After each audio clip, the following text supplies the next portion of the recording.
Chapter 71. Yi Fan believed that in the next few days, this place would not be peaceful. There would be many battles and more eastern wasteland sects would arrive. The entire ruins would be stirred up by the fiend monarch's tomb. Looking back, one could still see the bloody light soaring into the sky from the direction of the ruins. Whether the ancient wasteland tower is in the tomb or not, it has nothing to do with me. Yi Fan was already very satisfied. Right now, he needed to find a peaceful place to calm down and cultivate. The strange beasts and birds gathered at the edge of the ruins had already dispersed. When Yi Fan walked out, he did not see any ferocious beasts or birds. At this moment, the sky was filled with stars and the moon hung high in the sky. Night had already fallen. When Yi Fan passed by the spirit ruin paradise, he did not hesitate and left with large strides. It was time to leave. Although he had left behind some broken Buddhist artifacts from the Great Lane Temple, he did not plan on going back to retrieve them. If he ran into Elder Han, it would be troublesome. The most important Bodhi seed was with him. Even if he temporarily lost those broken Buddhist artifacts, he did not feel it was a pity. After all, his life was more important. Yi Fan was very fast. He rushed out of this mountain range overnight. The danger zone behind him was getting further and further away. However, he did not truly relax. 3 days later, Yi Fan appeared 2,000 kilometers away. Along the way, he had been eating and sleeping in the open, moving cautiously and stealthily. He had almost never entered a city, always walking in the wilderness. Only now did he let out a sigh of relief, his heart gradually calming down.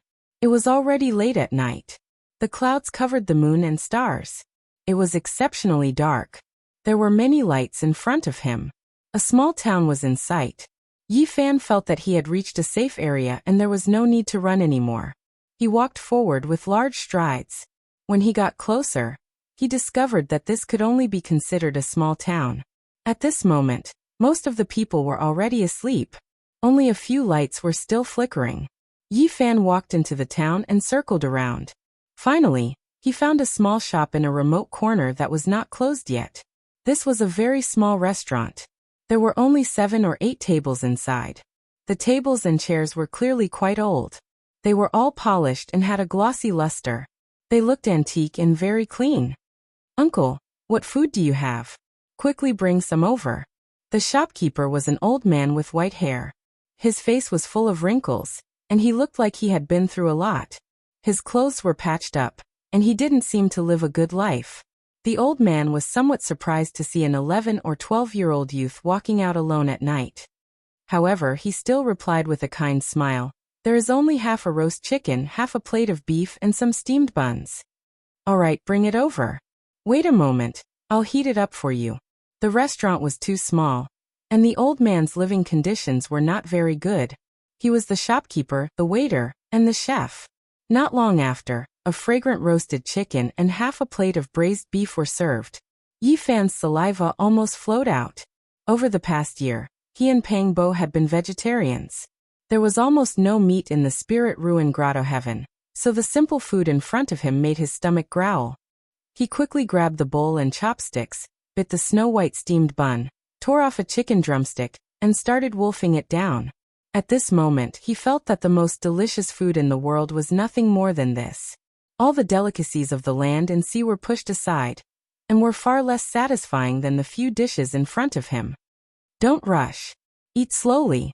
Drink some soup to moisten your stomach. Don't choke. The old man brought over a bowl of hot soup and kindly reminded, "Thank you, uncle. Your culinary skills make my appetite growl in admiration." Yi Fan said with a lisp while stuffing food into his mouth. Judging from Yi Fan's attire, he didn't look like a child from a poor family. However, at this moment, he was wolfing down the food. The old man was somewhat surprised. He rolled up his patched sleeves, and picked up a rag to wipe the already clean table and chairs. He smiled and shook his head. "You're too hungry. Now no matter what you eat, it'll be very fragrant and sweet. Grandpa, why haven't you closed yet?" At this moment a 5 or 6-year-old girl walked out from the house. Her clothes were patched up and she was dressed very simply. She had 2 braids and looked very cute. Her face was as red as an apple. "Go to sleep first. We'll close in a while." The little girl looked at the food on the table, her big eyes unable to move away. She quietly swallowed a mouthful of saliva and subconsciously nodded her head, agreeing. Oh. Not long after, Yi Fan had already finished all the food on the table. He stood up and said, "Okay, uncle, prepare to close." As he spoke, he reached into his pocket. However, he felt a little awkward. He had forgotten that he didn't have any money, nor did he have any gold or silver items. He couldn't pay the bill. "Little brother, are you having a hard time with money?" The old man was experienced and immediately saw through his embarrassment. I really didn't bring any money." "Ah, here comes another bad guy." The girl next to him widened her eyes and looked like she was about to cry. She stared at Yi Fan and said, "You guys are too bad. You eat for free all day, and only know how to bully me and Grandpa. We can't even eat for ourselves." As she said that, she looked at the chicken bones on the table. Her eyes immediately turned red. "Grandpa said that if there were no customers, he would leave a chicken leg for me. In the end, you're eating for free and are also here to bully us." The 5 or 6-year-old girl pouted. Her long eyelashes trembled, and tears immediately rolled down her cheeks. Her rosy cheeks were covered in tears, and she used her patched sleeves to wipe her tears. It was obvious that their living conditions weren't very good. They were often bullied. "Little sister, don't cry." Yi Fan was really embarrassed and ashamed. This old and young pair didn't seem to have it easy. Their lives had already fallen into a predicament. "It's okay. Little brother, don't blame yourself. I can see that you're different from those hooligans. You're not someone who eats for free. You must have really forgotten to bring money." The wrinkled old man pulled the girl aside and said, "Don't cry. Grandpa left you a piece of chicken and half a steamed bun. I won't let you go hungry." "Grandpa." The girl immediately cried and said, "I'm not doing it for myself. It's because Grandpa hasn't had dinner either. We've been bullied by those bad guys all day. We don't have any savings left. What should we do every day like this?" When Yi Fan saw that the old man and the young man's clothes were all patched up, and when he heard these words, he felt his heart ache. His heart was deeply touched, and his nose felt a bit sour. The ordinary life of an ordinary person was full of bitterness and sweetness. This old and young pair's affection and helplessness touched him for a long time. "Little sister, don't cry. I'm not a bad person. Although I don't have money, I have some things here that should be enough to make up for this meal." Yi Fan took out a small jade bottle. It was a bottle of 100 herbs potion that he had exchanged for in the trial outside the ruins. "This is a good piece of jade. It's too expensive. I can't accept it." The old man shook his head and said, "Everyone has difficulties. Little brother, if you pass by this place in the future, just make up for it." Yi Fan sighed. The old man's life was so poor, but he still had such a strong character. He felt a trace of respect for him and said, "Please accept it. This is nothing to me. It's too expensive. I really can't accept it. Everyone has difficulties when they are outside. Little brother, you don't have to blame yourself." The old man's hands were full of calluses. He firmly pushed the jade bottle back. Yi Fan saw that the old man refused, so he could only take it back. "Since you don't want it, I'll stay and help you do some manual labor." At this moment, he had nowhere to go. He found that the old man was very simple and kind, so he decided to stay for the time being. He would concentrate on his cultivation and help the old man along the way. The 5 or 6-year-old girl lowered her head and looked at her toes. Her big eyes were red. She whispered, "We don't even have food to eat." Yi Fan squatted down and touched the little girl's head with pity. He said, "I won't be a burden to you." Chapter 72. The old man declined several times and didn't need Yi Fan to stay. He said that if he passed by this place in the future, he would just have to pay for this meal. "Old man, I have no home right now. I don't have anywhere to go. Please let me stay. I will be of help." "Big brother, you don't have a home?" The little girl was innocent and adorable. The tears on her face hadn't dried up yet. She looked up at him with a sympathetic expression. In the end, the old man allowed Yi Fan to stay. He cleaned up a room in the backyard and told him that he could leave at any time. At night, Yi Fan tossed and turned, unable to sleep. He finally got up and quietly went to the roof. He laid there and looked up at the sky. At this moment, the clouds had already dispersed. The bright moon hung high in the sky, sprinkling down moonlight like a thin mist. The sky was dotted with stars, shining like diamonds. The affection between the old man and the little girl inadvertently touched something hidden in the deepest part of his heart. The kind faces of his parents appeared in his heart from time to time. "How are you guys?" Yi Fan looked up at the starry sky as if he wanted to pass through the endless starry sky to reach the other end of the starry sky and return to his parents' side. Every time he thought of his parents, his heart couldn't calm down. Suddenly missing his aged parents must be very sad. For his parents, losing their only son in their old age was a kind of unbearable pain. Thinking of his parents' sadness, Yi Fan felt distraught. He wished he could immediately return to their side to calm their hearts and show a smile. However, they were separated by endless starry sky. The distance was so far. How could he go back? His heart was filled with a sense of helplessness. He could only stare blankly at the starry sky. Every time he thought of his parents' mood, Yi Fan would be very worried. Ever since he came to this world, he had always hidden his longing for them. He didn't dare to easily touch or recall them. Every time he was touched, he couldn't calm down. "No, I must think of a way to go back. I can't let my parents who raised me wash their faces with tears in their old age." Yi Fan suddenly sat up and said to himself, "There must be a way. I must go back." In the primordial ruins, he saw those cultivators flying in the sky and burrowing into the earth. He saw the matchless divine might of the 5 great characters. It made him feel the power of cultivators. Maybe one day, when he was strong enough, he would be able to cross the endless universe and return to his hometown, return to the side of his parents. After witnessing the terror of cultivators with his own eyes, Yi Fan felt a glimmer of hope in his heart. He felt that the way home was not completely cut off. Perhaps there was still hope. "I want to become stronger. I want to rush out of this starry sky. I want to go home and never let my parents cry again. I want them to smile in their old age." Yi Fan's words became more and more resolute. He was building up his confidence. "I can definitely do it. I must do it. I want to return to their side." Sadness and worry were of no use. Yi Fan slowly adjusted his state of mind and gradually calmed down. Today, he was touched by the affection between the old man and the little girl, which made the last bit of confusion disappear completely. He found his goal and direction. The 9 dragons pulling the coffin, crossing the star domain and arriving in this space, they can do it, and so can I. I want to become strong enough.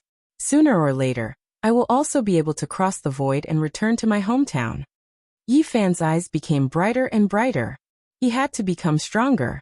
Whether it was to save Pangbo or to return to his hometown, he needed powerful backing. Unknowingly, he felt a trace of sleepiness and fell into a deep sleep on the room. It was not until the next morning when the old man's voice came over that he opened his eyes. "Child, why did you go up to the room? Be careful, don't fall down." The little girl walked out of the room with sleepy eyes. Seeing Yi Fan on the room, she immediately opened her eyes wide in shock and said, "Big brother, what are you doing?"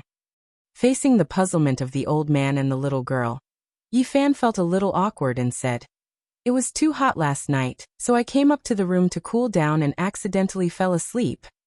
After Yi Fan finished washing up, the old man called him to eat. There was a small bowl of white rice porridge and a plate of salted vegetables.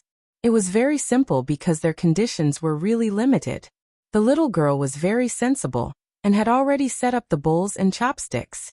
Then she ladled a bowl of white porridge for Yi Fan and a full bowl for her grandfather. However, when it was her turn, she only ladled a little. Originally, she used a small bowl, but it was so little that she finished in a few mouthfuls and put down the bowl and chopsticks. "Why did you eat so little?" the old man asked her. Although the little girl was wearing patched clothes, she was as beautiful as a delicate porcelain doll. She patted her little belly and said, "I'm full." "Nonsense, you only ate a few mouthfuls. How can you be full?" "I'm really full. Last night I ate the chicken that Grandpa left for me and half a steamed bun, so I'm still not hungry." As the little girl spoke, she picked up her little bowl and prepared to wash it. The old man pulled her back, filled her little bowl with white porridge, and said, "Good girl, you are still growing, so you need to eat more. Don't worry, we still have rice at home." "I'm not worried. I'm really full, Grandpa, you have to eat more."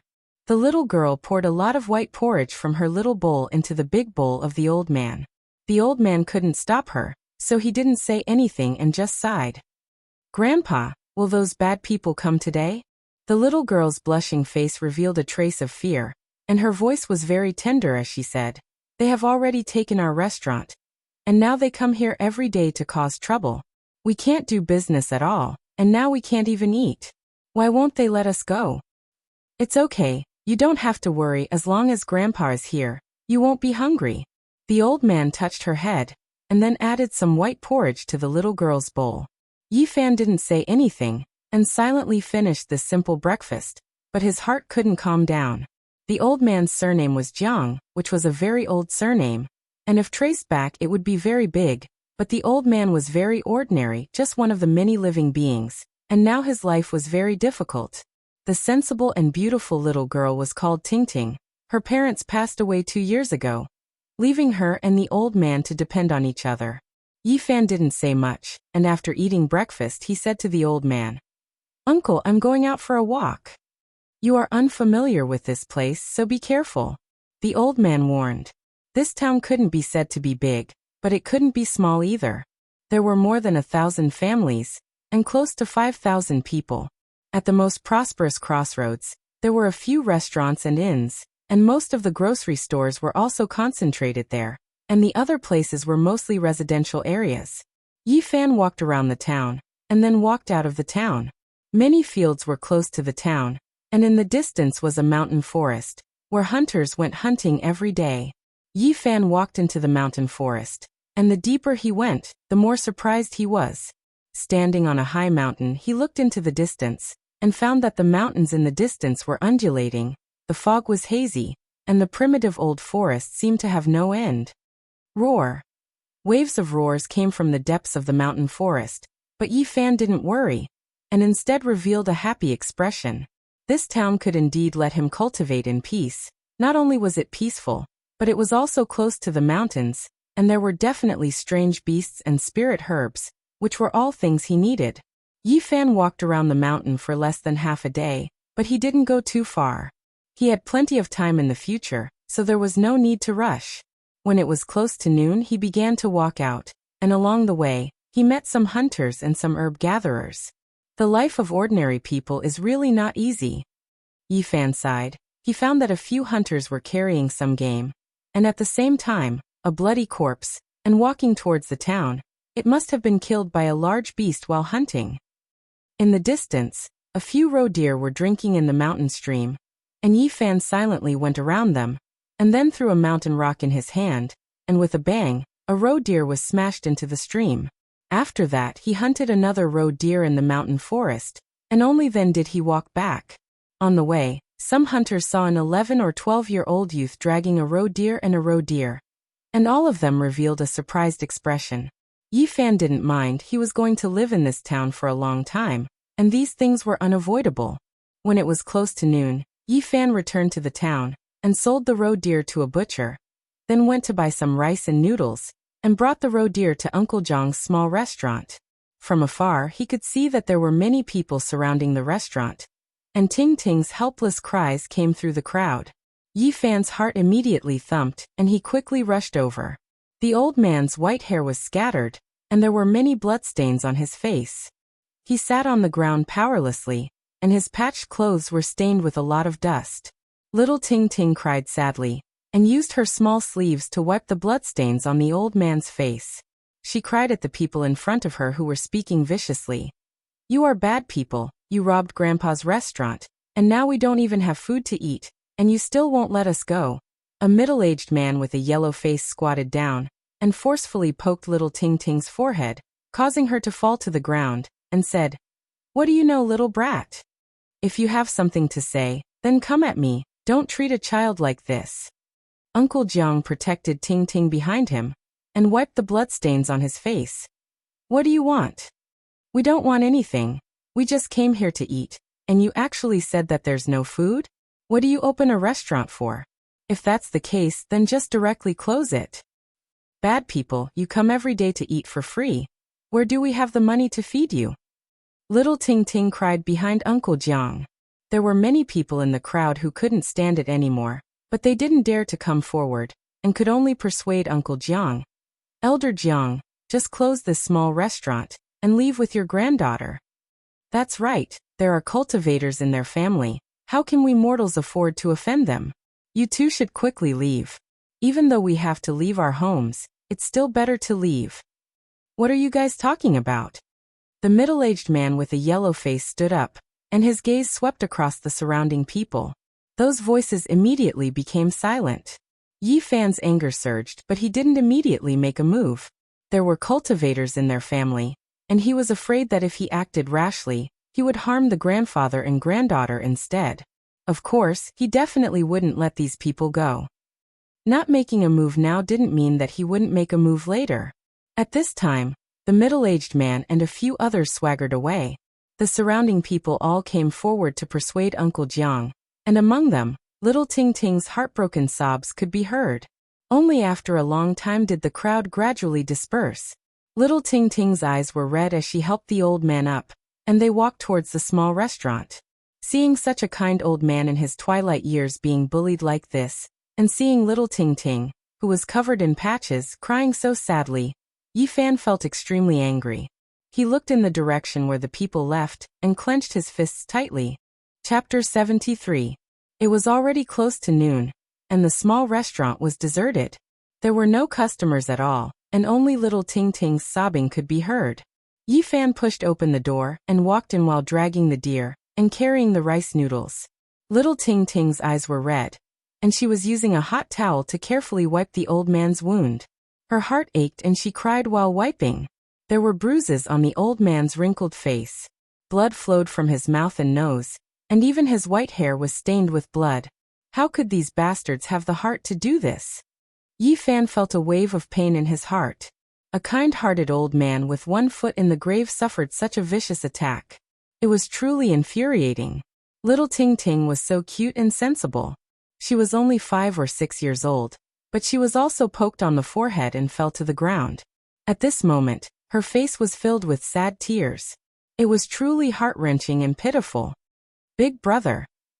Seeing Yi Fan return, little Ting Ting's tears rolled down again, and she began to cry loudly. Good Ting Ting, don't cry. Grandpa is fine. The old man hurriedly comforted Ting Ting, and used his calloused hands to wipe away her tears. Then he looked at Yi Fan in shock and said, This deer and the rice noodles. I caught the deer in the forest and the rice noodles were exchanged for with a deer. Yi Fan put down these things and took out a small jade bottle. He pulled out the stopper and poured out a bit of 100-grass liquid. Then he smeared it on the old man's wound. You only ate a meal from us, you don't need to be like this. The old man was not good with words. He was very grateful but couldn't say anything. Uncle, you don't need to say anything. A meal is indeed nothing, but the thought and friendship is very important. Speaking to this point, Yi Fan squatted down and helped Ting Ting wipe away the tears on her face and said, Ting Ting, don't cry. I will stay here in the future, and won't let you feel wronged. Big brother. Little Ting Ting's eyes turned red again. Her long eyelashes trembled and tears fell down. She looked down at her patched shoes and said in a small voice, But those bad people will come again and bully us. Don't be afraid. Big brother won't let those bad guys bully Ting Ting anymore. Yi Fan patted her head in pity. Such a cute and sensible little girl was bullied and humiliated like this. It was really hard for him to calm down. Child, don't act recklessly. The old man, who was weather-beaten, could feel Yi Fan's anger.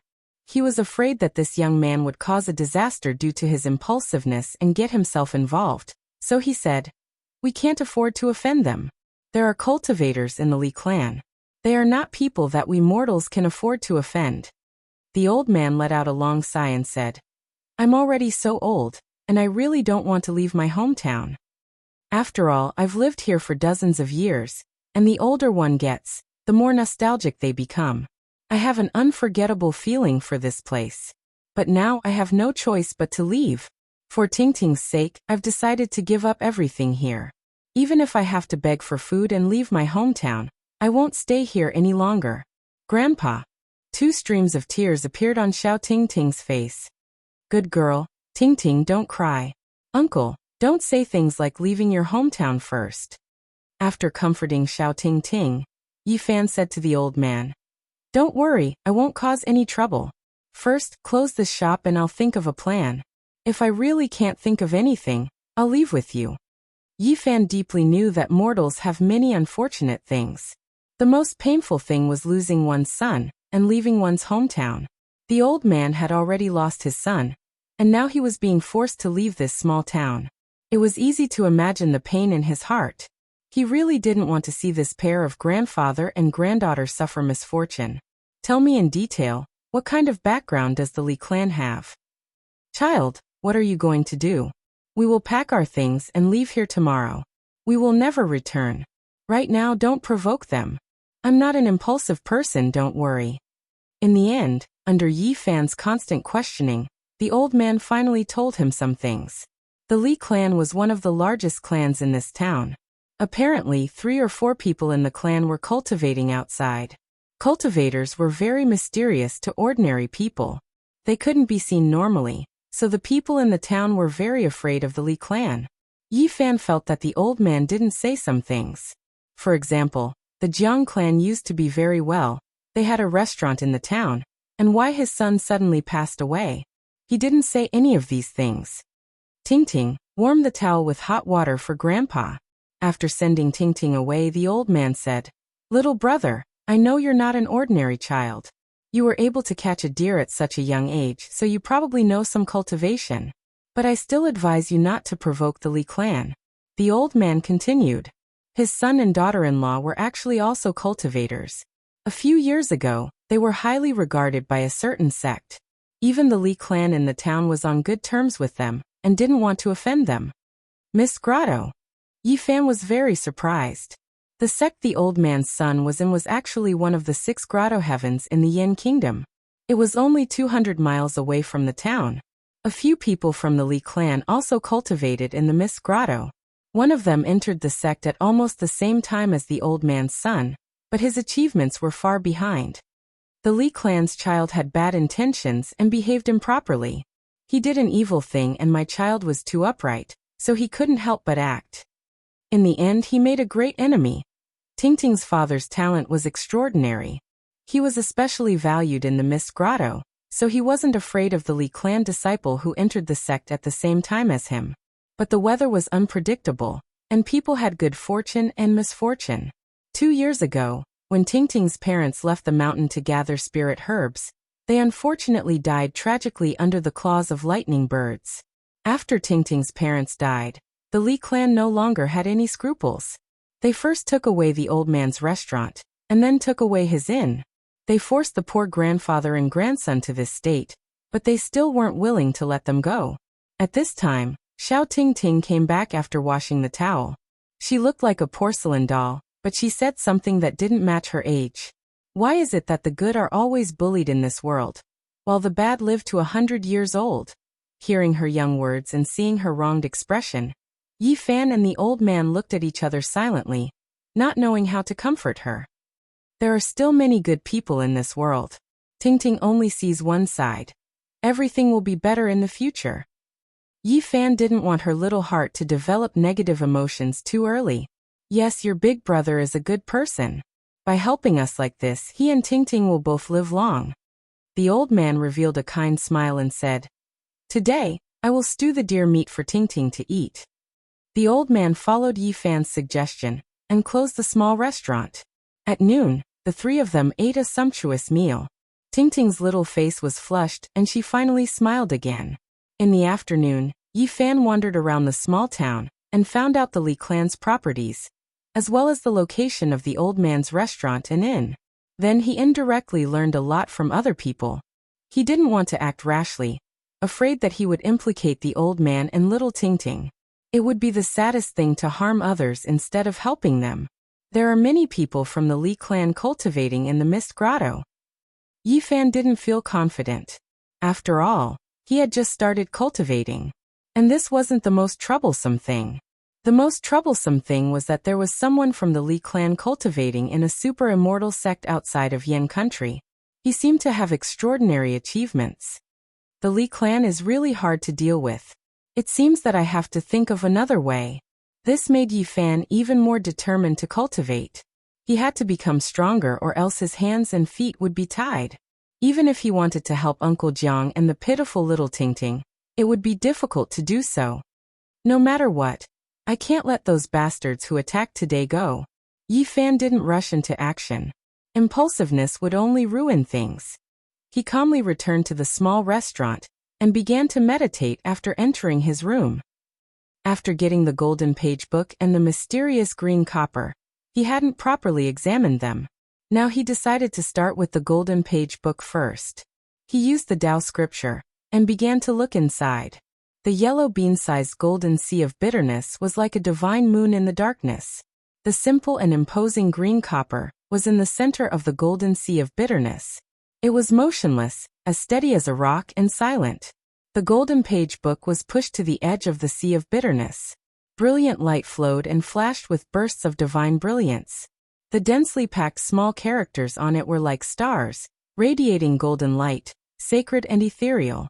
The golden page book seemed to want to return to the center of the sea of bitterness. However, no matter how dazzling it was, it couldn't move the green copper at all. It could only drift at the edge of the sea of bitterness. Yi Fan's mind was completely immersed in the golden page book in the sea of bitterness. However, he encountered the same problem as last time. Every small character on the golden page book shot out golden needle-like rays of light. It made his mind hurt, and he couldn't see the characters clearly. How could this be? Is there no way to cultivate the mysterious method on this golden page book? Yi Fan frowned. This was like having a treasure mountain, but he couldn't take out any wealth. He couldn't even grab a copper coin in his hand. Suddenly, Yi Fan seemed to suddenly think of something and took out something from his pocket. A dark Bodhi seed appeared in his hand. It was as big as a walnut, and there were natural patterns on it. When they were connected together, they formed a pattern of a Buddha. The Buddha pattern was formed by nature. It was dark, simple, and natural. There was a faint Zen aura coming from it. The Bodhi tree can help people prove their Tao. Let me try with this Bodhi seed. It was because of this Bodhi seed that Yi Fan obtained a mysterious ancient scripture from the bronze coffin. At this moment he couldn't read the mysterious method recorded in the golden page book, so he wanted to try with this magical Bodhi seed. The Bodhi tree had other names. It was the tree of wisdom, the tree of enlightenment, and the tree of thought. Legend had it that it could awaken one's divinity and enlighten oneself. The moment Yi Fan held the Bodhi seed, he began to use the mysterious method recorded in the Tao scripture. Suddenly, golden threads flowed out from the sea of bitterness and gathered towards the Bodhi seed. At this moment, he didn't know if it was an illusion or if the Bodhi seed was really working. He felt his mind was empty and very peaceful. He began to look into the sea of bitterness again, and looked at the golden page book. It's really working. Yi Fan was amazed. The Bodhi seed made his mind empty and calm.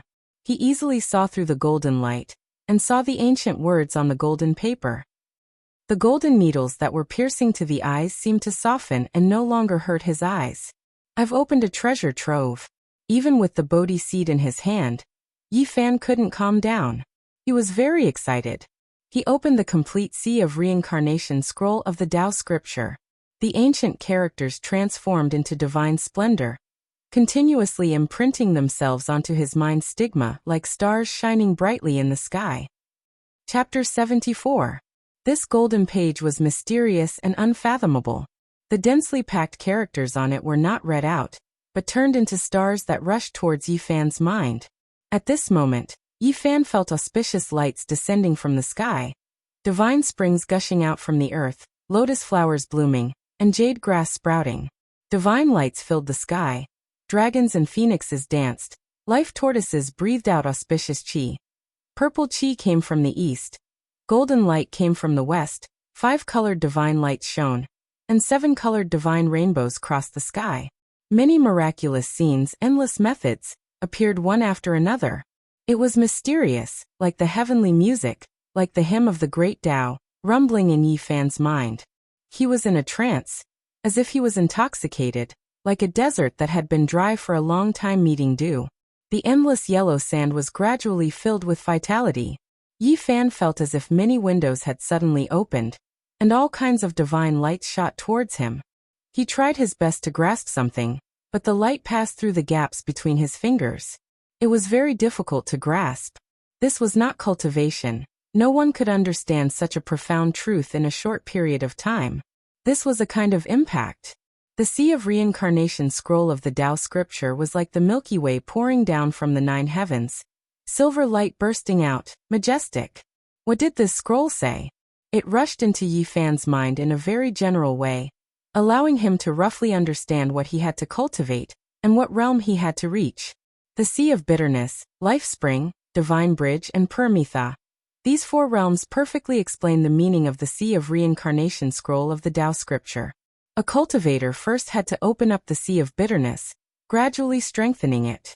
Only then could one explore the Wheel of Life, because the two overlapped together. Then, an endless amount of life essence was released, lingering above the Sea of Bitterness, overflowing to every part of the body, nourishing the flesh, organs, and bones, strengthening the flesh shell, and beginning to transcend mortals. This was the first realm of the Sea of Reincarnation scroll, the Sea of Bitterness. The Sea of Bitterness covered the Wheel of Life, one above the other, overlapping. Every year, a mark would be left on the Wheel of Life, until the Wheel of Life was full of scars and completely collapsed. At that time, a person's lifespan would be exhausted, and they would die. If he wanted to change this situation, then the only way was to open up a passageway in the Sea of Misery that led directly to the bottom of the sea and linked up with the Wheel of Life to allow an enormous amount of vitality essence to surge out and stop the corrosion of the Sea of Misery. Only then would he be able to extend his lifespan.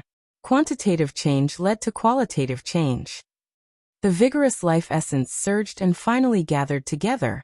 It would turn into liquid form and form the divine spring of life, which would then rush into the Sea of Bitterness, opening a life spring in the desolate Sea of Bitterness and connecting it to the Wheel of Life, allowing the divine spring to flow. This was the second realm of the Sea of Reincarnation scripture, Life Spring. Only in this way would a cultivator have a source of power, and only then would they be able to execute various mystical techniques and divine abilities, possessing unfathomable might. This was the crucial step for a cultivator to transform. As long as the source of divine power was not exhausted, their magic power would be endless. In fact, the divine rainbow that cultivators controlled was the divine light that flowed out of their life springs. After reaching the life spring realm, one would be able to control a rainbow to fly in the sky and burrow into the ground. There were countless mystical techniques. The mysteries of the human body were endless, and powerful cultivators did not want to be trapped in the Sea of Bitterness. They wanted to explore other unknown secret realms of the human body, so there was the process of forcefully crossing the Sea of Bitterness. The mystical techniques recorded in the Tao scripture had an indomitable momentum. Even if the Sea of Bitterness was boundless, there was no need to look back. One needed to use one's own strength to break through the shackles. In order to achieve their goal, the cultivator needed to transform their flesh shell and form a segment of divine meridian in the Sea of Bitterness to help them break through the obstacles and reach the other end of the Sea of Bitterness. This was a difficult and long process. The cultivator would become stronger the more he suffered, and in the end, the Sea of Reincarnation would sublimate, forming the divine meridian of heaven and earth, and releasing the endless potential of the body. This was the third realm of the Sea of Reincarnation scripture, Divine Bridge. At this stage of cultivation, the cultivators must be incomparably firm and could not be shaken. Only then could they see through the falsehood and fog, and continue to search for their own shore. In this process, not only must the flesh shell transform, but the spirit must also sublimate. The spirit and the shell must become one, breaking through the shackles and transcending oneself. Only then could one return to their origin and find their roots. The divine bridge was like a rainbow, successfully crossing the Sea of Bitterness. This was the fourth realm of the Sea of Reincarnation scripture, Opposite Shore. Reaching the opposite shore, the cultivator's flesh and blood, organs and bones would all wither. And then there would be a different kind of rebirth, continuously being reborn 9 times, completing the transformation of a cocoon into a butterfly. The Sea of Bitterness, Life Spring, Divine Bridge, Opposite Shore. These four great realms were separated from each other, like heaven and earth. To break through was extremely difficult. Every great realm had many details that needed to be accumulated and settled. Only then would there be the possibility of transformation. So after reaching the second great realm, Life Spring, one can control a rainbow to travel. For such a person to kill a bitter sea stage cultivator, it would be as easy as crushing an ant. Yifan shuddered. He thought of Elder Han, whose cultivation was at least at the Life Spring stage. Between the four great realms, the difference in strength was huge, like the gap between heaven and earth. To classify Yifan as a bitter sea stage cultivator was really a bit forced, because the golden sea of bitterness that he had opened up was too small. It was only the size of a soybean. Yifan was not dispirited. After all, he had just started cultivating. The time was too short. To have such an achievement was really not easy. Moreover, his sea of bitterness was different from the others. It was bright and dazzling, without the slightest deathly aura. Every time it was opened, it would shake the heavens and earth, like a golden ocean surging. It must not be ordinary. Then, Yifan thought of Elder Han's grandson Han Feiyu. Although his divine spring of life could not gush out, and had not reached the second great realm, Life Spring, but he could already control the greenwood treasure seal. Such a bitter sea cultivator, who had grasped a treasure, was enough to be a threat to him. Yifan received the impact of the general trend. It was like a dream. The Sea of Reincarnation chapter of the Tao scripture was like a magnificent historical picture scroll, unfolding in his heart, and then like a surging sacred river that split the heavens and earth, surging past, allowing him to understand the profound true meaning. There was no specific cultivation, but this grand baptism had benefited him a lot. This was a kind of grasp of the overall cultivation, allowing him to understand the direction and know how to walk the road in the future. There are some differences from the Tao scripture that I practiced before. After Yifan grasped the general meaning, he began to carefully study it from the beginning, and suddenly found an abnormality. He found that the mysterious technique recorded in this golden page was different from the Tao scripture that he practiced in the Spirit Ruins Paradise. Just the opening few lines of ancient characters were somewhat different. It seems that after the Sea of Reincarnation of the Tao scripture was lost, although some fragments were passed down, but they were not accurate enough. Yifan secretly rejoiced. If he had not accidentally obtained this golden page, he most likely would never know the shortcomings of the Tao scripture that he had practiced before. Now I can still correct it, and make the mysterious technique perfect. Yifan did what he said, and immediately began to practice according to the mysterious technique recorded in the real Tao scripture. A mysterious feeling welled up in his heart. He felt that his heart was empty. After the mystical technique was corrected, the golden threads that flowed out from the sea of sufferings increased. They flowed towards his limbs and bones, making his entire body comfortable. His flesh, blood, organs, and bones were all being nourished. At this moment, he seemed to have an inexhaustible amount of energy. At the same time, some strange changes took place in the sky above Yifan's golden sea of bitterness. All kinds of strange phenomena appeared. Divine splendor appeared, like stars at first, and then like chaos. Qi was breathed out and spread out, coming out of nothingness. Misty mist lingered, and divine rays shone. There were thousands of changes without a fixed pattern. The sky above the golden sea was ever-changing. One moment, the sky was full of stars, and the next moment, the sky was silent. Growth and decline, prosperity and destruction were repeated, constantly alternating with reincarnation. Is this the change that the real Tao scripture has? Yifan was very surprised. At this moment, he felt the vigorous vitality of the heaven and earth combining qi to give birth to all things. And he also understood the lifelessness of the universe and the withering starry sky.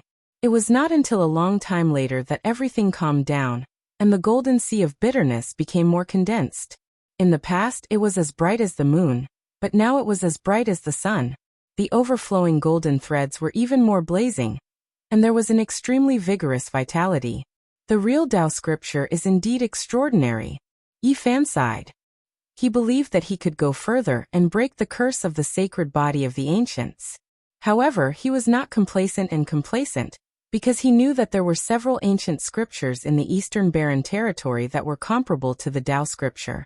They were all extremely profound, and they were all complete chapters that were not lost. Now they were all in the hands of the Holy Lands and the families of the ancients.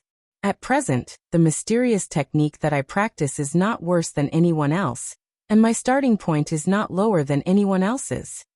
Yi Fan's eyes shone brightly as he said, I will definitely be able to open up the sea of bitterness, let the divine spring gurgle, form the bridge between heaven and earth, reach the other side, and be reborn 9 times in a row, completing the metamorphosis of breaking out of the cocoon and becoming a butterfly.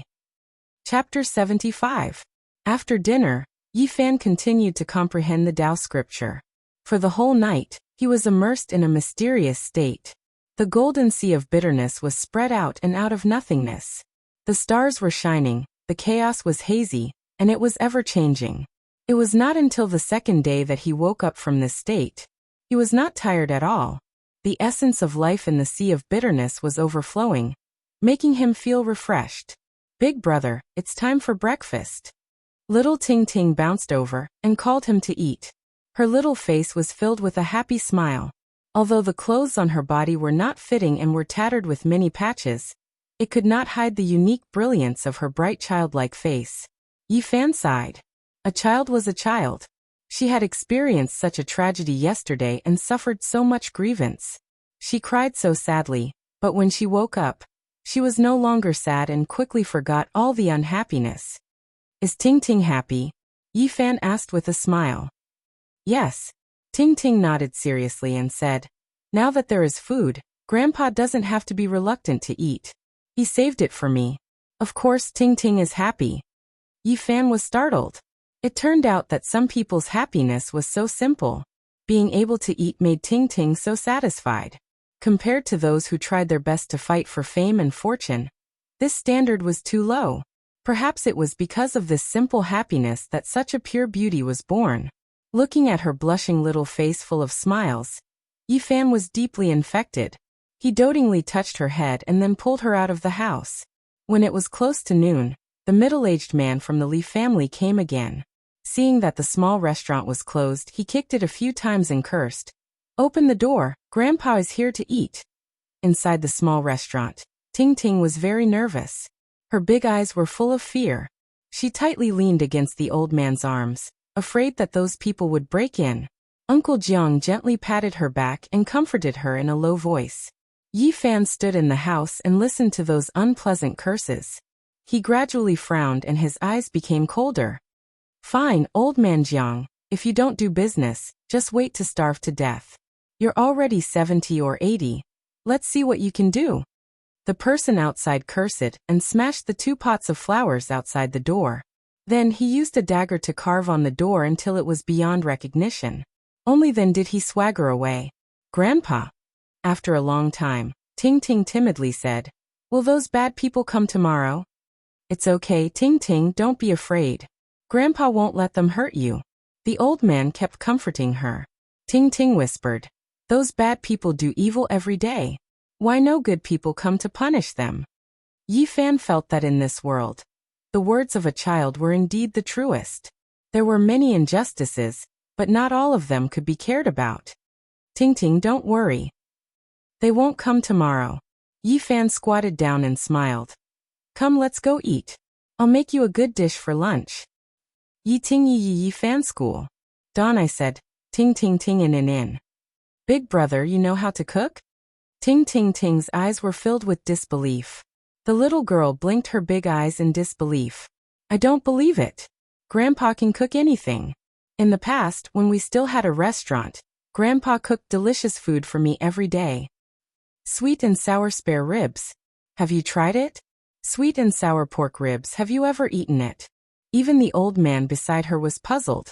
As expected, Ting Ting showed a confused expression and said, how can sugar be put with pork ribs? Even the old man beside her was puzzled. In the end, Yi Fan could only be an armchair strategist. His culinary skills were terrible, but after the old man learned the method, He did it himself and finally brought the sweet and sour deer ribs to the table. Little Ting Ting had a great time eating this meal, and was filled with a happy smile. Yi Fan liked this kind of harmonious and joyous atmosphere. It made him feel at home and vaguely gave him a sense of sustenance. After lunch, the old man let Ting Ting take a nap. He brewed a pot of coarse tea and brought it to the clean square table. He asked Yi Fan, "Child, are you going to do something? Don't be rash." Yi Fan smiled and said, "Uncle, don't worry, nothing will go wrong. In fact, anyone can be a bad person. It's just a matter of whether they want to or not." "What are you going to do?" "If I really think about it, it's not hard to harm people. I have 100 ways to take revenge on them. However, there's no need to do that. I can just use the simplest method. I'll make sure they can't take care of themselves and come looking for trouble. When I have time in the future, I'll take care of them." Yi Fan directly left the small town in the afternoon. He didn't want to scheme against the Li family. As long as those people cultivating outside didn't return, there was no need to do this. He had already figured out that the Li family had to go to the county to buy food and goods every month. They practically monopolized half of the business in the small town. Tomorrow was the day to go to the county for a big purchase. The yellow-faced middle-aged man was a steward of the Li family. Under normal circumstances, he was in charge of this matter. The county was about 70 to 80 li away from the small town. It was much more prosperous than the small town, and had a population of tens of thousands. There were many shops on both sides of the street, and the sound of hawking could be heard incessantly. This distance was not a problem at all for Yi Fan, whose physique far surpassed ordinary people. He easily arrived in less than 2 hours. After exchanging the game he caught in the forest for coins, he bought many sweets and snacks for Ting Ting. He then bought a few small clothes and shoes for her, and finally bought the things he needed for tomorrow. He only returned when the sky was about to turn dark. The main reason he came out today was to examine the road between the small town and the county. He wanted to see where it was desolate and secluded. Yi Fan didn't return until the lights were turned on. Seeing that he was safe and sound, the old man's worried heart finally relaxed. Little Ting Ting, on the other hand, was very happy and excited. She held the beautiful clothes with a happy smile on her face. She opened the paper bags of sweets and snacks and stuffed the delicious things into the old man's and Yi Fan's mouths before eating happily herself. "Ting Ting, why don't you go change?" Yi Fan asked her. "I'll wear it later. Ting Ting's current clothes can still be worn." She carefully wrapped up the new clothes. Looking at the old clothes that were mended and sewn over and over again, Yi Fan felt a bit sad. A child from a poor family made one's heart ache. She was so sensible at such a young age. Although it was an unintentional remark, it made it difficult for him to calm down. "Don't worry, Ting Ting will have new clothes to wear every day in the future. Hurry and change." Yi Fan felt that if a cute girl like Ting Ting and a kind old man like Uncle Jiang were bullied again, it would be unforgivable. That night, Yi Fan continued to comprehend the Tao scripture. He found that when he held the Bodhi seed in his hand, his heart would become especially clear, and his understanding of the Tao scripture would become much deeper, as expected of the path understanding tree. The next afternoon, Yi Fan left the small town and walked through the forest. He quickly came to the road that led to the county. There was a section of the mountain road where he had to pass through a small canyon. Yi Fan quickly climbed up the cliff and changed into a set of black clothes. He covered his face and put on a pair of stilts to disguise himself as an adult. Then he opened all the oil barrels that he had prepared yesterday, and waited quietly for the Li family's people to come back. It wasn't until the sky turned dark that the sound of rolling came from the mountain road. There were more than a dozen large carts, all loaded with goods. From silk and cloth to daily necessities and food, there was everything that one could think of. Yi Fan stood up and threw the oil barrels down with all his might. Pung pung sounds continuously rang out. The dozen carts were all drenched in oil, and the people below immediately panicked. "Oil, it's oil, someone wants to set the carts on fire." The Li family people shouted. Many people fled in panic, but some people were looking for the person who wanted to set the fire. At this time, someone finally noticed Yi Fan above the canyon. He was tall and wore black clothes. The torches in his hands were thrown down one after another. Puff, puff, puff. The raging fire immediately ignited, and the dozen carts were instantly turned into a sea of fire. It was impossible to extinguish it, and the flames soared to the sky. Who are you? You dare to set fire to the Lee family's goods? Are you not afraid of being hunted down by cultivators? The yellow-faced middle-aged man shouted in panic. With so many goods destroyed, he could already imagine the terrifying consequences when he returned. Pung! Another barrel of oil was thrown down, and it almost hit his head. His clothes were splashed with a lot of oil, and then a flame fell down. The yellow-faced middle-aged man immediately screamed miserably, and as if his life depended on it, he rushed towards the distant mountain stream. Yi Fan swept his eyes over and hid his figure above the valley. Then he quickly took off his stilts and took off his black clothes. Carrying these things, he flew away. That night, the entire Cool Breeze town was shaken. The Lee family's losses were disastrous. More than a dozen carts of goods were completely burned, and nothing was left. There were also 7 or 8 people who were burned. It was difficult for the small town to calm down the entire night. The Lee family seemed to have gone crazy, and they were practically going from house to house looking for clues. For them, this was simply stirring up trouble. The huge losses made the Lee family furious. Only until late at night did the small town calm down. The Lee family felt that the people of the town did not dare to do this. They did not have that kind of skill and courage. They guessed that it was a distant enemy. The Lee family immediately became nervous, and they ordered people to send a message to the Misty Paradise that very night. That night, Yi Fan quietly left the small restaurant and went to the depths of the mountain. He had to improve his strength as soon as possible. He did not know how deep into the mountain forest he went, but he finally found a stone cave. Yi Fan used a huge rock to seal himself inside, and then took out all the spirit medicines. The jade serpent orchid was as soft as mutton fat jade, and overflowed with a refreshing fragrance. The golden stem left by the ancient wood spirit was dazzling, and a brilliant light circulated. Yi Fan held the Bodhi seed in his hand, and calmed his mind to comprehend the Tao scripture. Only when he felt the sea of bitterness tremble, and felt that he could break through, did he eat the jade serpent orchid. An hour later, although the cave was blocked by a huge rock, it still emitted waves of sound. Beams of golden light rushed out like a tsunami, and the sound of the waves rumbled unceasingly. It was not until the latter half of the night that everything calmed down. Yi Fan looked inside and found that the golden sea of bitterness had more than doubled in size. He moved the huge rock away and rushed out of the cave. His body was light and healthy, and his strength and speed had increased a lot. He ran quickly in the mountain forest, like a wisp of smoke. In the end, he returned to the cave and sealed the cave entrance with a huge rock again. Without hesitation, he swallowed the golden stem left by the ancient wood spirit, and then held the Bodhi seed in his hand to comprehend the Tao scripture. In the latter half of the night, there was a deafening sound in the cave. The huge rock blocking the cave entrance suddenly collapsed, and the stones shot out in all directions. It was like a volcanic eruption, and also like the 9 heavens Milky Way pouring down. The cave was filled with dazzling light, tsunamis shook the sky, and thunder was unceasing. Yi Fan's sea of bitterness turned into a golden ocean, and kept rolling high into the sky. This situation lasted for a full 2 hours, and then the terrifying sound slowly subsided. The divine light gradually faded, and Yi Fan rushed out quickly. The cave behind him let out a rumbling sound and quickly collapsed. The reason it hadn't collapsed before was because the golden light was supporting it. At this moment, it was close to dawn, and the mountain forest was not particularly dark. Yi Fan felt that his body was full of vitality, and there was an exuberant essence flowing in his body. The golden sea of bitterness had expanded from the size of a soybean to the size of a pigeon's egg overnight. It had expanded several times. He was very surprised.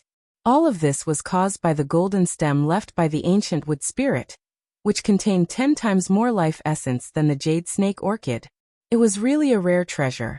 Yi Fan could not calm down.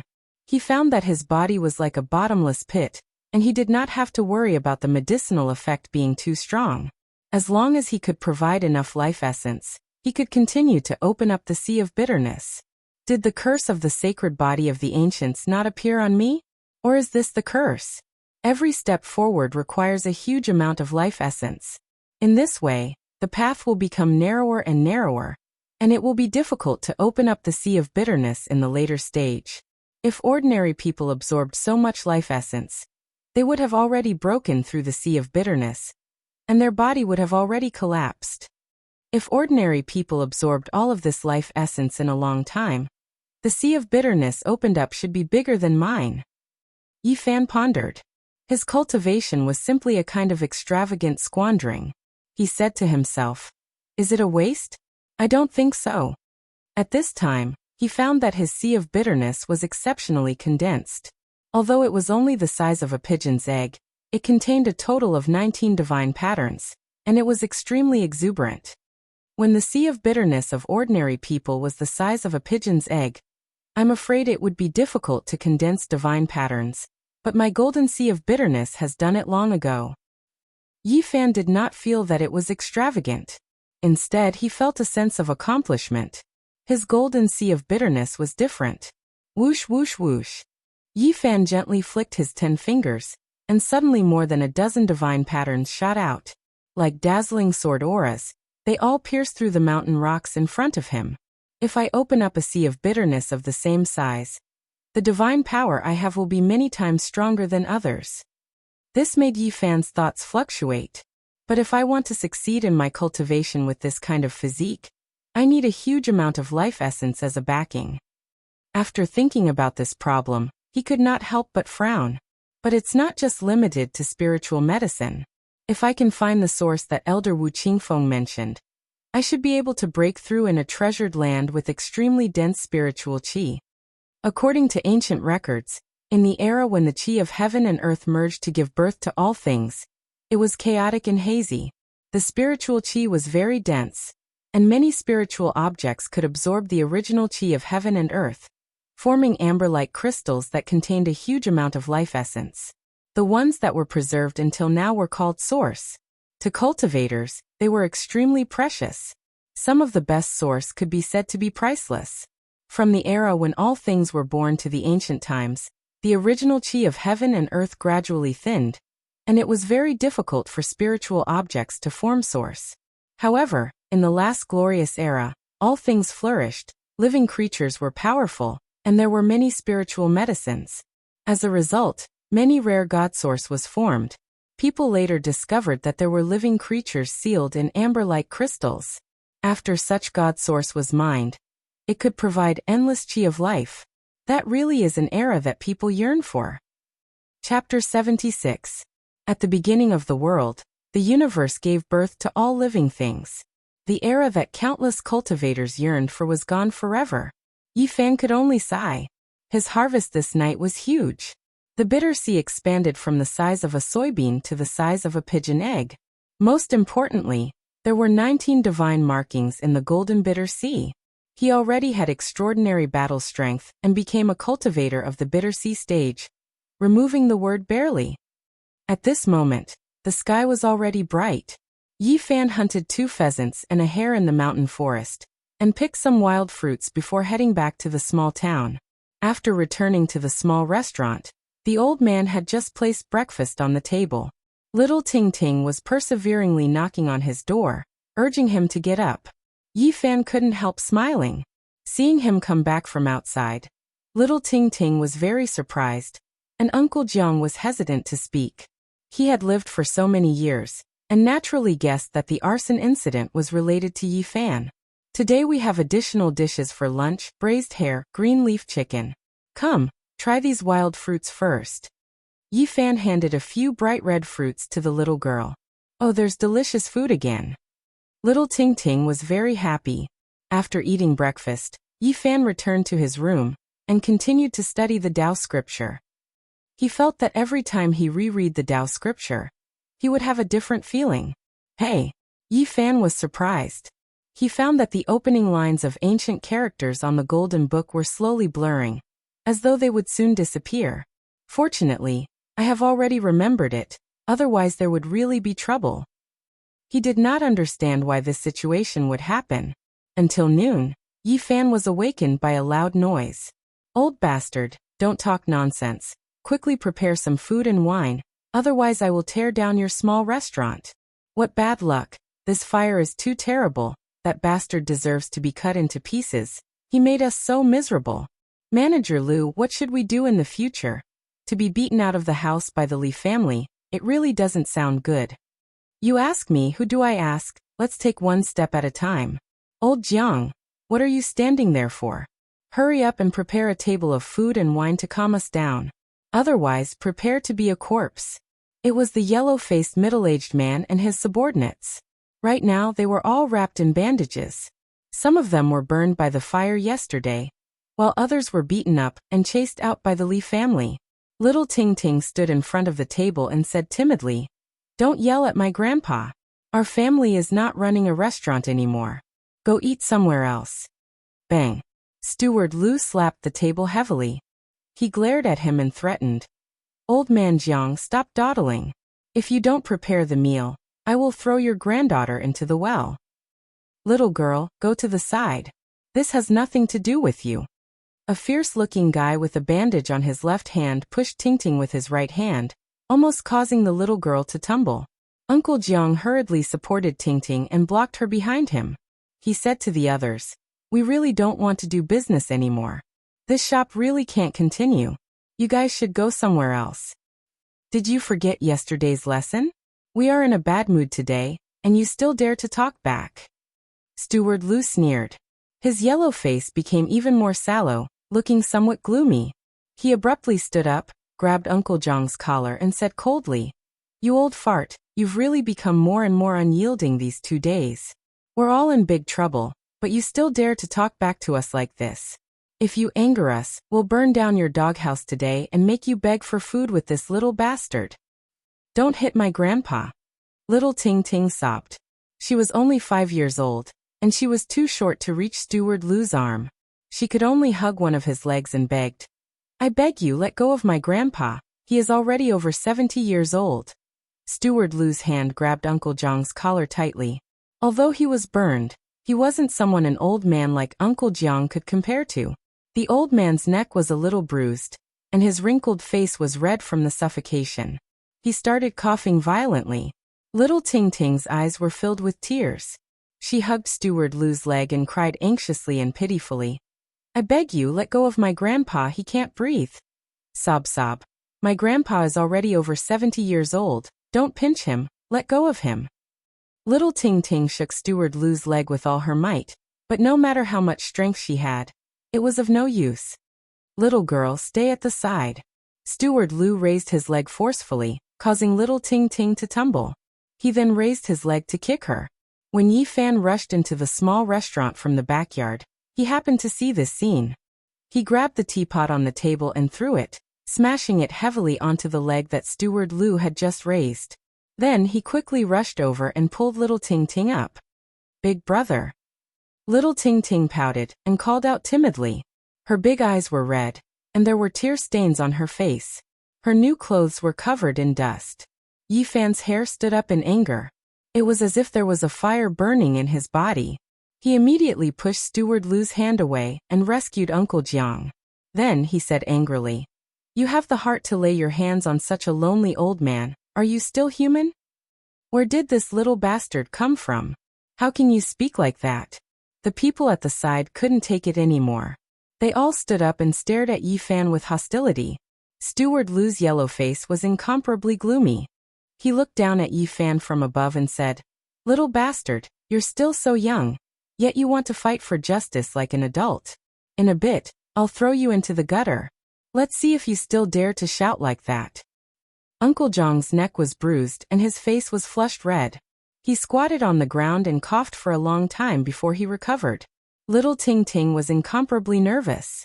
She sobbed while lightly patting the old man's back. She cried, "Grandpa, are you all right? Don't scare Ting Ting Ting. Ting Ting Ting is very worried. Ting Ting Ting is very scared."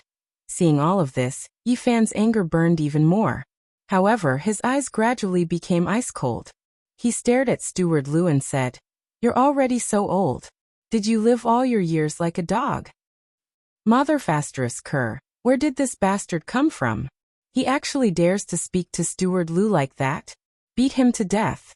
The yellow-faced middle-aged man hadn't even expressed his opinion when a fierce-looking fellow rushed over from the side and raised his hand to slap Yi Fan's face. However, this person himself let out a blood-curdling scream on the spot. Because Yi Fan was the first to make a move and pinched his bandaged arm, everyone present didn't know how much strength Yi Fan had. They all thought that this fellow's heart-wrenching scream was because his wound was touched. Steward Lu being kicked out of the Li family was all within Yi Fan's expectations. However, he didn't expect him to be so domineering. Even after falling into such a state, he still came here to act like a tyrant. Little bastard, your guts are really not small. Steward Lu sneered and stretched out his hand to slap Yi Fan's face. His movement wasn't fast. He wanted to humiliate Yi Fan. Pa! Yi Fan swung his palm and with a pa sound, Steward Lu was sent flying. He suddenly hit the square table behind him, and a string of blood sprayed out from his mouth for 3 to 4 meters. He struggled to climb up and spat out 7 or 8 teeth. Motherf asterisk cur, kill this bastard for me. Steward Lu was furious. His yellow face was almost distorted, and his eyes were about to spit out fire. These people didn't realize that Yi Fan was different from ordinary people. With a hula sound, they all surrounded him. Yi Fan's eyes were cold. He pinched their bandaged wounds one by one. Suddenly, miserable screams were heard. Pa! Pa! Pa! Then more than a dozen slaps sounded in succession. Yi Fan raised his left and right hands respectively and fiercely slapped their mouths. You bastards, you even have the heart to bully such a lonely old man and such a cute child. You really deserve to die. Yi Fan's strength was so great that if he didn't control his strength, he could directly split these people's heads. Even so, their molars flew everywhere. These people covered in bandages were slapped until their mouths and noses bled. Their teeth fell out, and they rolled on the ground. Little rabbit is here, bastard, you dare to hit us? It hurt so much, my wounds. These people were slapped by Yi Fan until they rolled on the ground and screamed. I'm sorry, Uncle Jiang. I forgot that this is a small store. I'll have to trouble you to clean up later. I'll throw them out now. Yi Fan said as he grabbed them one by one and threw them all out. Uncle Jiang's emotions fluctuated violently. It was as if the anger that he had been holding in for 2 years was suddenly released. His body was trembling. He used his hands to cover Tingting's eyes so that she wouldn't see any of this. He was afraid that it would scare the little girl. Tingting was extremely anxious and asked with a sobbing tone, Grandpa, what's wrong with Big Brother? Are those bad guys bullying him? Tingting, don't worry. Your big brother is fine. Those bad guys were all beaten to the ground by him. Yi Fan threw these people onto the street, but he did not let them go. He kicked them until they rolled around like rubber balls. They cried and screamed as if they had been skinned. They screamed like pigs being slaughtered. Steward Lu was naturally the target that Yi Fan paid special attention to. His cheeks were swollen, and it was unknown how many times he had been slapped. Almost all of his teeth were knocked out. Help! Murder! These people screamed and cried for help, attracting many onlookers. However, no one tried to stop them. Many people even wanted to go over and kick them a few times. When Yi Fan saw this, he loudly said, Fellow villagers, what are you waiting for? These people were the dogs of the Li family, and now that they have been kicked out of the Li family, there's nothing to worry about. Come and beat them up. Teach them a good lesson. These words exceeded Yi Fan's expectations. With a whoosh, everyone surrounded them. Men, women, old, and young were tearing and pulling at the people on the ground. I heard this morning that they were beaten up by the Li family because their goods were burned.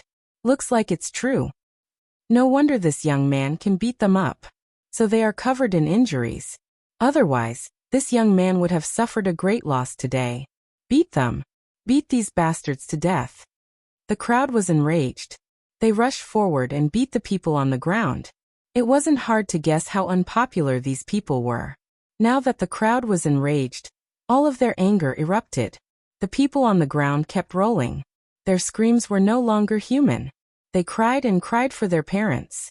They were beaten until they lost control of their bowels and urine. The stench was overwhelming.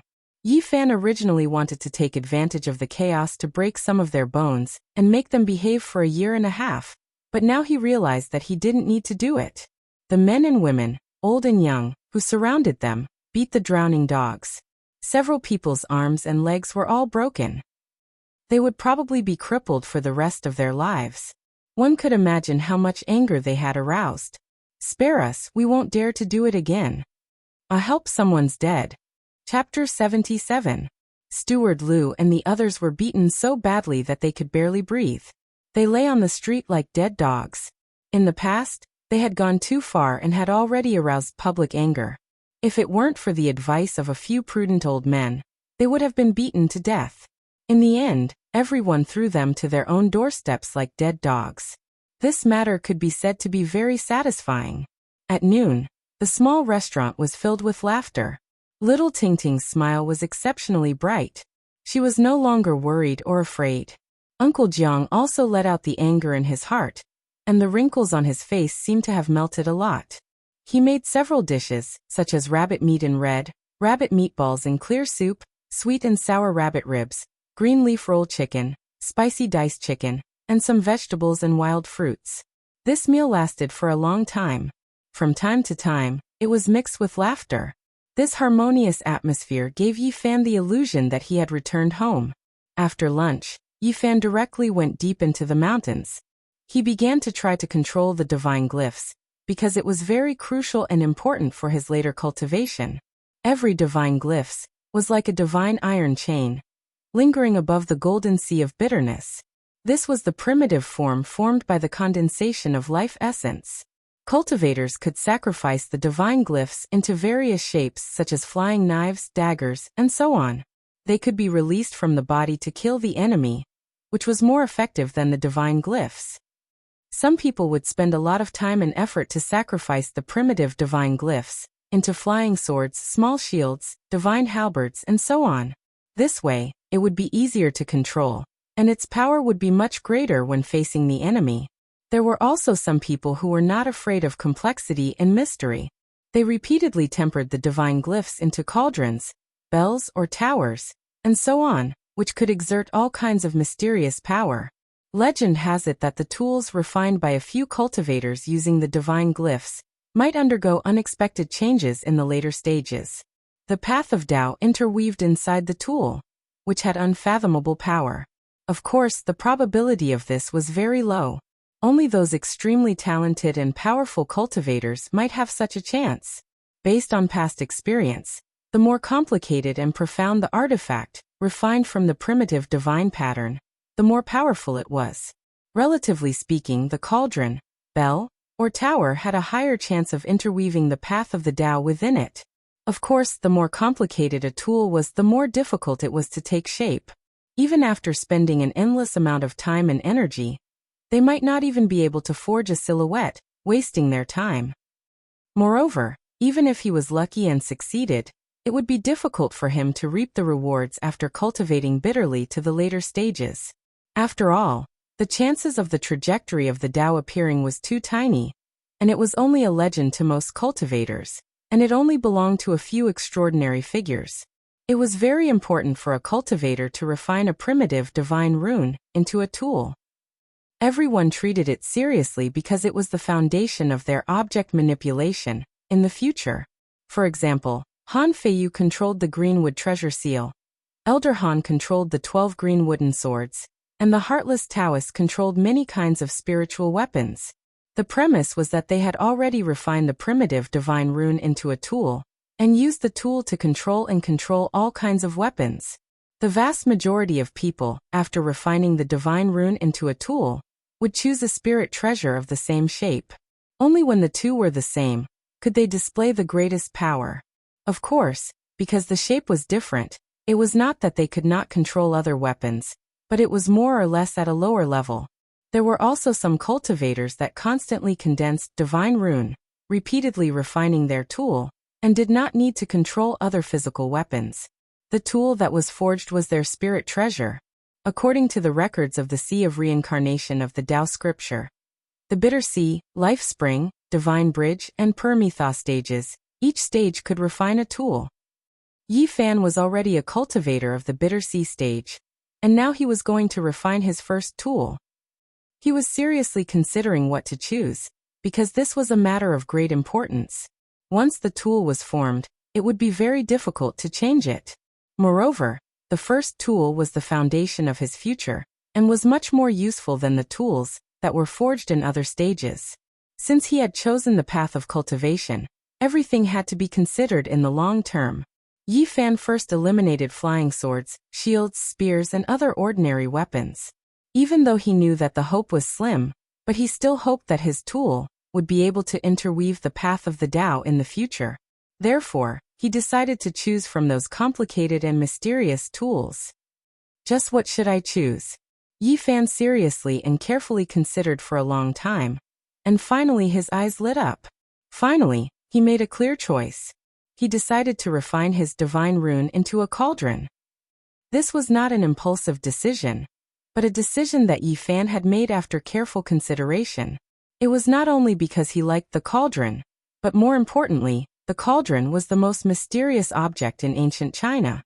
The cauldron ran through the entire ancient history of China. The collapse of mountains and rivers, the change of dynasties, the rise of feudal vassals, the unification of the 9 regions, were all inseparable from the cauldron. It was the divine tool of the 9 regions, the sacred object of the country. Seeking the throne of the Central Plains, the golden age of the spring and autumn period. There were countless idioms that were related to the cauldron.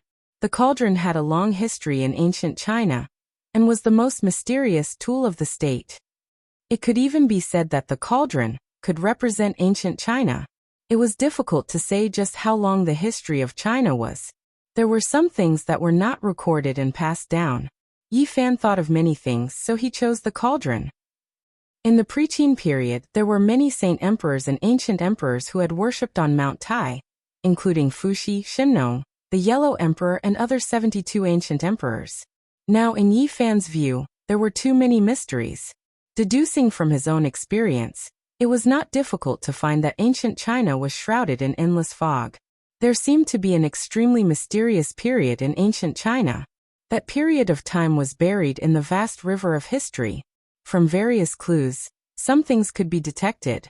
The ancient people seemed to have mastered extraordinary power. The cauldron, as the most mysterious object passed down from that period, was naturally valued by Yi Fan. It was the most important sacred object that ran through the history of ancient China, so he naturally chose it as the important tool. As for this choice, Yi Fan was full of confidence. This was the crystallization of ancient China, and as his first tool and foundation, it was the most suitable. There were many forms of the cauldron. The most famous ones were the 3-legged cauldron and the 4-legged square cauldron. Which one should he choose? Yi Fan thought carefully again. The 3-legged cauldron appeared even earlier. He gradually made a decision in his heart. In addition to the earlier reason, there were other reasons. From his current identity as a cultivator, he felt that the 3-legged cauldron contained some inexplicable principles. The 3-legged cauldron was more stable than the 4-legged cauldron.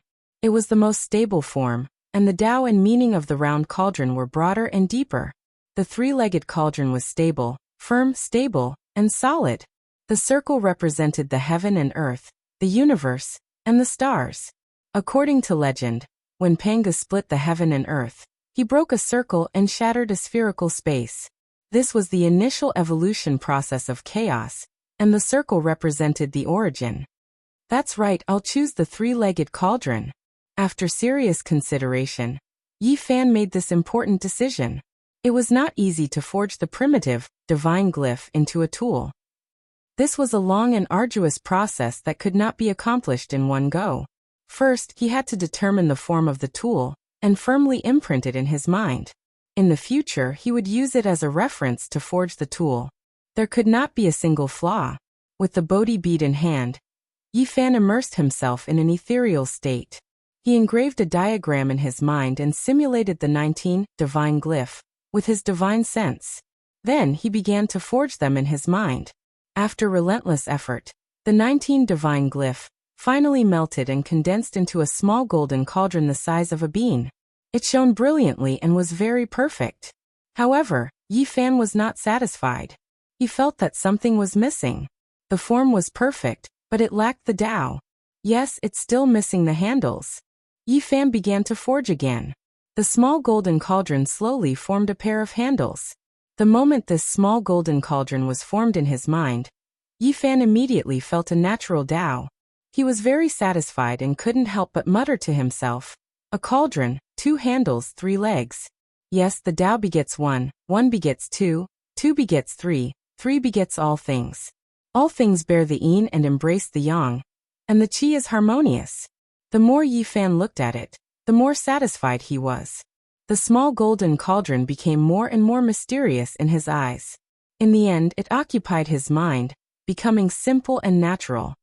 Yes, that's it. After Yi Fan finished forging, the 3-legged cauldron was forever engraved in his mind.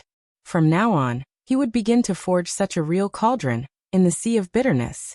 The most mysterious tool that ran through the entire history of China. Yi Fan's heart was filled with anticipation. Chapter 78.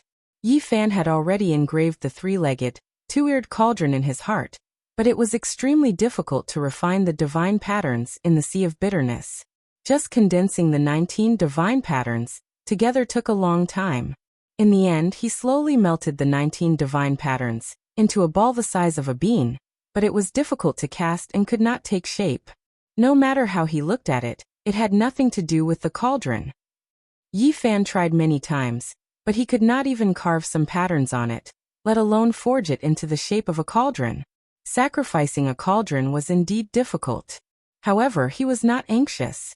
After all, this was just the beginning, and there would be time to polish it in the future. This would be a long and difficult process, not only for him, but for others. The sky darkened. Yi Fan hunted a badger and walked back. Returning to the small restaurant, he had just sat down when the old man laid out a table full of food and wine. The fragrance was alluring. Little Ting Ting had changed into a new set of clothes. Her rosy little face was filled with a sweet smile, revealing 2 cute little dimples. The little girl's definition of happiness was very low. As long as she could eat and not be bullied, she would be very satisfied. Moreover, she had new clothes to wear now. Today the Li family is on high alert. They have gathered many strong men, as if they are guarding against something. Uncle Jiang said at the dining table. What's going on? Yi Fan asked. The Li family has an enemy who lives dozens of miles away. There are also people in the family who are cultivating outside. They are both strong local families, and the 2 families have never been on good terms. The Li family suspects that the other party set fire to more than 10 carts of goods. Today they sent people to investigate, but in the end, a steward was detained. The rest were beaten half to death and rushed back. Yi Fan immediately chuckled and said, I originally wanted to torment them, but now it's even easier. This time, I guarantee that they will not be able to take care of themselves, and will no longer have the mind to suspect others. Let the 2 families in the same village suspect each other. After asking about the situation in detail, Yi Fan quietly snuck out of the small town at night, and went straight to a villa dozens of miles away. He snuck in without a sound. Although there were people in the family who were cultivating outside, there was no such person in the family at the moment. To Yi Fan, it was as if he didn't exist. After more than an hour, he found a person tied up tightly in a woodshed. Is that Steward Zhang? The voice of the person in the woodshed was shrill, similar to what Uncle Jiang had described. He immediately replied, It's me. Who are you?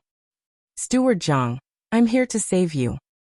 Yi Fan walked over and broke the rope on his body, saying, Your family's young master went down the mountain from the misty paradise. This time he is going to completely destroy the Wang family. What? Steward Zhang seemed to be very surprised and said, Who are you? Yi Fan's voice immediately turned cold as he said, Calm down. Your family's young master has invited a few martial brothers, and I am one of them. Greetings, great immortal old master. Even though Steward Zhang could tell that the other party was young, after learning that the other party was a cultivator, he immediately kowtowed like a bug. No need to kowtow. Right now, I have something to tell you. Listen carefully. Great immortal old master, please speak. There are a few barrels of oil here. Go outside and set them on fire. When the fire is lit, Shout loudly that your family's young master is going to destroy the entire Wang family. Ah, if that's the case, will I be caught and killed by them? At this moment, how could Steward Zhang think of anything else? All he was thinking about was whether or not he could preserve his own life. Don't worry, we are responsible for your safety.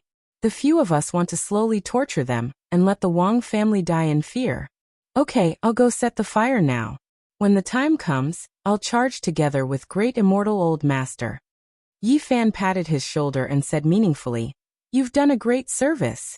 Being praised like this by an immortal in his eyes, Steward Zhang's blood immediately boiled.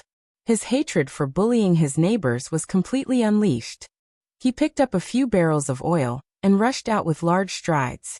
Yi Fan picked up the broken rope on the ground, then turned around and disappeared into the darkness. Not long later, the mountain villa was ablaze. 4 to 5 places were set on fire at the same time. Just at this moment, Steward Zhang's shrill voice rang out. It was especially ear-piercing in the middle of the night. He said, Wang family's son of AB*TSH, I've set your nest on fire. Just you wait, my family's young master will destroy your entire family. The Wang family was instantly in chaos. There were the cries of women and the curses of men. Very quickly, there were people holding shining blades and rushing towards Steward Zhang. At this moment, Steward Zhang was extremely excited. With a celestial supporting him, he had no fear and lit 4 to 5 more fires. When the Wang family people saw this, their eyes turned red. They roared in anger and rushed over. They waved their blades and slashed. Under the illumination of the fire, the snow-white blades were especially eye-catching. Only at this moment did Steward Zhang feel fear.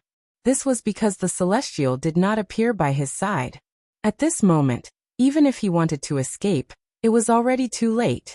He let out a scream of fear, and had just turned around to take a step when his neck was directly cut. Blood gushed out and he died with his eyes wide open. Seeing that Steward Zhang had been killed, Yi Fan quietly retreated from the darkness. However, he did not leave. He took advantage of the chaos to light more than 10 fires. The raging flames burned fiercely, dyeing half the sky red. Only at this time did Yi Fan fly away, disappearing into the darkness in the blink of an eye. The next day, when the news reached Fresh Breeze Town, the Li family was immediately shaken. Half of the Wang family's mountain villa was burned down. What, Zhang Shun did it? Bastard Zhang Shun, I will kill your entire family. Everyone in the Li family panicked. Like ants on a hot pan, they gathered all the able-bodied men and prepared to deal with the Wang family's revenge. Half of the Wang family's mountain villa was turned to ashes. They were extremely furious and burned down all the Li family's shops in the county. As for the gold and silver, they took all of it and gathered the servants to attack Fresh Breeze Town. On this day, outside of Fresh Breeze Town, the two families had an intense bloody conflict. Both sides suffered many casualties. There was nothing to explain now, so they could only resolve it with blades and blood. Only until dusk did both sides retreat. It was obvious that the matter would not end like this. In the next few days, there would definitely be more bloody conflicts. That very night, the Wang family's people came again. They rushed into Fresh Breeze Town and went straight to the Li family to set fire. If they had not been prepared, the Li family might have been completely turned to ashes. Even so, many rooms were burned down, and there was no peace for the whole night. The residents of Fresh Breeze Town all clapped their hands in joy. The Li family usually acted like a tyrant in the village, and had long since provoked the resentment of the people. It was just that no one dared to stand out.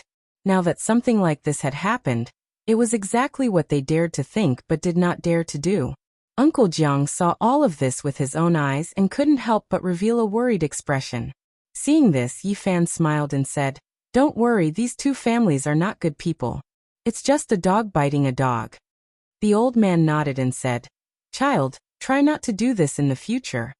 He was a little worried about Yi Fan. He felt that a 12-year-old boy could cause such a big storm with just a few casual tricks. He was afraid that in the future, Yi Fan's thoughts would deepen and he would go down the wrong path. Yi Fan immediately chuckled and said, Uncle, don't worry. I have never had the intention to harm anyone. I only do this to people like them. The Li family's people who are cultivating outside are probably coming back. The old man revealed a sad expression as he thought of his own son. I think so too. With such a thing happening to the Li family, they must have gone to the mist paradise to send a message. Even if such a thing didn't happen, the Li family's people should have come back. Why? Yi Fan was a little confused. The Li family usually spends a lot of money, mainly to collect spirit medicines, and send them to the few people of their family who are cultivating outside. A while ago, they seem to have collected some kind of origin. It is said that it was discovered by a herb gatherer in an ancient cave deep in the mountains. It seems to have great benefits for cultivators. Yi Fan's heart shook at that time. According to ancient records, during the era when the qi of heaven and earth merged to give birth to all things, plants were flourishing, living beings were powerful, and there were endless spirit medicines. Many origins were produced sparkling like amber, and there was a large amount of life essence sealed inside. There were even some rare divine origins that had tyrannical creatures from the primordial era sealed inside. After such origins were extracted, they could provide a large amount of life essence. Discovering an origin in an ancient cave deep in the mountains, the Li family really gave me a big gift. Yi Fan revealed a bright smile. Chapter 79. Where did the herb gatherer who first discovered the origin in the ancient cave go? Yi Fan asked. There were records in the ancient books that under normal circumstances, origin could be excavated from several pieces of origin, or even more. If they found that ancient cave, perhaps there would be other discoveries. Uncle Jiang sighed. After he returned to the town, he sold that piece of origin to the Li family. In less than a day, he disappeared. Many people speculated that the Li family was not willing to pay the bill, and had secretly done something evil. Yi Fan instantly understood that the Li family must have killed him. Origin was extremely important to cultivators. They would not allow this person to speak nonsense. It seems a little troublesome. Big brother, what trouble do you have? Tingting will help you. Little Tingting tilted her head, blinking her big bright eyes, and said innocently. Yi Fan smiled, scratching her delicate little nose. Tingting is so good. After eating breakfast, Yi Fan walked out of the small restaurant, circling around the Li family from afar. The inside was in ruins, and there were at least 30 houses that had been burnt down. At this time, there were waves of beast roars coming from outside the small town. Not long after, a cloud of dust rose, and a tall mount rushed into the small town. It was shaped like a horse, but was covered with green scales. Its speed was extremely fast, and in the blink of an eye, it had arrived at the gate of the Li family. Dragon scale horse. Yi Fan was shocked. He knew of this strange beast. Its body was covered with green scales, and its shape was like a horse. It had extraordinary strength, and when it ran, it was many times faster than ordinary horses. It could travel 4,000 or 5,000 miles in a day without a problem. It did not know fatigue, and did not need to stop in the middle. It was very difficult for ordinary people to possess such a strange beast. Even bitter sea stage cultivators would find it difficult to subdue it. The strength of the dragon scale horse was extraordinary, and normally only life spring stage cultivators could subdue it and bestow it to their juniors who could not yet ride on the rainbow. The dragon scale horse's green scales flickered, and it shook its head and tail, neighing towards the sky. It was a divine steed. On the saddle sat a young man of about 25 or 26 years of age. His face was pale, his lips very thin, and his eyes somewhat cold. The Li family was immediately alarmed. The door was opened, and someone shouted and ran inside to deliver a message. Young master is back. Yi Fan relaxed. He felt that the cultivator of the Li family was most likely a bitter sea stage cultivator. Otherwise he would have directly flown back on a divine rainbow. This source is mine. Now was not the time to act. Not long after, Yi Fan entered the deep mountains. This time he looked into the golden book in the sea of bitterness, and found that the words at the beginning were even more blurred, as if they were really going to disappear completely. Why is it like this? Yi Fan kept thinking about this question and said to himself, fortunately, I have completely comprehended the parts that disappeared. After that, he continued to comprehend the Tao scripture. Every time, he would have a different feeling. After a long time, He stopped and began to refine the cauldron above the sea of misery. The 19 divine markings were smelted together, like a lump of divine iron, shining brightly. No matter how many times Yi Fan refined it, it was difficult to turn it into a cauldron. During this period, Yi Fan once tried to forge a flying sword. Although he did not succeed, he roughly had the shape of a sword embryo. If he continued to slowly refine it, sooner or later he would succeed. Why is it so difficult to refine a cauldron? Yi Fan smelted the golden sword embryo and began to cast the cauldron again. But he tried again and failed again and again. He could only hammer it into a lump, unable to shape it, and even the rough embryo was difficult to form. If this goes on, when will I be able to cast a cauldron full of Tao charm? If I waste time in vain, it would really be like drawing water with a bamboo basket. The process of refining the cauldron not only needed to mobilize life essence, but also a high degree of concentration of divine sense. In the end, Yi Fan was exhausted and had to stop. Above the sea of misery, the bean-sized lump of divine iron was shining brightly. It was difficult to take shape after hundreds of refinements. Such a piece of divine iron can already be regarded as a half-useless tool. I don't know if it can control a weapon like the Greenwood treasure seal. Yi Fan was very regretful. He did not have any treasures and he did not know if he could control things now. Otherwise, he really wanted to give it a try. Suddenly, he saw the golden book that was squeezed by the green copper at the edge of the sea of misery. His heart suddenly moved and he said, "Let's try controlling it." The bean-sized divine iron lump quickly sank into the sea of misery and instantly melted into the golden book. With a thought from Yi Fan, a blazing golden light rushed out of his body, like a flash of lightning across the sky. The dazzling light rushed past, and several ancient trees and 2 boulders could not stop it. Yi Fan walked forward, and with a light push, a towering ancient tree immediately fell down. The cut was extremely smooth, and when the golden light streaked past, the giant tree didn't move at all, but it had already been cut in half. Yi Fan was really shocked, and several ancient trees were like this. As for the 2 boulders, with a push of his hand, they were instantly split in half, and had already been cut cleanly. The golden book flew more than a dozen meters away, like a golden sun in the sky. With a thought from Yi Fan, the golden light flashed, and instantly flew back, returning to his sea of misery. How sharp! Yi Fan was very surprised. He had only wanted to give it a try, and did not expect that he would really use the golden book, and its sharpness was unparalleled. This golden paper not only records the Tao scripture, but can it also be used as a weapon? With this idea, he began to try again. The golden light was like a rainbow, and it constantly cut through the void like lightning.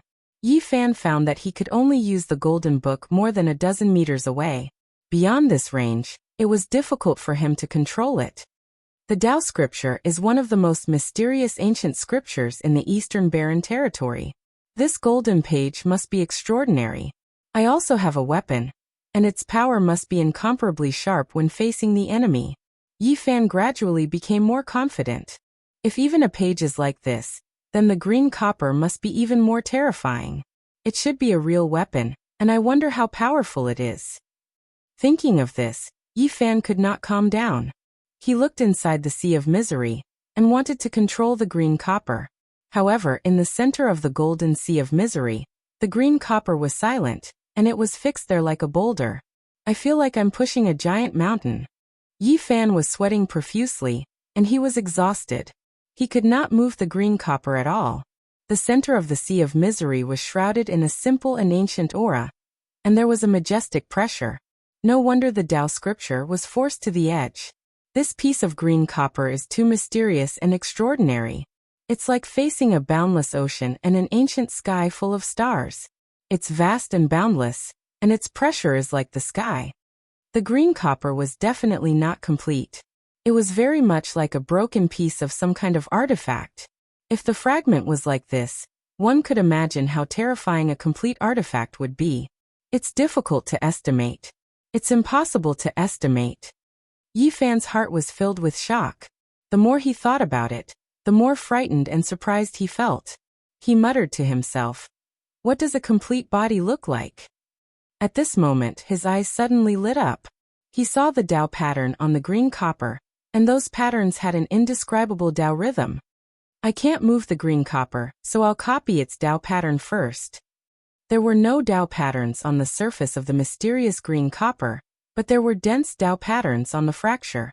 They were complicated, profound, and unfathomable. It was impossible for people to understand, but there was a kind of natural Tao, and the feeling of the chaos of heaven and earth, which made people deeply moved at a glance. Yi Fan had not yet reached the level where he could study Tao patterns in detail.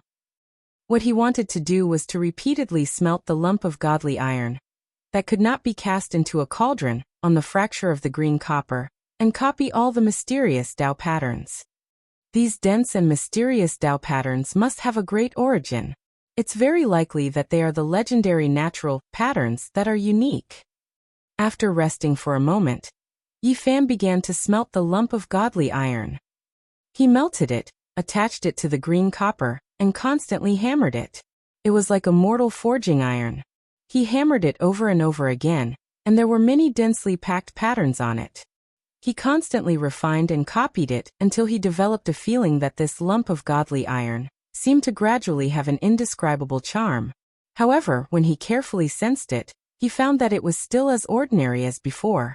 There were no changes, and the so-called Tao rhythm did not exist. Is it a misconception? Yi Fan muttered to himself. In the following period of time, he constantly melted the lump of godly iron and repeatedly refined it. He copied the Tao patterns on the green copper inside and out. It could be said that he had tempered it hundreds and thousands of times. It seems to be much more condensed than before. Whether it's a misconception or not, copying the Tao patterns on the green copper is definitely only good and not bad. Finally, Yi Fan began to cast the cauldron again. He wanted to see if the lump of godly iron had really changed after copying the Tao patterns. Above his sea of bitterness, the lump of godly iron constantly changed shape.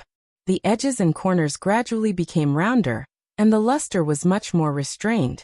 It had a more solid feeling. In the end, although he did not even manage to refine the rough embryo, Yi Fan still felt very excited. He sensed an abnormality. In the process of refining the lump of godly iron, he found a mysterious feeling. The Tao patterns on the green copper are indeed mysterious. In the future, I will have to repeatedly smelt and copy it every day. Successfully casting the cauldron is only a matter of time. Chapter 80. At noon, Yi Fan returned to the restaurant. He really liked the atmosphere when he ate with Uncle Jiang and Little Ting Ting. After the meal, Little Ting Ting obediently went to wash the dishes. Yi Fan felt rather ashamed when he saw this. He didn't seem to have helped her do anything. Let me do it. You're still young and don't need to do these things. Go take a nap. You're so tall. No need for Big Brother to do it. I know how to wash the dishes. They're very clean. The little girl pushed Yi Fan to the side. Uncle Jiang's face was full of smiles. He tidied up the dishes and looked at his granddaughter dotingly. A sudden voice interrupted the warm atmosphere. I haven't seen you for 2 years. This little girl has grown up and knows how to do some things. A young man in his mid-20s walked in with a faint smile. He glanced at Uncle Jiang and Yi Fan in disdain before staring at Little Ting Ting. Uncle, who are you? Do you know me? Little Ting Ting had a sweet mouth. Even though she sensed some hostility, she still obediently called him uncle. Of course I know you. I've known you since your parents were still alive. The young man had a fair complexion and thin lips, giving off a sinister feeling. He didn't hide anything and directly mentioned that Little Ting Ting's parents were already dead. The little girl's eyes immediately turned red. She could still vaguely remember what her parents looked like. In the past, they would often wake up crying in their dreams. Later on, she and Uncle Jiang depended on each other. As time passed, she finally stopped crying in her dreams. At this moment, she couldn't help but cry when someone mentioned her parents again. She turned around and slowly washed the blue and white porcelain bowls. Her shoulders constantly twitched. Seeing Little Ting Ting's sadness, Uncle Jiang's expression changed. Seventh young master of the Li clan, do you need something? The young man pulled a chair and sat down. Nothing much. I'm just a nostalgic person, so I came to see how you two are doing. Uncle Jiang's expression was indiscernible as he replied. Thanks to seventh young master's blessings, we are barely able to survive. Yi Fan didn't say anything. He had already recognized this person. It was the young man on the dragon-scaled horse this morning. Why do I feel a wave of resentment? Old Jiang, are you jealous of me? The young man looked down with a cold smile. This person had entered the hazy mist grotto heaven at the same time as little Ting Ting's father. Due to his limited aptitude, he was left far behind by Ting Ting's father. Moreover, he had done evil deeds and was taught a harsh lesson by Ting Ting's father. As a result, he was filled with jealousy and hatred. After Ting Ting's parents passed away, he was the one who ordered the Li family to seize Uncle Zhang's restaurant and inn, forcing the grandmother and granddaughter to the brink of death. How could I dare to hate the seventh young master? There's no such thing. The young man's lips were very thin, giving off a very unkind feeling. He said, there are some things that don't need to be bottled up in your heart. If you're jealous, why don't you spit it out? Otherwise, anger will harm your body. You're already over 70 years old, and you don't have many years left to live. Uncle Zhang's body trembled a few times, but he calmed down in the end and said, Seventh young master, I only want to ask you one thing. Otherwise, I won't be able to die in peace. Ask away. The young man opened a folding fan with a paw sound and gently waved it, appearing calm and unruffled. I only want to know, did Ting Ting's parents really die in an accident? The old man seemed to have lost control of his emotions. He clenched his fists so hard that his knuckles had already turned blue, and his body was trembling slightly. Yi Fan hurried over and supported him. On the other side, little Ting Ting was silently sobbing. Her small body had her back to them, and her shoulders were constantly trembling. Her little hands were slowly rubbing a small porcelain bowl. Old man Jiang, it seems like you're holding back a towering resentment in your heart. But so what? You're already so old. Don't tell me you still want to risk your life? If you die, your beautiful little granddaughter's life will really be difficult. Just how did Ting Ting's parents die? Uncle Zhang's breathing was rapid, and his chest constantly heaved up and down. His face was filled with sorrow. Go ahead and guess. The young man closed his folding fan with a paw sound, looked at Yi Fan and said, I heard that you led people to cripple Steward Lu. Yi Fan did not respond. He supported Uncle Jiang and stood to the side. The young man glanced at him and did not continue to say anything. He stood up and walked towards little Ting Ting. What are you going to do? Uncle Zhang's eyes revealed a look of fear. He stretched out his hands like an old hen, blocking his way and protecting little Ting Ting behind him. Old man Jiang, what are you so nervous about? Do you think I would attack a little girl? The young man carefully looked at little Ting Ting and kept nodding.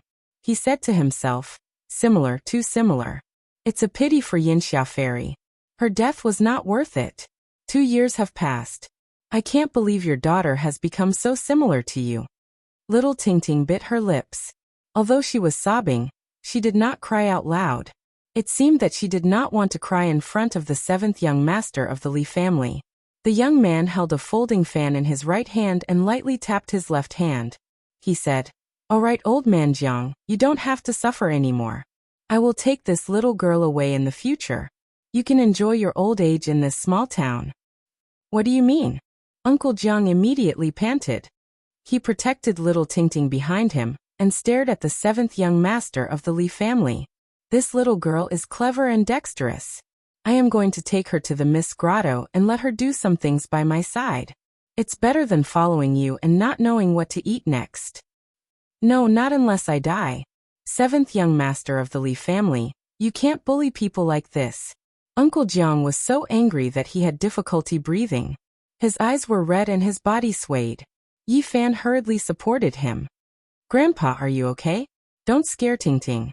Little Ting Ting hugged the old man's thigh. Her little face was filled with worry and fear as tears continuously fell. The young man mocked. Old man Jiang, do you have to be so angry? You have to understand that after leaving you, she will live a different life. In the future, she might even shine in the Mist Grotto. Uncle Jiang panted heavily. After a long time, he finally calmed down and begged. Seventh young master, please let us go. What are you saying? The young man's expression darkened and became very cold. He said, You don't even want to enjoy your old age in peace. You really don't know what's good for you. I will always be with Grandpa. Little Tingting's eyes were red and swollen. She tightly hugged Uncle Jiang's thigh. This time, I still have something important to do. I must return to the Mist Grotto tomorrow. In a few days, I will personally take her away. After saying this, the Li clan's 7th young master turned around and looked at Yi Fan. He said, "If you want to beat a dog, you have to look at its owner. Although it is a dog that was chased out, it cannot be bullied by outsiders." At this point, he lightly patted Yi Fan's shoulder and said, "Impulsive people will not live long." Bang! Yi Fan immediately sat on the ground. Traces of blood flowed out from the corner of his mouth. The chair behind him had been smashed into pieces. The young man glanced at him, sneered, and swaggered away. "Child, what's wrong?" Uncle Jiang was shocked and angry. He hurriedly went to support Yi Fan. "Big brother." Little Tingting's face also revealed a frightened expression. She used her little hand to help Yi Fan wipe the blood from the corner of his mouth. Seeing the Li clan's 7th young master leave, Yi Fan quickly stood up and said, "I'm fine." "Really?" The old man was skeptical. Little Tingting also had a nervous expression. She asked, "Big brother, are you really fine? Your mouth is bleeding." "Something almost happened. Are you okay?"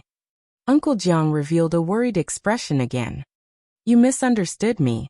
I said I almost couldn't help but attack. I'm fine. However, this person is really ruthless. If it was a normal person, they would die in less than half a month. It was us two who implicated you. If it was you, you wouldn't have suffered like this." Uncle Jiang blamed himself. "Uncle, don't say that. The blood just now was forced out by me." Yi Fan chuckled and said, "Speaking of which, I still have to thank this Li clan's 7th young master. Because he gave me a great opportunity.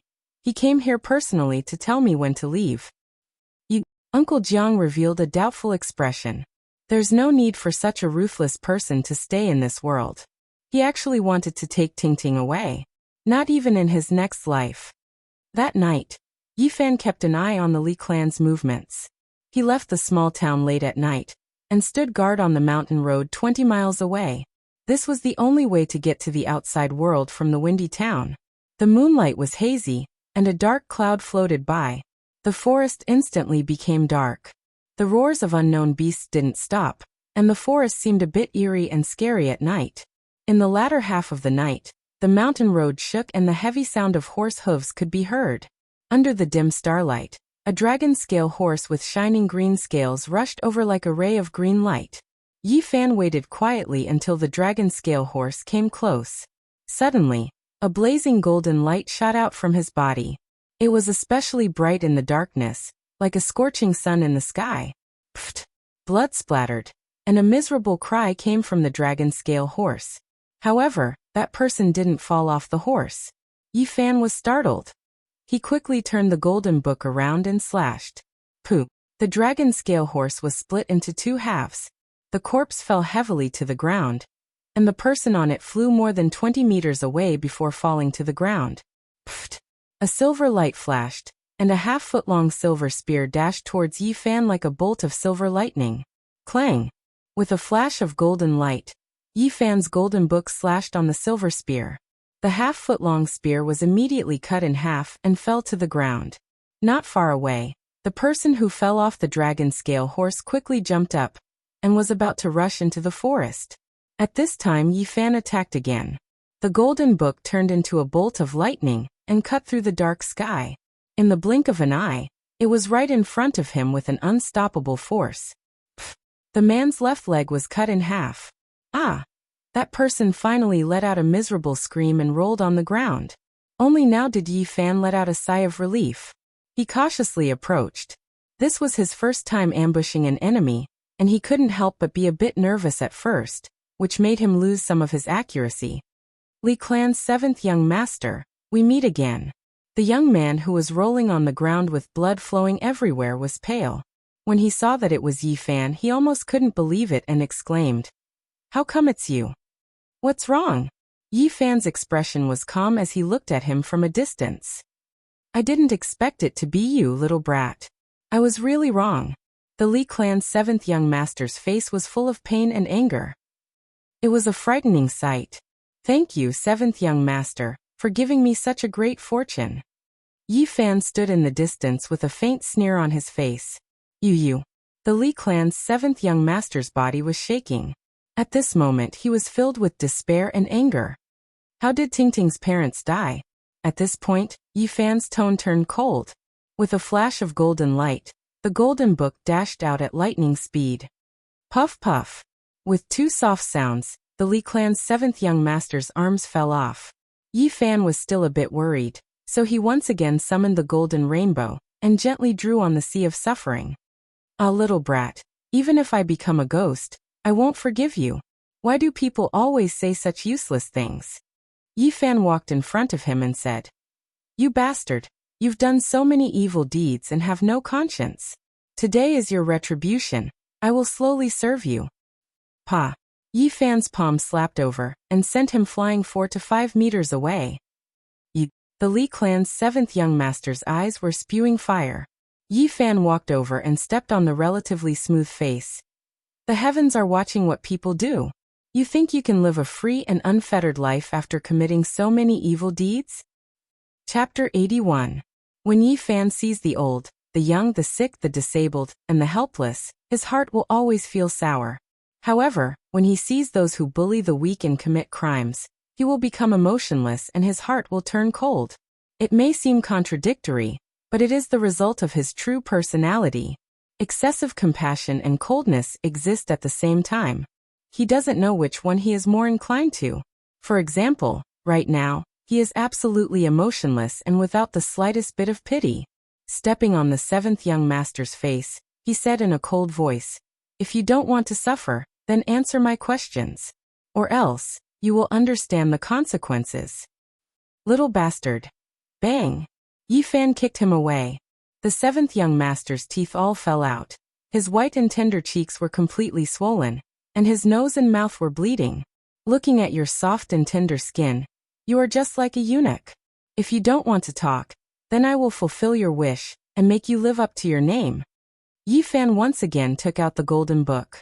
Like a ray of rainbow light, it shined brightly in the darkness. What do you dare to do? The seventh young master of the Li clan was terrified. I want you to be a eunuch. No, I'll talk. I'll tell you everything. The seventh young master's face was deformed from fear. To a man, this is worse than death. Useless thing. Yi Fan sat on a rock not far from him, and quietly listened to him talk about the past. Tingting's parents really were killed by the Li clan's cultivators. They paid a high price to exchange for a rare medicine that could cause powerful beasts to go berserk. Without anyone noticing, they used it on Tingting's parents. In the end, when they went out to collect spiritual medicine, they were torn to pieces by the terrifying lightning birds. Of course, there were also some dirty deals and shady tricks, which made people feel indignant. Yi Fan sighed. Whether it is the mortal world or the world of cultivators, there is no difference. Wherever there are people, there will be complicated hatred. Even cultivators are not immune. Yi Fan took out a wooden box from his bosom and kicked him away. With the help of the light of the moon and stars, he slowly opened this somewhat heavy sandalwood box. There was a light yellow stone inside. It was as thick as a thumb and as long as a knuckle. Although it was very small, it was very heavy. Yi Fan could feel a vigorous life force coming from it. According to the ancient records, during the era when the chi of heaven and earth merged to give birth to all things, plants flourished, living beings were powerful, and spirit medicines were endless. Many sources were produced, sparkling like amber, but within them, a large amount of life essence was sealed. Is this the source? Yi Fan observed it repeatedly under the moonlight, and found that this source was full of impurities. The crystal clear part only occupied 1/3 of it, which made him feel a little regretful. This was not a pure source. But even so, he was very satisfied. There was an extremely exuberant life essence within this amber-like stone, and there was something that looked like mist and light circulating within it. Good stuff. I wonder how much it can help me expand the sea of sufferings. That's mine. Not far away, the seventh young master of the Li clan groaned in a pool of blood. He gritted his teeth and was filled with hatred and anger. Wasn't this source found in an ancient cave deep in the mountains? Could it be that there's only this one and nothing else? Under the torture of Yi Fan, the seventh young master of the Li clan spilled everything without concealing anything. In that ancient cave, there was a cultivator who had passed away in meditation. It had been too long, and even his skeleton had been weathered away, leaving only this piece of source. What a pity, I thought I could get a few pieces. Yi Fan felt that he was a bit greedy. I've told you everything, can you let me live? The seventh young master of the Li clan revealed a glimmer of hope in his eyes. Of course, he knew that this was only an extravagant hope. The other party would not let him go. When you murdered Ting Ting's parents, did you have any pity?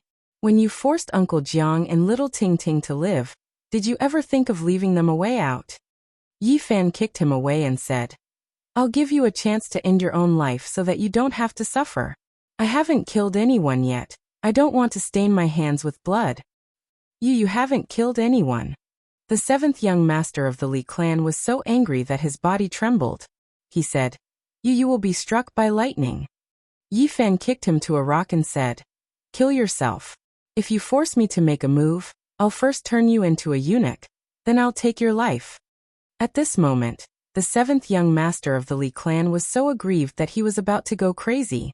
This way of dying was too stupid. The other party didn't even bother to make a move, and wanted him to kill himself. Little bastard, you're really a bastard. I won't let you go even if I become a ghost. The seventh young master of the Li clan was so angry that he kept coughing up blood. Yi Fan sat on a bluestone not far away and said, What's with all the nonsense? Hurry up and get on your way. I don't have much patience. The seventh young master of the Li clan was so aggrieved that he couldn't even speak. In the end he roared, You will die a horrible death. Bang. He slammed his head into a rock and died a violent death. You killed yourself, I didn't kill anyone. Yi Fan stood up and began to clean up the traces. It took him a full 2 hours to erase everything before he walked towards the small town. Although he looked calm, his palms were already sweating. This was the first time he had killed an enemy in his life. Even though the seventh young master was guilty of countless crimes and deserved to be executed, it still made him feel somewhat uncomfortable.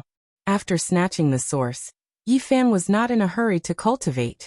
He knew very well that the source contained a large amount of life essence. After breaking it, it would rush out of the waves of source energy. If he wasn't careful, he would be discovered by others, so he had to be careful. In the next 2 days, Windy Town was very peaceful. It wasn't until the third day that the other 2 cultivators of the Li clan came back from the mist cave that the town was in chaos. The seventh young master of the Li clan is missing. How can a cultivator disappear just like that? This is the Li clan's retribution.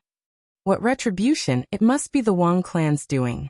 Other than the enemies of the Li clan, who would dare to do such a thing? Who would have the strength to do so? Yeah, I heard from the servants of the Li clan that it was most likely caused by the source a while ago. Even the ordinary people of Windy Town were discussing this. One could imagine how big this storm was. Everyone in the Li clan was completely enraged, but at the same time, afraid. At first, Yi Fan didn't care. The 2 people that came back from the Li clan hadn't reached the Life Spring realm and couldn't control the rainbow, so they weren't very scary. But after a few days, the development of the matter was somewhat out of his expectations, and the storm gradually became bigger. People from the Mist Cave actually came. Several Life Spring realm cultivators personally came. They let the people of the Li clan lead the way, and went straight to the ancient cave where the source was found. Then, the cultivators of the Wang clan also invited people from their own sect to go deep into the mountains to find the ancient cave. Both sides almost had a violent conflict. Could it be that this place found the source vein? On this day, more than 10 people on horses came to Windy Town. They were all extremely mystical beasts, each with thick scales and protruding horns. The mount in the middle was the most extraordinary. Its entire body was covered in golden scales, and a brilliant divine light surrounded it, as if there was a golden flame burning on it. It had the shape of a golden lion, but there were 2 horns on its head that were forked and surrounded by golden light. It was extremely majestic and mighty. Its 4 hooves didn't step on the ground, but were actually 3 inches above the ground. It was completely treading on air. One could imagine how powerful and terrifying this strange beast was.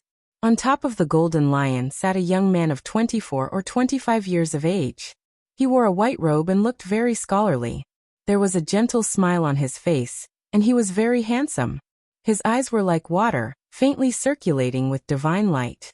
He could be said to be as handsome as jade. On both sides of him, there were two other mounts walking side by side. On the left was a green strange beast that was shaped like a lion or tiger. The green beast fur was extremely long, extremely clean, sparkling and translucent like jade. Clear splendor swirled about, shining brilliantly. Meanwhile, on its head was a jade horn that was unexpectedly releasing five-colored divine light. This five-colored strange beast was also treading on air, and didn't really step on the ground. On top of it sat a young man of 16 or 17 years of age. He wore green clothes and had a pressing heroic spirit. However, there was a faint sense of arrogance as he looked at everything in the town with disdain. On the other side was a strange beast that flickered with silver radiance. It looked like a divine deer, and its entire body was covered in silver scales. Moreover, there was a vertical eye in the center of its forehead. Its entire body flickered with a pure and holy radiance. It treaded on air, and didn't seem to be tainted by even a speck of dust. On top of it sat a young girl of 16 or 17 years of age. Her skin was like cream, and her eyes were misty like autumn water. Her red lips were dotted, and she was extremely beautiful. However, she gave off a feeling that she was unreachable and carried a hint of arrogance. The dozen or so strange beasts behind the three were all extraordinary as well. They were all extremely rare strange beasts. Some were covered in dense scales, while others were completely jade-like. All of them flickered with radiance. The people on the mounts ranged from 20 to 40 years of age. Regardless of whether they were men or women, they all carried an austere aura, and a powerful battle intent condensed around them. In the distance, Yi Fan saw all of this and couldn't help but suck in a breath of cold air. What kind of background did these people have? They were definitely not ordinary people.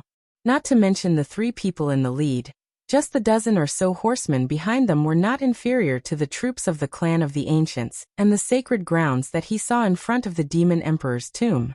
A powerful battle intent and murderous aura rushed toward him. May I ask if there's a family with the surname Jiang in this town?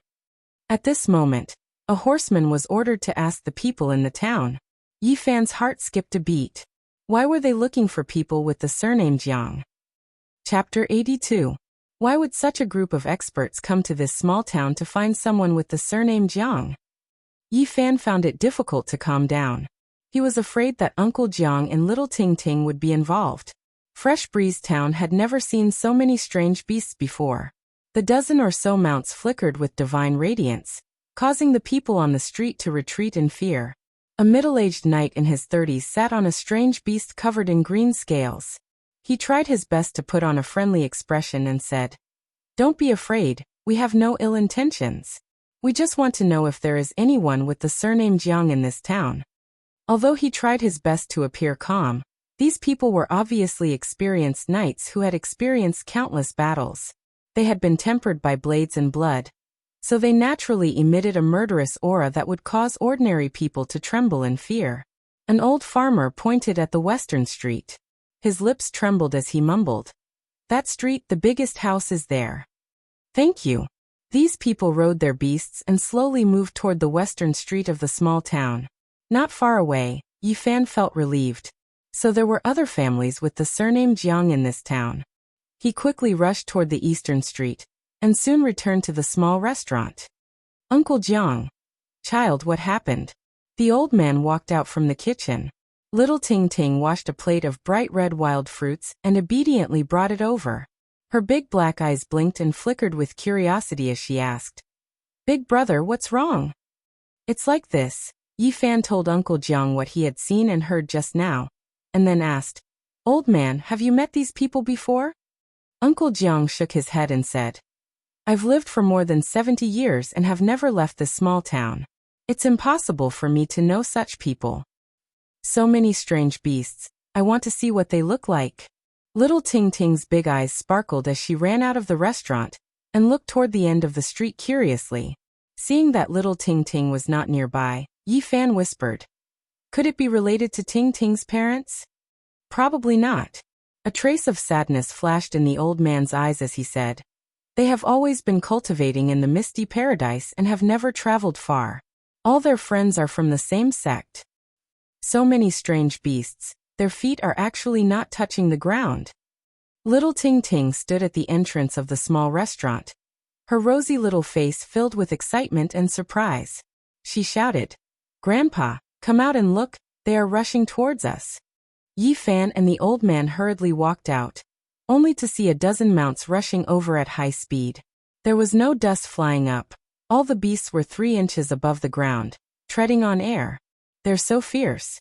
Little Ting Ting was a bit afraid because apart from the 3 people in the middle, all of the knights naturally gave off a powerful killing intent, and an innate battle intent filled the air. Yi Fan hurriedly pulled Little Ting Ting's hand, and then supported Uncle Jiang. It was indeed difficult for ordinary people to withstand this kind of pressure, and they would tremble in fear if they had to face it for a long time. The dozen or so beasts stopped in front of the small restaurant, shaking their heads and wagging their tails. Their scales flickered, emitting all kinds of light.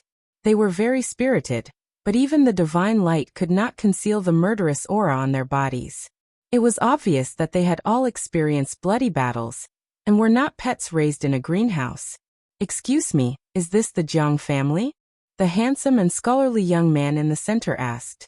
His clothes were whiter than snow, and his eyes were as clear as water, occasionally flowing with a bit of divine light. He sat upright on the golden divine hoe, exuding an otherworldly temperament, very different from those knights filled with killing intent. Uncle Jiang's wrinkled face was filled with doubt. He said, "Yes, what business do you all have?" The old man was already over 70 years old. His face was engraved with the passage of time, and there were many wrinkles on it. Even his old eyes were a bit turbid. Seeing how old he was and how he looked like he had 1 foot in the grave, the 16 or 17-year-old young man sitting on the 5-colored beast immediately frowned and said, "This is just an ordinary old man from the countryside who is about to die. He can't be the person we're looking for." The young man on the golden divine hoe glanced at him. The young man on the 5-colored beast seemed to have some misgivings and stopped talking. "Uncle, have you always lived in the windy town?" "Yes, I've almost never traveled far," the old man answered truthfully. "Did your ancestors live here, or did they move to this town later?" The young man on the golden divine hoe continued asking. "My father's generation moved here, and I was born here. What do you all want?" Uncle Jiang was full of confusion. Hearing these words, the young man on the golden divine hoe immediately jumped down. His white clothes fluttered in the wind, and even his boots were spotless. He looked extraordinarily handsome, and could be considered a rare handsome man. It was not an exaggeration to say that he was as handsome as Jade. "Uncle, I would like to ask you some questions. I hope you can answer them." "I don't dare. If I know, I will definitely answer." Uncle Jiang was just an ordinary old man. He was in awe of these cultivators who came on strange beasts. Little Ting Ting was a bit nervous. She grabbed onto Yi Fan's hand tightly and leaned on him and the old man. She looked at the beasts and the riders with fear and curiosity. "Please forgive me. I want to ask, is your father still alive?" the white-robed man asked nervously. Uncle Jiang was confused at first, but he answered, "He passed away more than 50 years ago." "What?" The white-robed man was stunned. His jade-like face revealed a trace of shock, and he sighed. "I already said that this is just an ordinary old man." The young man on the 5-colored beast revealed an impatient expression, as if he wanted to leave as soon as possible. "Shut up." The white-robed man turned around and glared at him. He then turned around and continued to ask, "Old man, please forgive me. Is your father called Jiangxia?" "You. How did you know?" Uncle Jiang revealed a surprised expression. The young girl sitting on the divine deer revealed a surprised expression and said, "Looks like we really found him." She had a slender figure and her skin was as white as jade. She was very beautiful, and there was a hint of arrogance between her brows, giving off a feeling that she was unreachable. The young man on the 5-colored beast frowned and said, "How can such an ordinary old man from the countryside have the blood of our Jiang family? If he really is the descendant of great-grandfather Jiangxia, how can he not know the cultivation method?" He must have the same name. Old man, can you tell me in detail? The white-robed young man's attitude was still very gentle. He went up to support Uncle Jiang and said, "Can we go in and talk in detail?" The riders all stood guard outside. The white-robed man supported Uncle Jiang and walked back to the small restaurant. The arrogant young man and the extremely beautiful young girl also followed in. Yi Fan saw that the other party had no ill intentions. He pulled little Ting Ting to the side and didn't say anything. "Are there any red moles on great-grandfather Jiang's left arm?" "There are 5. How do you even know this?" Uncle Jiang revealed a surprised expression. Great-grandfather Jiang actually lived in seclusion in Yan country. I didn't expect him to pass away more than 50 years ago. The white-robed man sighed softly and said, "Old man, perhaps I should call you great-uncle." No. Uncle Jiang saw that the other party actually bowed to him and hurriedly pulled the white-robed man up. The white-robed man turned around and said to the two behind him, "Why aren't you two greeting him?" "Greetings, great-uncle." The beautiful young girl bowed and glanced at Yi Fan and little Ting Ting at the same time. The young man was a little unwilling and mumbled, "Greetings, great-uncle." He hurriedly bowed and was very perfunctory. This is... Uncle Jiang was full of confusion. He didn't understand why they were like this. "Big brother, big sister, do you know my grandpa?" Little Ting Ting was also very confused. Her long eyelashes kept blinking, and her intelligent eyes were full of confusion. Seeing that she was so innocent and cute, the white-robed man dotingly rubbed her head and said, "We come from the same family." "What family?" Little Ting Ting blinked her big eyes curiously. "An ancient family that has existed since the antiquity era, the Jiang family. In the future, you will slowly understand how extraordinary our family is in the Eastern Barren Territory." Yi Fan was shocked. The antiquity families were definitely on the same level as the sacred grounds. Their status in the Eastern Barren Territory was unreachable. According to Yi Fan's knowledge, the surname Jiang and Ji were the most ancient surnames in China. According to historical records, the surname Jiang was the descendant of the Yan Emperor. They got their surname from the Yan Emperor's birthplace, Shinnong Residence's Jiangshui. Yi Fan was shocked. He didn't expect the surname Jiang to be so extraordinary even on the other side of the galaxy.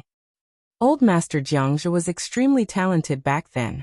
His name had already spread far and wide at such a young age. Later on, his name shook the entire Eastern Barren Territory. With a stomp of his foot, he could move the clouds in all directions. "I didn't expect." The white-robed man seemed to be very emotional. He could already tell that the old man's life wasn't very good. He didn't expect that the bloodline of a powerful expert would fall to such a state. The girl beside him was also confused. "Didn't old Master Jiang teach you the cultivation method back then?" "What cultivation?" Uncle Jiang was confused by their words and said to himself, "I don't know what you're talking about." Many things happened back then. It's hard to explain in a short time. "Old man, are you willing to come with us?" The white-robed man said to the old man, and then looked at Yi Fan and little Ting. "My surname is not Jiang. Ting Ting is Uncle Jiang's only granddaughter," Yi Fan explained hurriedly. "The family leaders branch old Master Jiang a lot, but the past will eventually come to light. I want to take you and Ting Ting back to the Jiang family." The old man was in a daze. Although he didn't understand everything, he understood the gist of it. He couldn't accept it. The girl beside him saw that little Ting was very cute and smiled. "Ting Ting, do you have any wishes? Big sister can help you realize them immediately." "I don't have any special wishes. I just want to be with Grandpa and Big Brother." "Do you have any other wishes?" Little Ting Ting tilted her head and thought seriously. Her voice was very tender. "I want to be able to eat my fill every day, and no one to bully me and Grandpa." Hearing this, the girl was startled. The white-robed man's expression changed. He asked in a deep voice, "Are you usually bullied?" "Yes. Before Big Brother came, bad people came to bully us every day." Little Ting Ting's innocent words made everyone's expressions change. "Old man, I forgot to ask. What about Ting Ting's parents?" Uncle Jiang revealed a sad expression. "I had a son in my later years, but in the end, I had to send him off." "How could this happen?" The girl's eyes widened. I don't know if they were killed by someone or if they really died by accident. At the side, little Ting Ting's eyes turned red when she heard this. Please elaborate. At this moment, the white-robed man's eyes flashed with divine splendor. The old man only said a few words, and the white-clothed man immediately stood up and said, Hazy Grotto, never heard of it. We will make a trip there in a while.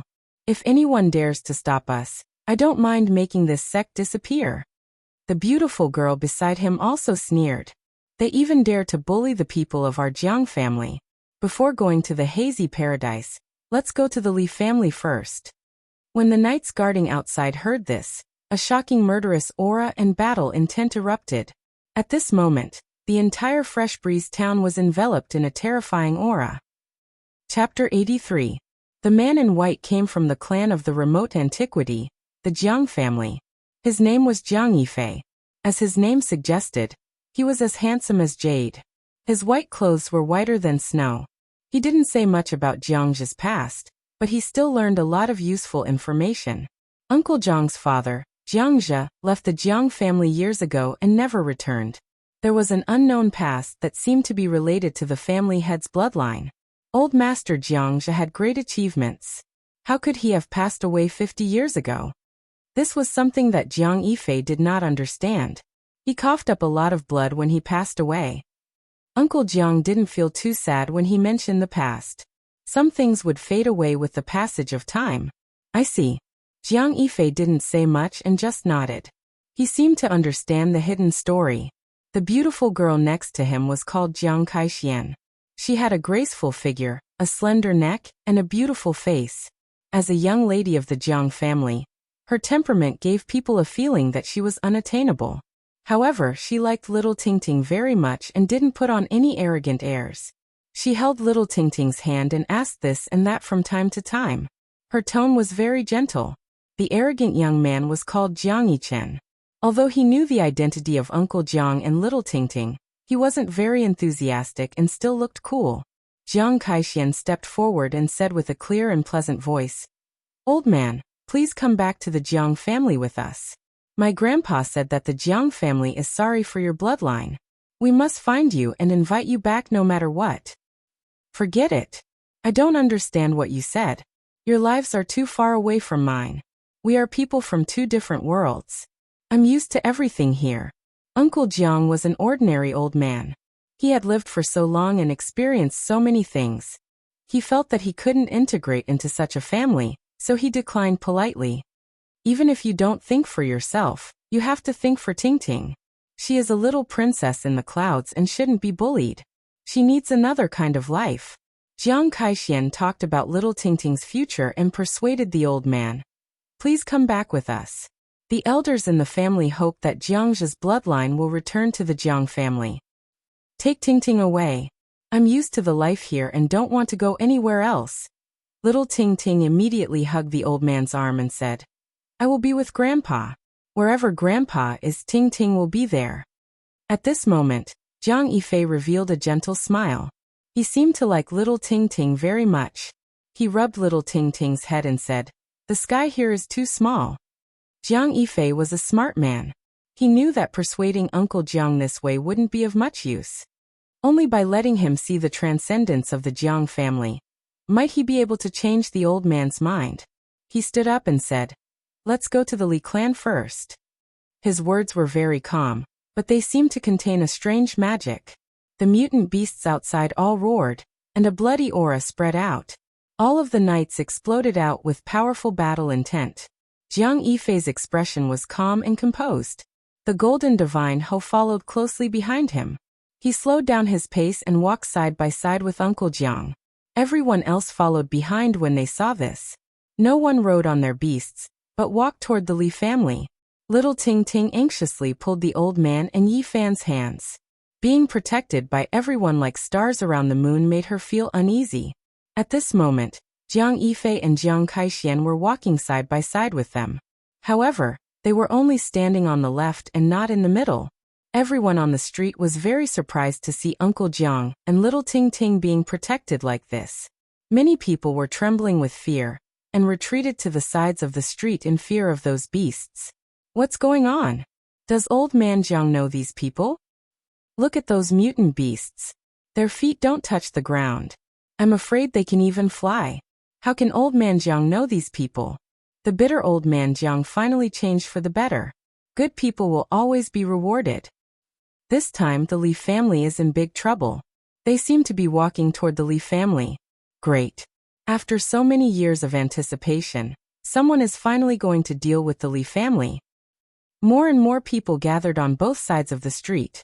Although everyone was very afraid and didn't dare to move forward, they still revealed excited expressions. They followed from afar and moved toward the Li family. When Uncle Jiang arrived at the gate of the Li family, he was a little hesitant. Seeing this, Jiang Yifei helped him up the stairs and said, "Not to mention a small Li family, even the palace of the most powerful country in the Eastern Barren Territory can't stop us." Bang! In front of them, a pair of vermilion doors suddenly collapsed as if a huge hammer had smashed on them. Inside, there was a commotion, and curses could be heard from the gatehouse. Who did this? How dare you come to the Li family and behave atrociously? You're really looking for death. Soon, more than 10 people rushed out, all of them fierce. However, when they saw more than 10 beasts, they were instantly stunned. They swallowed all the curses and were tongue-tied. The ferocious look on their faces disappeared, and they became fearful and uneasy as they quickly ran back. Look at your cowardly faces. What are you afraid of? There are cultivators in our Li family. After a steward received the report, he walked out cursing and said, "Damn it, who ate the guts of a leopard and dared to cause trouble in the Li family? Don't they know that many celestial masters are temporarily staying here? Bad guy." As soon as that steward walked out, little Ting Ting immediately took a few steps back. It was obvious that she was a little afraid of this person. After that steward walked out, he was also afraid. Golden divine Ho, 5-colored mutant beasts, divine deer with vertical eyes. He had never seen or heard of such things. He was immediately stunned. This is a bad guy. Yes, he brought people to rob our restaurant and beat Grandpa until he vomited blood. This kind of thing was said by little Ting Ting with such childish words. It made people feel even more angry. Jiang Yifei waved his hand, and immediately, a knight came forward and forced his way towards that steward. What do you want to do? This is the Li family, and there are several celestial masters inside. You are not allowed to behave atrociously. He shouted loudly and kept on retreating. Don't make a move here, so as not to scare the child. Jiang Yifei was meticulous and was afraid that a bloody scene would scare little Ting Ting. Yes. The armored knight grabbed the steward by the collar and tossed him out. There was a flash of green light, and the other knight rode a wild beast into the air, carrying the steward out of the town in the blink of an eye. Heavens, it can fly. It can really fly in the sky. That beast can actually run in the sky. It's too unbelievable. In the distance, the surrounding commoners all revealed expressions of shock. Their mouths were wide open, and their faces were full of astonishment. Little Ting Ting's mouth also formed an O shape. She tiptoed and looked into the distant sky. Jiang Kaixian revealed a smile, squatted down and said, "Do you want to have such a precious beast that can fly in the sky every day?" Little Ting Ting was about to nod subconsciously, but she quickly thought of something and hugged the old man's arm tightly. She shook her head and said, "I want to be with Grandpa." Jiang Kaixian didn't expect little Ting Ting to see through her intentions, so she didn't continue to tempt and persuade her. Not long after, a green shadow appeared in the sky. The knight that left rushed back on his strange beast and landed. A lock of hair was wrapped around his hand, and there were specks of blood on it. At the side, Yi Fan was very surprised. The Jiang family's knights seemed to be very powerful, and their strength was hard to estimate. He could feel a surging battle strength from them. The crowd continued to walk inside, and the surrounding commoners followed behind. They wanted to see the Li family's villains being taken care of with their own eyes. Who broke into my Li family and caused trouble? At this moment, a few middle-aged men and a few old men dressed in silks and satins walked out. Their faces were filled with anger. "Old man Jiang, it's you." It was obvious that they didn't understand the situation. When they saw Uncle Jiang in the courtyard, they immediately shouted, "Who allowed you to come in? Get out!" "Second master, lower your voice. What are those behind you? A servant reminded him in a low voice. Only then did the servant notice the strange beasts outside the gate. He immediately panicked and retreated in fear. He said, "Hurry up and ask those immortal masters to come out." Jiang Saishuan's pretty face revealed a cold expression. She said, "A small family with only a few people who know a little bit about cultivation dares to bully the weak and prey on the villagers. They really don't know the meaning of death." She gently waved her hand, and everyone flew out like fallen leaves.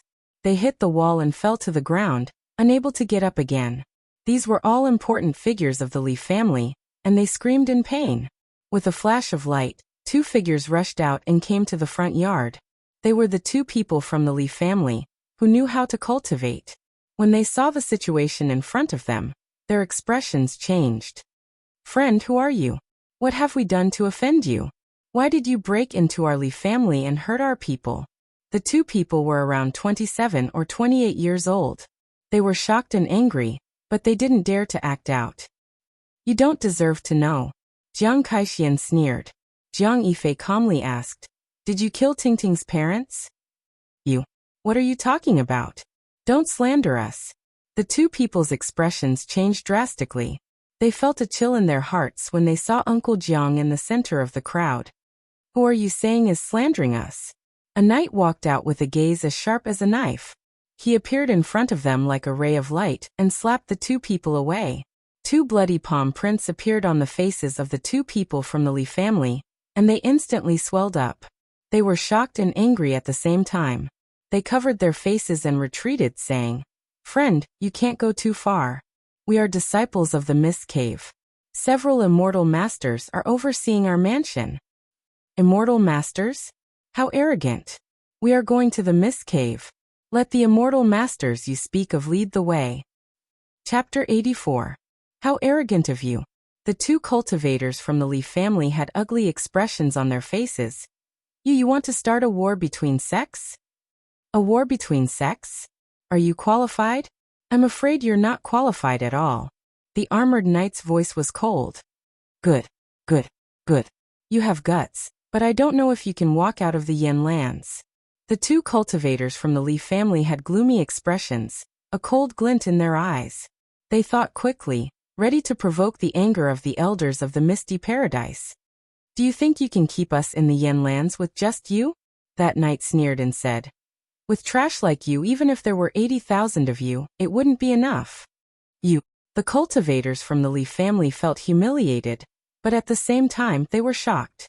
They felt that the other party seemed to have a great background. Or else how could he dare to speak so arrogantly? But they had no way out. They had to tie the Li family and the Misty Paradise together in order to have a chance of destroying the other party. They gritted their teeth. "Since you don't care about the Misty Paradise, I will report the truth. The elders of the sect will naturally let you know the immensity of heaven and earth." "You don't deserve it." The knight only took a step forward. He didn't even make a move, but the two from the Li family flew out like scarecrows, slamming heavily into the wall. Their bones cracked, and blood flowed from their mouths, noses and ears. Most of the bones in their bodies were broken, and they stuck to the wall like mud, their eyes full of fear. Under Jiang Yifei's signal, the knight didn't kill them. He still had questions for the two. "Did you kill Tingting's parents?"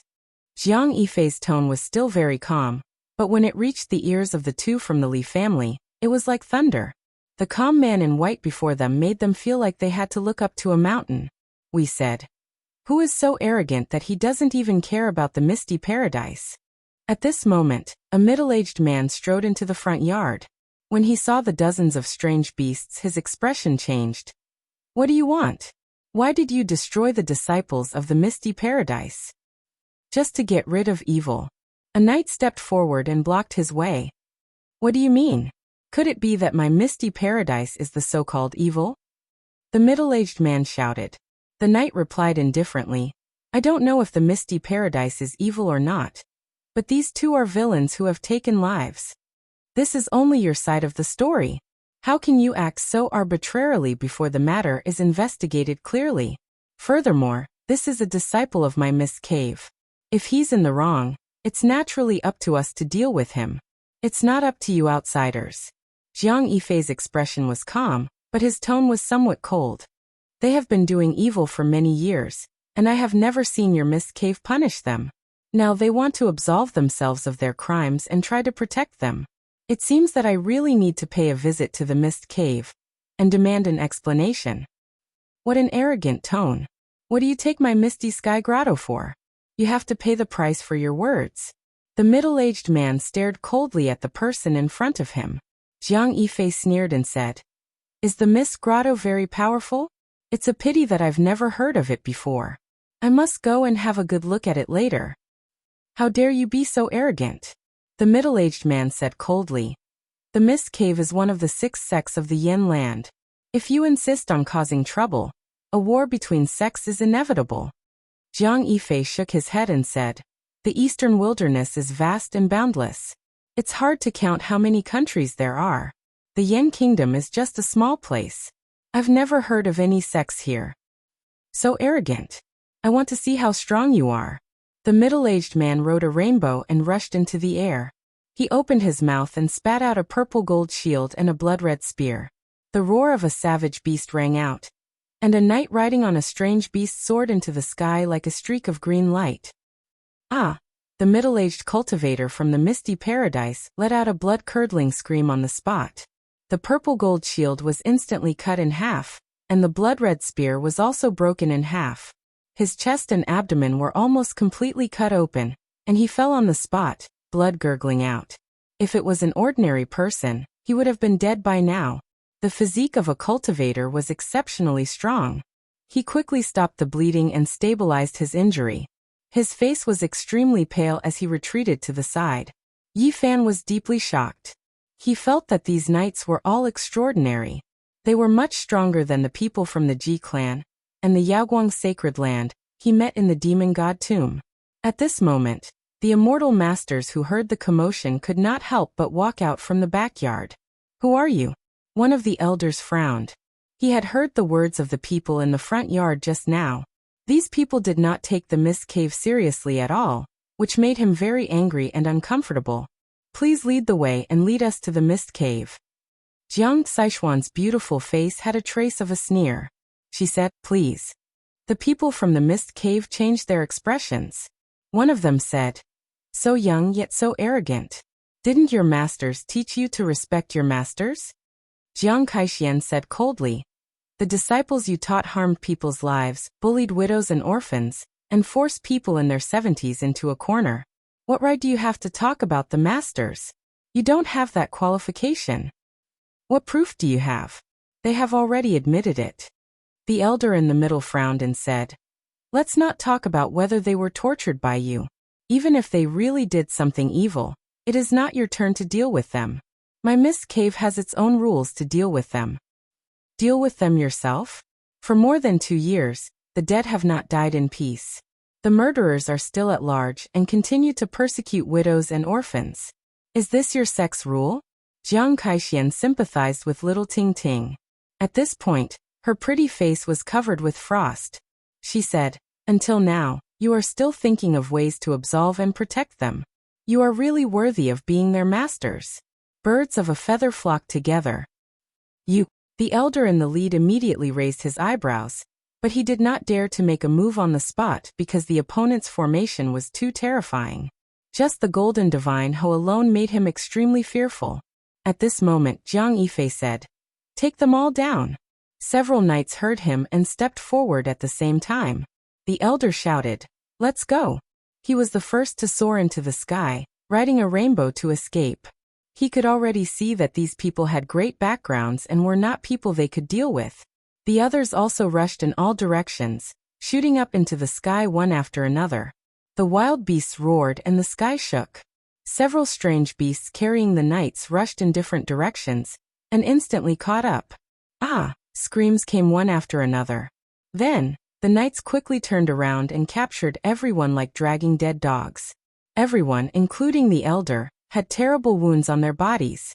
On the side, Yi Fan was very shocked. The clan of the ancients was indeed a colossus. These knights were too terrifying. Jiang Yifei pointed out 2 knights and asked them to stay behind to deal with the Li family. At the same time, He warned them not to kill the innocent and only to kill a few evil leaders. Let's go to the Mist Cave. Jiang Yifei personally helped Uncle Jiang onto the golden divine hoe and rode with him. Jiang Kaixian carried little Tingting onto the divine hoe and sat in front of her. Meanwhile, Yifan rode with another knight and soared into the sky. There's no need to go to the Mist Cave. Those two bastards are already dead, and the great hatred has been avenged. When Uncle Jiang learned that his son was killed, he couldn't help but shed tears. On the other side, little Tingting also began to cry. Go, we must go. Our Jiang family members are not people who can be killed just because they want to. Jiang Yifei's expression was calm, but his words were very powerful. Yifan sighed in his heart. He still had a long way to go. Compared to a colossus like the clan of the ancients, he was really too insignificant. The people in the small town were dumbfounded. After a long time, they burst into cheers. The malignant tumor of the town had finally been removed. In the face of life and death, the few captives of the Mist Cave had no choice but to yield and lead the way. More than a dozen strange beasts rode on the clouds and ran in the sky, making rumbling sounds as if thousands of horses were galloping, and as if a tsunami was surging across the sky. At this moment, Yifan felt that someone was peeping at him. When he turned around, he found that it was the arrogant young man Jiang Yichen. Seeing him looking at him, Jiang Yichen looked away and sneered. Yifan's heart suddenly moved. Why did he act like this? Could it be that he found out something? Soon the crowd arrived at the Mist Cave. In front of them, there were green peaks and green valleys. The mist was misty, and the glow was faintly discernible. It was indeed in line with its name. Who dares to break into the important place of our sect? A loud shout came from the front. Bang, bang, bang. The captured captives were all thrown out.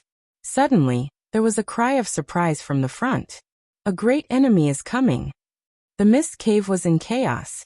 In an instant, the mist soared into the sky. The Taoist patterns carved on the mountains and rivers exerted their power. Rays of blazing divine light rushed out and blocked the way of the crowd. It's just SOSO.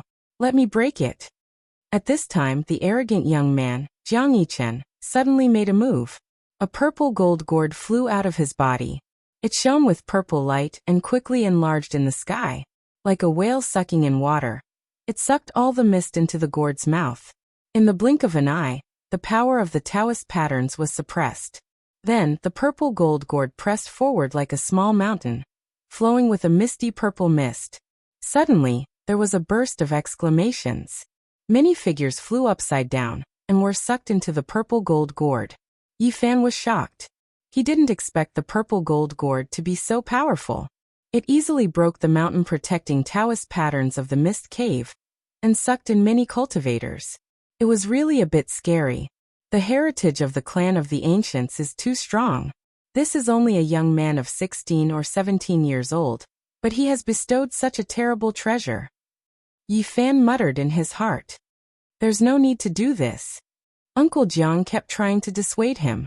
Jiang Yifei shook his head and said, Tingting's parents did not do evil, but they were persecuted.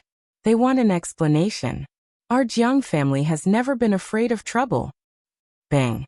At this time, a powerful wave shook in all directions in the Mist Cave. It shook away the purple gold gourd, and an old voice came. It turns out to be the people of the clan of the ancients. I wonder how the Mist Cave has offended you? Chapter 85. Inside the Mist Cave, a gray fog rushed up and shook the purple gold gourd away, imprisoning it there so that it could not continue to swallow cultivators.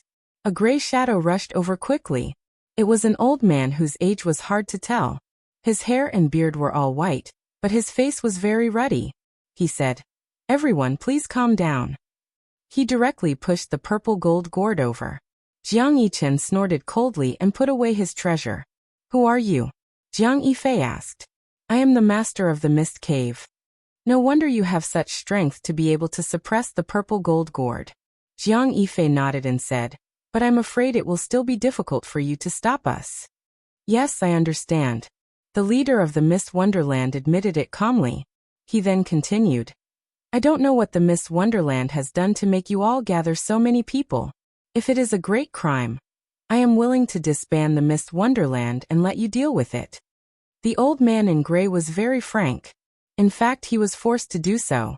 If he really went against the clan of the remote antiquity, the mist cave would quickly be destroyed.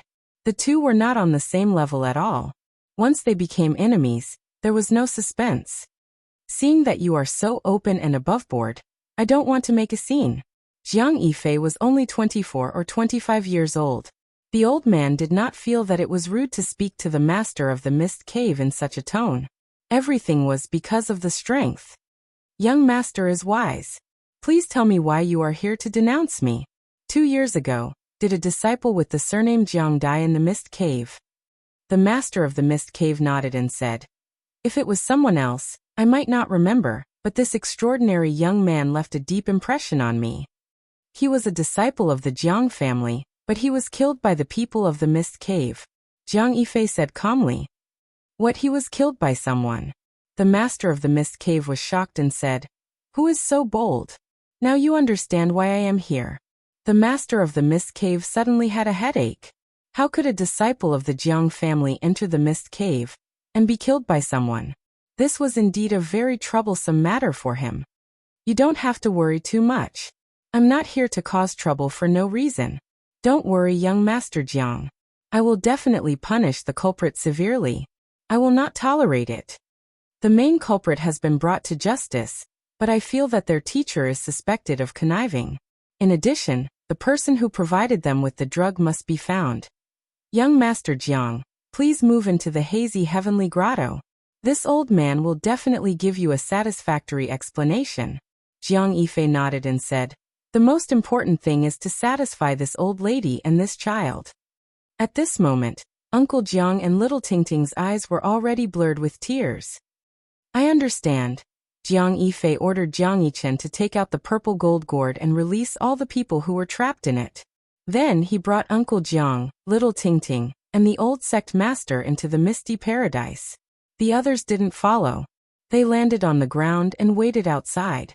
At this moment, Yi Fan felt that he was being watched again. He found that it was still the arrogant young man Jiang Yichen. What was going on? He didn't think he had offended this young man from the remote antiquity family, so he didn't understand why he was being watched.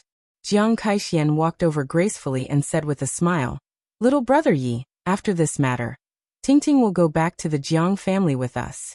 If you want, you can also go with us. At first, Yi Fan did have such an idea. The Jiang family was an ancient family that had been passed down from the antiquity age. Maybe he could find the secret of the divine body.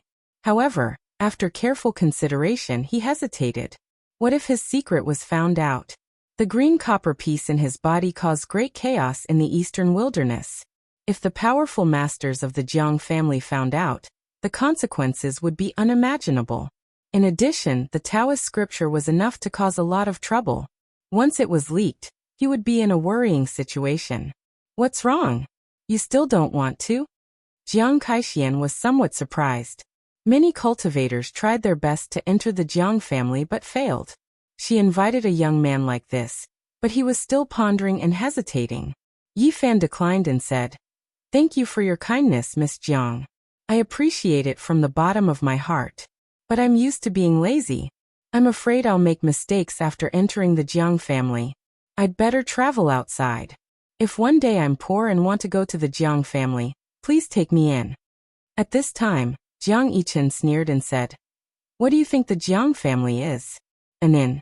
The Jiang family is not a place where anyone can come and go freely. If you want to join, don't talk nonsense now. Jiang Yichen, shut up. Jiang Kaixian scolded Jiang Yichen, then turned around and said with a smile, little brother Yi, don't mind him. He's always like this, spoiled. Don't worry, the Jiang family will always open the door for you. If you have any difficulties in the future, just come to the Jiang family to find me. Thank you, Miss Jiang. Yi Fan thanked her and felt strange at the same time. He didn't provoke this young master of the Jiang family, so why did he do this? Yi Fan became more and more determined that he couldn't enter the Jiang family now. The holy body, the Taoist scripture, and the mysterious green copper were all taboos. He didn't want to take risks. Boy, you should know that there are many people who want to join our Jiang family. If you give up this opportunity, You'll regret it for the rest of your life. Jiang Yichen looked at him and sneered. Yi Fan's heart trembled, and at the same time he was even more surprised. This young master of the Jiang family seemed to want him to join the Jiang family immediately. What was going on? Jiang Kaixian reprimanded Jiang Yichen a few more times, and he didn't say anything more. He just stood not far away and looked at Yi Fan from time to time. Is this bastard a dead rabbit? Damn it! Yi Fan muttered in his heart. After a while, Jiang Yichen finally stopped looking at him and began to wander around the mist cave, which made Yi Fan feel a little relieved. Soon he thought of his classmates. There should be 2 people in the mist cave, but he didn't know who they were. After waiting for a full hour, Jiang Yifei walked out with Uncle Jiang and little Tingting. The head of the mist cave and a group of important people saw them out in person. The eyes of the old man and the little girl were red and swollen. It was obvious that they had cried. Old head, please go back. There is no need to see us off. Our Jiang family is not unreasonable. This matter has been settled. You don't have to worry anymore. The old leader of the mist cave abode heaved a sigh of relief. Otherwise, anyone would tremble in fear when facing a behemoth like the Jiang family. In the Eastern Barren Territory, not many big forces dared to compete with them.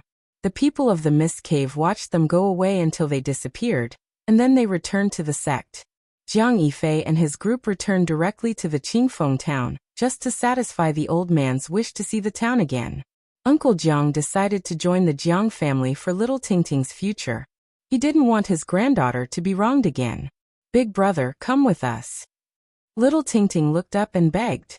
Yi Fan scratched her little nose and said, Big brother can't help much anymore. The Jiang family is full of powerful people. I am not even a soldier there. Tingting will have a good life there. Big brother, I really don't want to be separated from you. Come with us, or Tingting will miss you every day. Little Tingting was about to cry. I still have other things to do. I really can't go now. I promise you, I will visit you in the future. Yi Fan comforted her softly. No, if Big brother doesn't go, I won't go either. Little Tingting actually made such a decision. You are still young and don't understand some things. You will understand when you grow up. Go to the Jiang family happily. Don't play around there. Learn cultivation from them. Maybe I will need Tingting's help in the future. Uncle Jiang also couldn't understand. He really hoped that Yi Fan would go with them, but in the end he couldn't force him. When they parted outside Qingfeng town, little Tingting burst into tears. She hugged Yi Fan's leg and refused to let go. Her tears rolled down in pairs. Yi Fan wiped her tears and said, Don't cry. Tingting, remember what I said just now. We will meet again in the future. In the end, little Tingting was reluctant and cried, I will definitely learn cultivation and find Big brother in the future. If anyone bullies Big brother, Tingting will beat them away. Yi Fan immediately smiled and said, Go quickly. They are all waiting for you. At this moment, Yi Fan noticed that when Jiang Yichen, the young master of the Jiang family, looked at him, a cold light flashed in his eyes. This made his heart skip a beat. Jiang Yichen, the way I look at you doesn't seem right. Jiang Kaixian suddenly said. Sister Xian, why do you say that? Jiang Yichen was shocked. Don't do immoral things. Don't be evil. It seems that Grandpa has really spoiled you. Jiang Kaixian said coldly. I have noticed you for a long time. You seem to want to fight little brother Yi. Did he offend you? Jiang Yifei looked back at them and said, What's the matter? Nothing. Jiang Yichen was a little guilty. Speak. Although Jiang Yifei looked elegant, he seemed to be very prestigious. Jiang Yichen, who was from the same clan, was very afraid of him. I speak. Jiang Yichen had to tell the truth. He said, That boy has a precious treasure, and it is not an ordinary one. You all know that my mount's most peculiar aspect isn't its fighting prowess, but rather that it has a psychic jade horn that can sense divine objects. Today, it continuously flickered with 5-colored radiance, exceptionally bright and resplendent. His mount was a cyan beast that looked like a lion or tiger. The cyan beast's fur was very long and very clean. There was a jade horn on its head, which was crystal clear and emitted 5-colored light. It could sense the existence of rare treasures. I may be in trouble. Yi Fan saw the three people in the distance looking over. "What's wrong with the child?" Uncle Jiang asked. Little Tingting also wiped away her tears and said, "Big brother is in trouble. I will ask Sister Kaixin to help you." Yi Fan smiled bitterly. At this moment, Jiang Yichen was walking over with a sneer. Jiang Yifei and Jiang Kaixin also followed. "I am really curious. What kind of precious treasure do you have?" Yi Fan was suddenly shocked. He never thought that Jiang Yichen would say such a thing. Did he really find out something? Jiang Yifei said with a smile, "Little brother Yi, don't worry. We mean no harm. The Jiang family has many precious treasures. We will not covet your treasures." Jiang Kaixin reminded him, "Little brother Yi, you must be careful in the future." After listening to her explanation, Yi Fan understood the magic of the five-colored beast. It could actually sense spirit treasures. This made him break out in a cold sweat. If the green copper piece and the scripture were exposed, the consequences would be unimaginable. "Fortunately, I did not agree to join the Jiang family," he said to himself. "Well, let's part ways here. Don't worry, I have already warned Jiang Yichen. He will not have any evil ideas again." Jiang Kaixin smiled. In the end, the group of people rode the beast and rose into the sky. Little Tingting was crying very sadly. She kept waving her little hands until she disappeared into the sky. Yi Fan had a strong sense of crisis. He did not return to the town. Instead, he ran directly into the deep mountains. He felt that he had to leave this place as soon as possible. Chapter 86. Qingfeng Town was surrounded by mountains, towering ancient trees and primitive forests. There were many strange beasts in the deep mountains, so ordinary people didn't dare to go deep. After living in Qingfeng Town for a period of time, Yi Fan found out that this endless mountain range was the outer region of the forbidden area of the ancient desolation. The Yen Kingdom was 2,000 miles from north to south and 3,000 miles from east to west. The forbidden area of the ancient desolation was located in the center of the country, surrounded by endless mountains. This primitive area had a circumference of more than 800 miles. The Spirit Ruin Grotto Heaven, the Mist Grotto Heaven, and the Jade Tripod Grotto Heaven all surrounded this primitive area. At this moment, Yi Fan plunged into the deep mountains and kept running in the dense forest. He couldn't wait to rush into the forbidden area of the ancient desolation. He felt that his life was in danger, so he wanted to get away from the town behind him. "I hope my premonition is wrong." After running for more than 2 hours and crossing countless mountains, he finally stopped to catch his breath in a mountainous area. Suddenly, he heard the roar of a wild beast. It was so loud that it was deafening. It was like a thunderclap piercing through the sky and surging over. "It's from the direction of Qingfeng Town." Yi Fan was like a spiritual ape.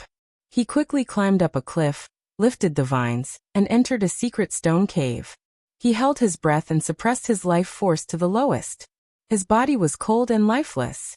Soon, he saw a strange beast covered in green scales in the sky through the vines.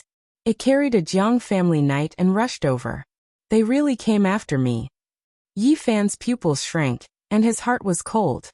He had seen how terrifying the Jiang family's knight was. If he was discovered, he would definitely die. After a while, the powerful knight rode the strange beast and rushed back. It kept circling around the mountain range, and this area. "He has locked this area. Did he discover me?" Yi Fan's body was cold, and he felt that death was very close. At the same time, he was extremely angry. The other party must have come for the treasures on him. If he was discovered, he would definitely die. However, he didn't dare to be too excited. He didn't dare to move, and his life force fell to the freezing point. He hid in the stone cave like a piece of dead wood. After a full 4 hours, the green beast in the sky gradually disappeared into the horizon. However, Yi Fan did not dare to move. Only when the sky turned completely dark did he nimbly climb out of the cave and quickly rush towards another mountain range. Jiang family. Yi Fan gritted his teeth. That night, Yi Fan did not light a fire. He only picked some wild fruits to appease his hunger, and then hid in the flourishing brambles. In the night, the roars of unknown beasts rose and fell one after another. It was exceptionally restless. The moon and stars were dim, and Yin Qi pervaded the air. The trees in the wilderness swayed, as if evil spirits were baring their fangs and brandishing their claws. Suddenly, the roars of the wild beasts in the area disappeared, and the forest became quiet. Yi Fan's heart instantly tightened. His body was almost completely still, and he didn't dare to move. It was unknown when a strange beast had appeared in the sky. It was carrying a person as it circled in the sky, causing the beasts below to feel a sense of danger. It was not until late at night that the night disappeared from the area. Yi Fan felt cold sweat all over his body. This was not a solution, and he was afraid that he would be found sooner or later. I'll definitely die if I fight him head-on. How can I get rid of him? Yi Fan realized that he had no other choice but to escape first. In the next 2 days, Yi Fan constantly traversed and hid in the mountain range. There were a few times when he was almost discovered by the other party. It could be said that he was constantly brushing shoulders with death. On the 3rd day he encountered his greatest crisis. The other party seemed to have sensed that he might be hiding in this area, and attacked ruthlessly. He took out a psychic weapon and split apart several stone cliffs, shattering a large part of the forest and destroying a large area of thistles and thorns, leaving the mountainous area bare. Yi Fan hid in the swamp not far away, not daring to move. His entire body was wrapped in mud and rotten leaves. He held his breath and quietly waited for the night to leave. However, the other party did not even let the swamp go. That psychic weapon was like a blue bolt of lightning, streaking across the swamp. Huge ravines appeared, completely splitting the swamp. Puff! Suddenly the psychic weapon, like a blue bolt of lightning, streaked across 1 meter away and split the mud. Although it did not cut Yi Fan's body, a bit of blue light grazed his abdomen. Yi Fan felt a sharp pain, but he did not dare to move. If it were not for his super strong physique, the terrible blue light just now was enough to cut him in half at the waist. It was not until half an hour later that everything finally calmed down. Yi Fan gritted his teeth and struggled out of the mud. His abdomen was gurgling with blood, staining the mud bright red. Jiang Yichen, I will kill you sooner or later. Even the remote antiquity families can't protect you. Yi Fan felt dizzy. He had lost too much blood, and his abdomen was almost completely cut open. If it were not for the mud blocking the outside, he would have died of blood exhaustion after staying motionless for such a long time. He hurriedly found a mountain spring to clean the wound, and then took off his muddy coat. He tore the clean clothes inside into strips and wrapped them around his wound. However, the wound on his abdomen was so serious that his intestines could almost be seen, and the bleeding could not be stopped. After losing too much blood, Yi Fan felt weak all over. His hands were covered in blood. He tore off all of his clean clothes and used them to block the terrifying wound. However, the bleeding was still difficult to stop. His lower body was stained red, and his skin looked a little pale. Yi Fan blocked his wound with his hands, and blood kept flowing between his fingers. He bit his lips, trying to keep himself awake and not pass out. He silently ran Taoist scripture, mobilized the vitality of his whole body, and tried to stabilize the injury. The way of heaven takes away the surplus and makes up for the deficiency. Just at the moment when he was about to pass out, such a voice suddenly came from the deepest part of his mind. Hundreds of ancient characters flowed in his heart like a trickle, gradually waking him up from his trance. Yi Fan gradually calmed down and regained his consciousness. At the same time, Taoist scripture was running silently, and the vital energy kept flowing to the wound. In the end, strands of blue light gushed out from the horrifying wound. The terrifying killing intent that had penetrated his body was forced out. His life essence circulated, and the bleeding finally stopped. Yi Fan was very weak, but he gritted his teeth and stood up. He staggered toward the forest. He had to find a secret place to hide. His injury was very serious, and he couldn't run anymore. Originally, Yi Fan wanted to escape into the forbidden area of the desolate antiquity. Only in this way could he make the night hesitate and not dare to go deeper. However, he didn't have the strength. After thinking carefully for a moment, he staggered back the way he came. Finally, he stopped in a stone forest that had been destroyed by the night, and hid in a stone peak. This area had already been searched. Yi Fan tried to figure out the knight's thoughts, and he felt that this place would be a blind spot for a short period of time. Yi Fan didn't eat or drink, and hid in this stone peak for 2 days and 2 nights. Only then did his injury get under control, but it was still difficult for him to do any strenuous exercise. During these 2 days, the night kept circling above the deep mountains, and many forests were completely destroyed by him. On this night, Yi Fan crawled out of the stone crack, picked a lot of wild fruits, and changed to another place to hide. The new area had just been ravaged by the night. The trees were broken, and the rocks were cracked. The ground was a mess. I'll follow you slowly. Wherever you search, I'll hide. In this dangerous situation, his life could be at risk at any time. Yi Fan could only think carefully and choose to hide in the night's blind spot. Just like this, 5 or 6 days passed before he gradually recovered. It could be said that this was a kind of torture. After a few days, due to the lack of food and the pain of the illness, he lost a lot of weight. If it weren't for my physique being far superior to ordinary cultivators, I'm afraid that blue light would have already killed me. Yi Fan looked at the horizon and said to himself, I must escape this disaster. I can't die here. Jiang family. Yi Fan clenched his teeth. Right now, he didn't have enough strength. Right now, the only way to get rid of the night was to risk his life and hide in the forbidden area of the desolate antiquity.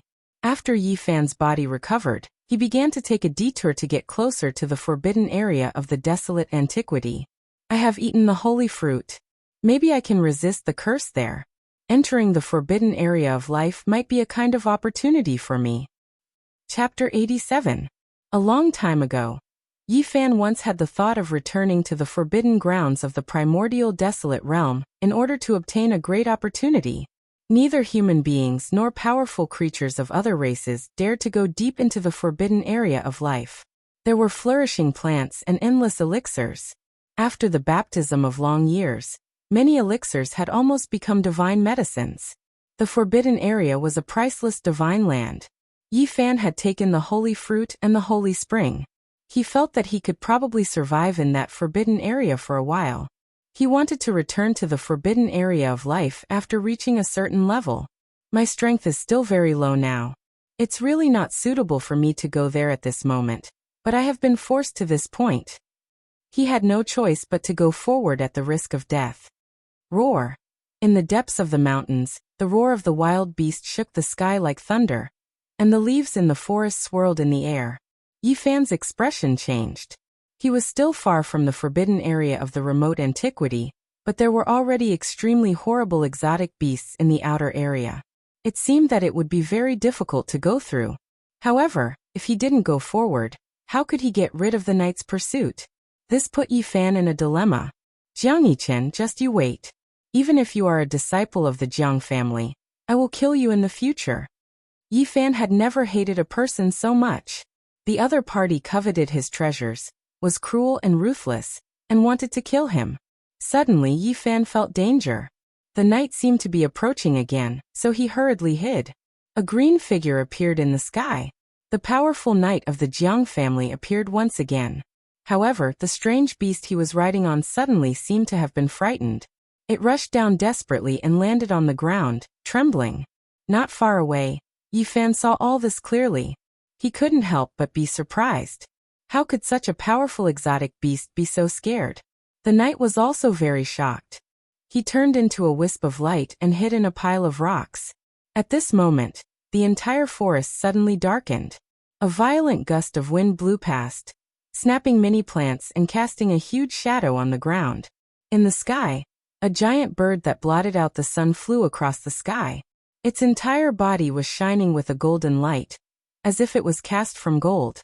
Its body was so huge that it left people dumbfounded. It was like a golden cloud that rushed past, blocking out the sun and the sky. Golden-winged Peng. Yi Fan was deeply shocked. The legendary Peng's oppressive might made the entire mountain range quiet down in an instant. All of the beast roars disappeared, and only after it had gone far away did the forest return to normal. The knight from the Jiang family sat on the strange beast again, and soared into the sky. Even someone as powerful as him could only dodge. Yi Fan was worried. If he continued to advance on foot, he did not know how many ferocious birds and beasts he would encounter. Could he really walk into the forbidden zone of life? There are 9 sacred mountains in the forbidden zone of the ancient desolate era. They are linked together to form an endless abyss. According to legend, each sacred mountain has a kind of sacred fruit and divine spring, and they are all different. Yifan used such words to motivate himself. I've only eaten a type of holy fruit and drunk a type of divine spring, and I've already undergone a complete transformation. If I were to ascend the other 8 sacred mountains. Although he was constantly encouraging himself, he still felt apprehensive in his heart. He felt that if he continued to advance, he would most likely be doomed. Only a day had passed, and Yifan's thoughts were shattered. He found 3 powerful knights in a row. They had already sealed off the path ahead, and they were circling above the primitive mountain range. They really want to kill me. They actually sent so many powerful knights. Roar. In the distance, a deafening roar of a beast could be heard. The 3 powerful knights in the sky instantly fled. Following that, Yifan discovered a wild beast with 9 snake heads soaring through the clouds, appearing high up in the sky. It was as big as a small mountain, and it gave off an extremely terrifying pressure. It was surrounded by a lot of black fog, and its huge body was faintly discernible. It looked like a qilin, but it had 9 huge snake heads, and it looked especially ferocious. With a loud roar, it directly scared away the 3 powerful knights of the Jiang family. The vague pressure it emitted made people's hearts palpitate. Yifan's heart immediately sank. He had not even gotten close to the forbidden zone of the ancient desolate era, and all kinds of terrifying strange beasts had already appeared one after another. He did not know what he would encounter if he continued to advance. If he could not fly, it was simply impossible to pass through this primitive mountain range on foot. No wonder the Jiang family's knights only sealed off the path in certain areas. Yifan sneaked carefully for another day, and found that the relatively safe areas were all sealed off by the 3 powerful knights. It was impossible to pass through. I am guessing their thoughts, and they are also thinking about my escape route. They are sure that I will get close to the forbidden zone of the ancient desolate era, to get rid of them. Yifan hid in a dense forest. After careful consideration, he felt that he could not go any further, or he would die. If I can't fly, I can't get close to the forbidden zone of life. Yifan went far away without looking back. He returned along the original road. He wanted to escape from this primitive mountain forest and hide in the vast crowd while the knights did not react. When Yifan escaped to the edge of the mountain range, he suddenly found a powerful knight riding a beast with shiny black scales hovering over the mountain forest. The 5th powerful knight. Yifan looked at the sky in a daze and said to himself, "Are they all sent by Jiang Yichen? They brought a total of more than a dozen knights, and now they sent 5 of them at once. Did Jiang Yifei and Jiang Kaixin not notice? It is impossible that they did not notice. Could it be that they acquiesced? Or should I say, the 2 of them also sent people?" Yifan felt a chill in his heart. Jiang Yifei, dressed in snow-white clothes, was elegant and elegant. He was as handsome as jade and could be described as otherworldly. Jiang Kaixin was graceful and beautiful. Although she seemed a little arrogant, she was very sympathetic to little Tingting, which left a good impression on Yifan. But now Yifan couldn't tell. He didn't know what role the 2 of them played in this matter. He did not know if it was as bad as he guessed. Human nature was very complicated and difficult to explain. I hope it has nothing to do with them. Otherwise, I really don't know whether it is a blessing or a curse for little Tingting to live in such a complicated family. Yifan was a little worried about little Tingting and Uncle Jiang. On this night, Yifan secretly returned to Uncle Jiang's small restaurant. At this moment he could even see 2 strange beasts circling in the mountains outside the town. However, the most dangerous place was also the safest place.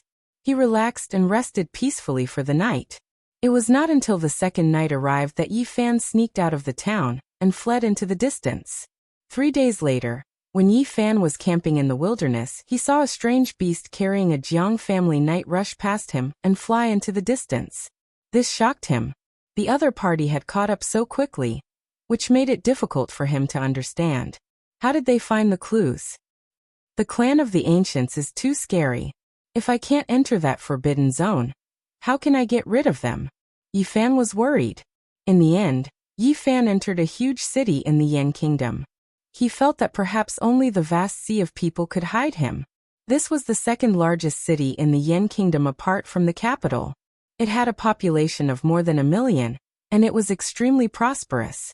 The streets were wide and filled with endless streams of people. There were many shops on both sides of the street, and the sound of people hawking their wares could be heard. Yi Fan had been on the run for the past few days, and was extremely exhausted. He only let out a sigh of relief when he entered the city. The Jiang family couldn't possibly appear on the streets riding strange beasts, could they? It was already noon, and Yi Fan's stomach was rumbling with hunger.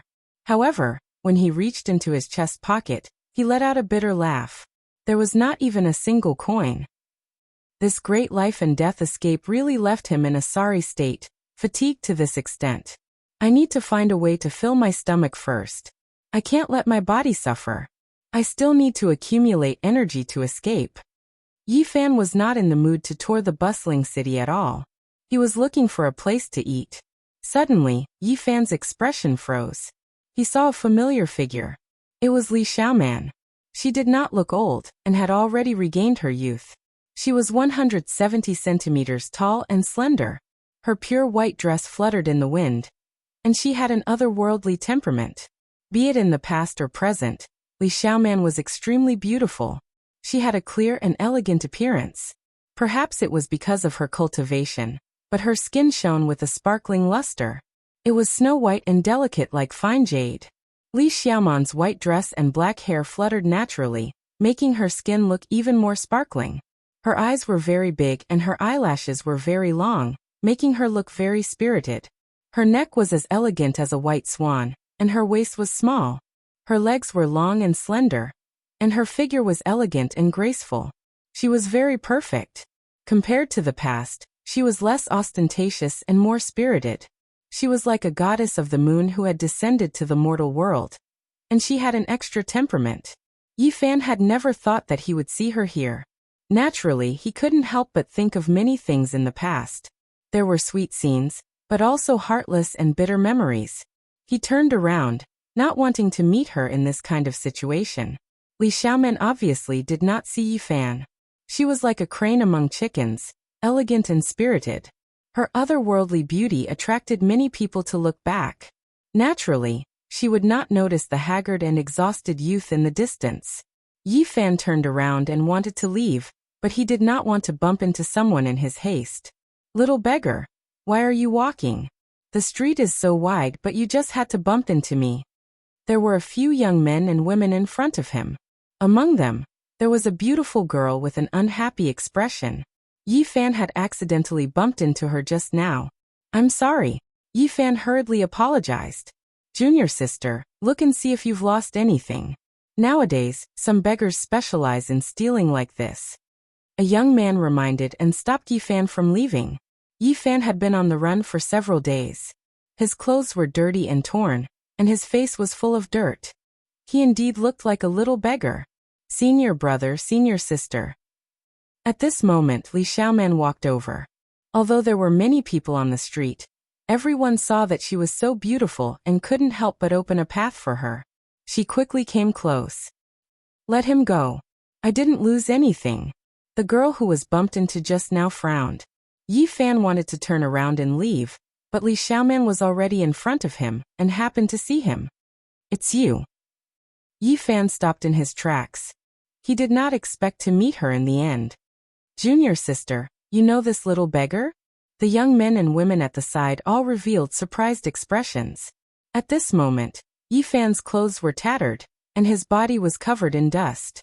He looked haggard and extremely tired. After running for several days, he was both physically and mentally exhausted. In addition to his tattered clothes, he looked like someone at the bottom of society. Chapter 88. Usually Li Xiaoman was elegant and beautiful. She was always calm and collected, but at this moment, she showed a shocked expression, which made the young men and women beside her curious.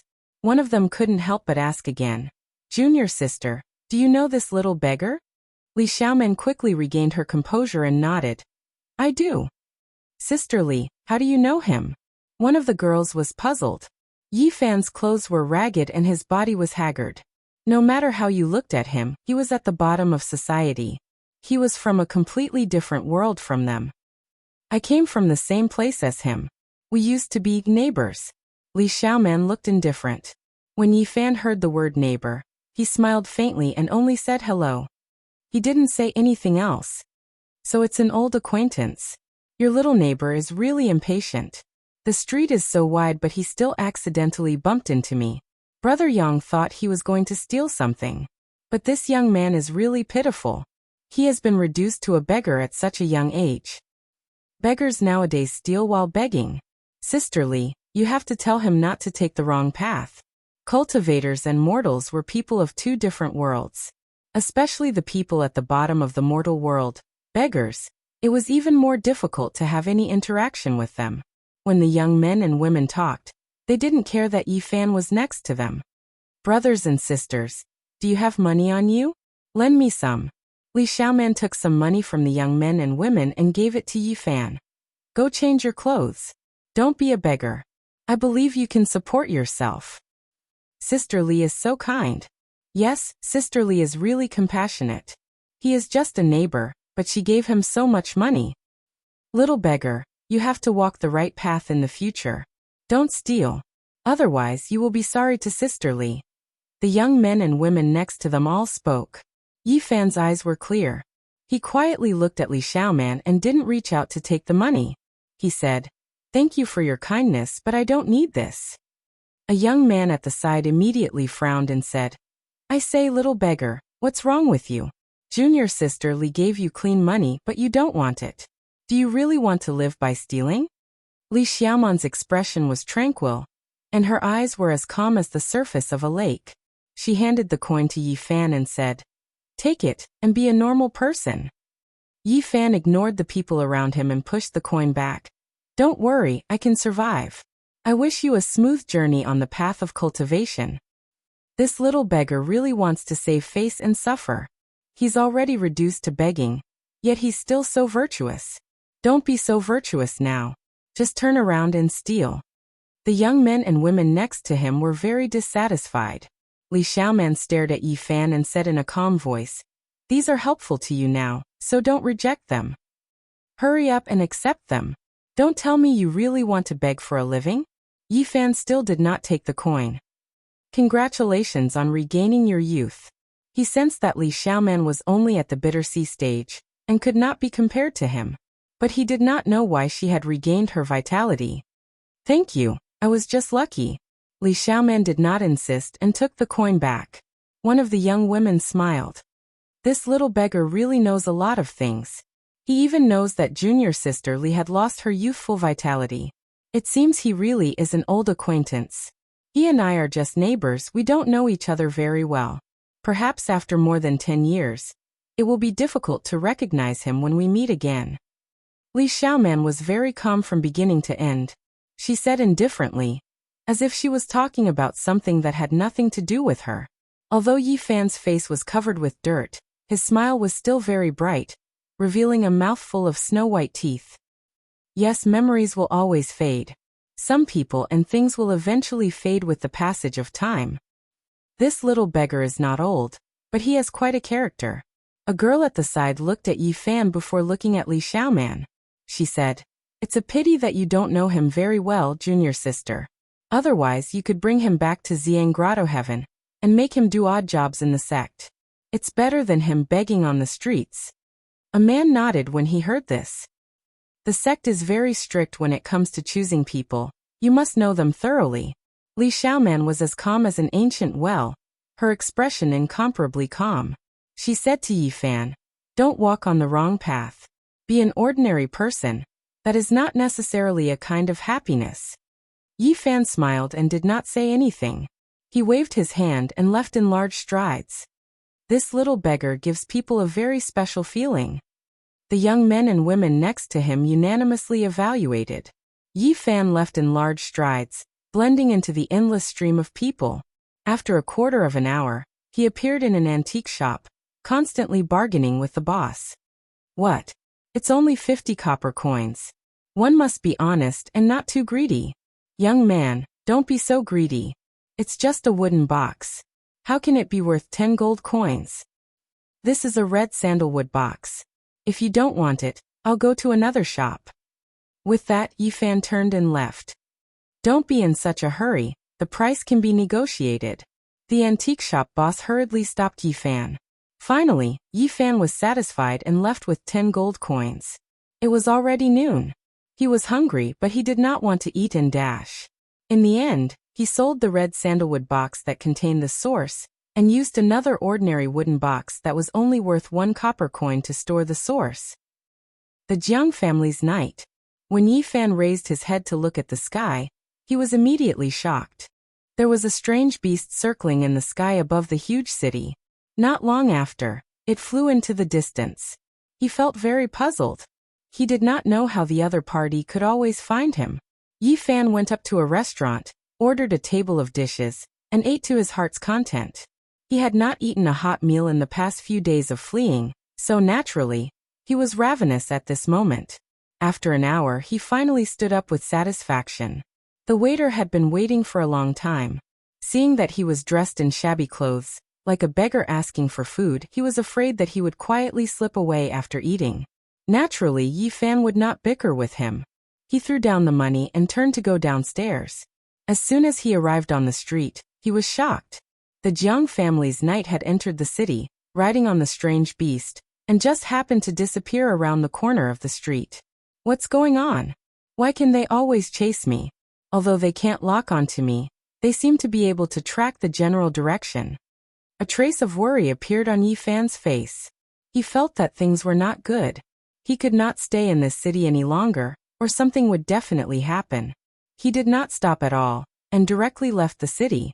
Then he flew away and plunged into the distant mountain forest. They are really persistent. How can I completely shake them off? Yifan traversed the mountains and passed through the endless mountain range. He only stopped when the sky turned dark. Just at this moment, Yifan felt that the spiritual energy in the depths of the mountain range was dense. It seemed to be many times denser than in other regions. When he traveled another few dozen kilometers, he revealed a shocked expression. He saw a large limestone with 4 ancient words carved on it. Purple Yang Cave Heaven. How did I end up here? Yifan discovered that he had actually arrived at the Purple Yang Cave Heaven. This was the sect that Li Xiaoman was in. This blessed land was not very far from the city he had just been in. It was necessary to mention here that this book would definitely have a love story, and there would definitely be descriptions of different female characters. Chapter 89. Purple Sun Grotto Heaven. He finally understood that it was not a coincidence that he met Li Xiaoman and the others. Their sect was nearby.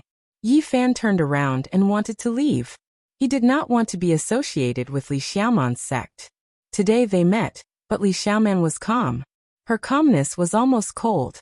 Although she gave him money, she gave him the feeling of being high and mighty, as if she was giving him charity. You wanted me to be a normal person, and not stray from the right path. Am I really that unbearable? He laughed at himself. He was not sad, nor did he have any hatred. Everything was gone without a trace. Yifan felt that if they met again, he would just laugh it off. There was no need to remember anything. Sometimes, a gentle brush was a better choice. Yifan had already walked dozens of meters when he suddenly stopped. He had been thinking about how to escape the pursuit of the Jiang family's knights. At this moment, he suddenly thought of using Purple Sun Grotto Heaven to resolve the crisis. Now he was not strong enough. It was impossible for him to fight them head-on. He could only think carefully. He muttered to himself, "There must be a reason why I can't escape from them. No matter how strong they are, they can't have such sharp spiritual senses to keep tracking the clues." Yifan felt that Purple Sun Grotto Heaven was one of the 6 grotto heavens in the country of Yan. The surrounding mountains and rivers must have been engraved with Tao patterns, condensing a mysterious power to form a world of its own. If he entered deep, he might be able to cut off contact with the outside world. Not bad, I can make use of this place. After thinking carefully, Yifan walked into the depths of the mountain range. What dense spiritual qi! As expected of a grotto heaven. At this moment, the sky was already dark. However, one could still see purple gas lingering between the mountains. Purple Sun Grotto Heaven lived up to its name. Purple mist surged in the area where it was located. Occasionally, there would be blazing sunlight streaking across the sky. Even in the outside world, one could feel that it was extraordinary. The mountains were green, the valleys were green, the springs were clear, and the vegetation was lush. Many of the plants seemed to be sentient. Their leaves shone with light. Yi Fan approached Purple Sun Grotto Heaven and observed it carefully to see if he could sneak in. However, he found it difficult to do so. Not only were there people patrolling the mountain gate, but there were also wild beasts guarding it. The two strange beasts were bumpy. They looked like giant crocodiles but had a pair of wings. They were like two small mountains lying there. Their basin-sized eyes flashed with light. There are a few youths kneeling there. What's going on? Yi Fan was surprised to find a few 16 or 17 years old kneeling in front. A patrolling cultivator passed by and said, "You guys should leave. Your aptitudes are too ordinary. No matter how hard you try, it won't work. Immortal Master, give us one more chance." The cultivator sighed and said, "You've been kneeling for days. I'm not a heartless person, but your talents are too mediocre. You really can't pass the test. Hurry up and go down the mountain." "All right, I will give you one more chance. In half a month, there will be a reselection of disciples. Whether or not you can grasp the opportunity to stay is up to you." "All right, I'll give you one more chance. Half a month from now, we'll be selecting new disciples again. Whether or not you can grasp the opportunity to stay is up to you." "Thank you, Immortal Master." The youths knelt down together. "Thank you, Immortal Master." The youths knelt together. "Who is it?" The cultivator turned his head. "Immortal Master, I am here to be your disciple," shouted Yi Fan. "It will start in half a month. You are too early. My house is too far away. I walked here for half a year. I was afraid of being delayed. Please take pity on me, Immortal Master." Yi Fan observed him for a while, and felt that this cultivator was not very hard-hearted. He would most likely make an exception. "This is against the rules." With a sincere expression, Yi Fan explained how he collected money and even begged. He traveled thousands of kilometers and walked for more than half a year before finally finding this place with great difficulty. This so-called Immortal Master was not very old, only around 27 or 28 years old. He was indeed very soft-hearted. After seeing Yi Fan's tattered clothes and dirty face, he finally sighed and nodded. He said, "You can go in with them." Yi Fan hurriedly thanked him and entered Xiang Grotto Heaven with the youths. All the immortal mountains were shrouded in purple mist and looked hazy. Palaces sat on the mountain peaks. They looked very ethereal and had the charm of an immortal realm. This Xiang Grotto Heaven is even denser than the Spirit Ruins Grotto Heaven. Yi Fan muttered to himself and nodded. This place was indeed extraordinary. Walking into the depths of the immortal mountains, there was lush vegetation and many spirit herbs. A clear aura rushed over. This was a very beautiful and peaceful grotto heaven. Yi Fan and the youths settled down near a bamboo forest. There were some wooden houses here that were specially reserved for odd job workers. Cultivating disciples rarely came here. After arriving here, Yi Fan gradually calmed down. If he could still be found like this, then he could only fight to the death. There was no other way. Most likely there is something on me that they can sense and track. Yi Fan first eliminated the green copper block. This was a mysterious treasure of the sect. Many cultivators in the past could not recognize it when they held it in their hands, let alone now that it was silent in his golden sea of bitterness. Was it the Tao scripture? That was not very possible. As long as he did not use any mysterious techniques, his golden sea of bitterness would be silent like divine iron. It was difficult for outsiders to sense it. Could it be that this source revealed my whereabouts? That should not be the case. Yi Fan could not figure it out. He muttered to himself, "Let's not care about that for now. Let's refine this source first." In the next few days, the bamboo forest was very peaceful. No outsiders came to disturb him. It was a very suitable place for cultivation.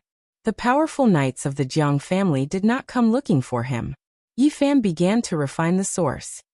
Every time, he held it firmly in his palm and smelted it carefully. He only melted a little bit every day. He was afraid that if he was too fierce, the huge life essence in the source would all rush out, causing a wave of source power and being discovered. On the 6th day, the bright moon was in the sky. Yi Fan refined a small amount of the source.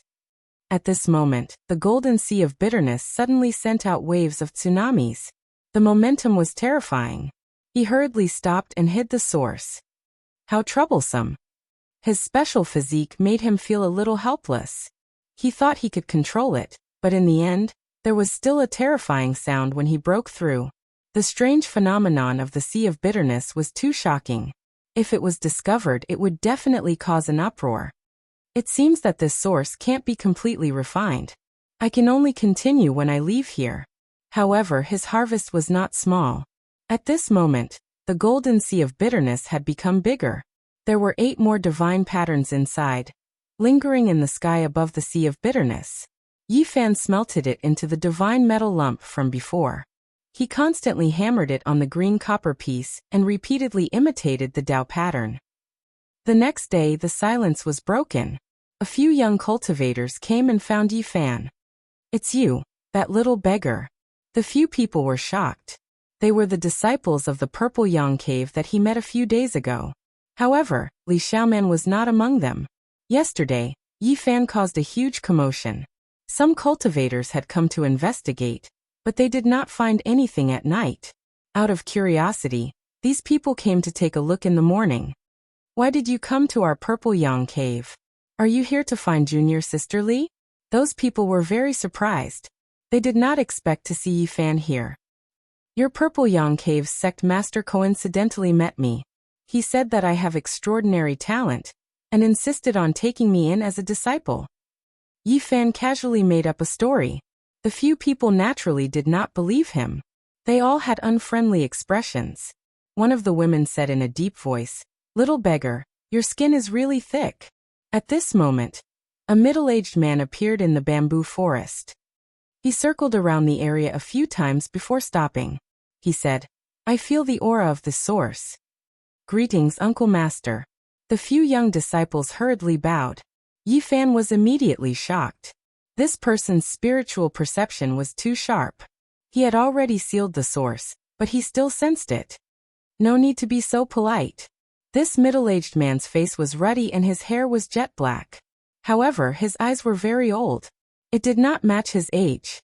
This person's true age is probably over 70 or 80 years old. Yi Fan secretly speculated. He felt that this was a terrifying expert.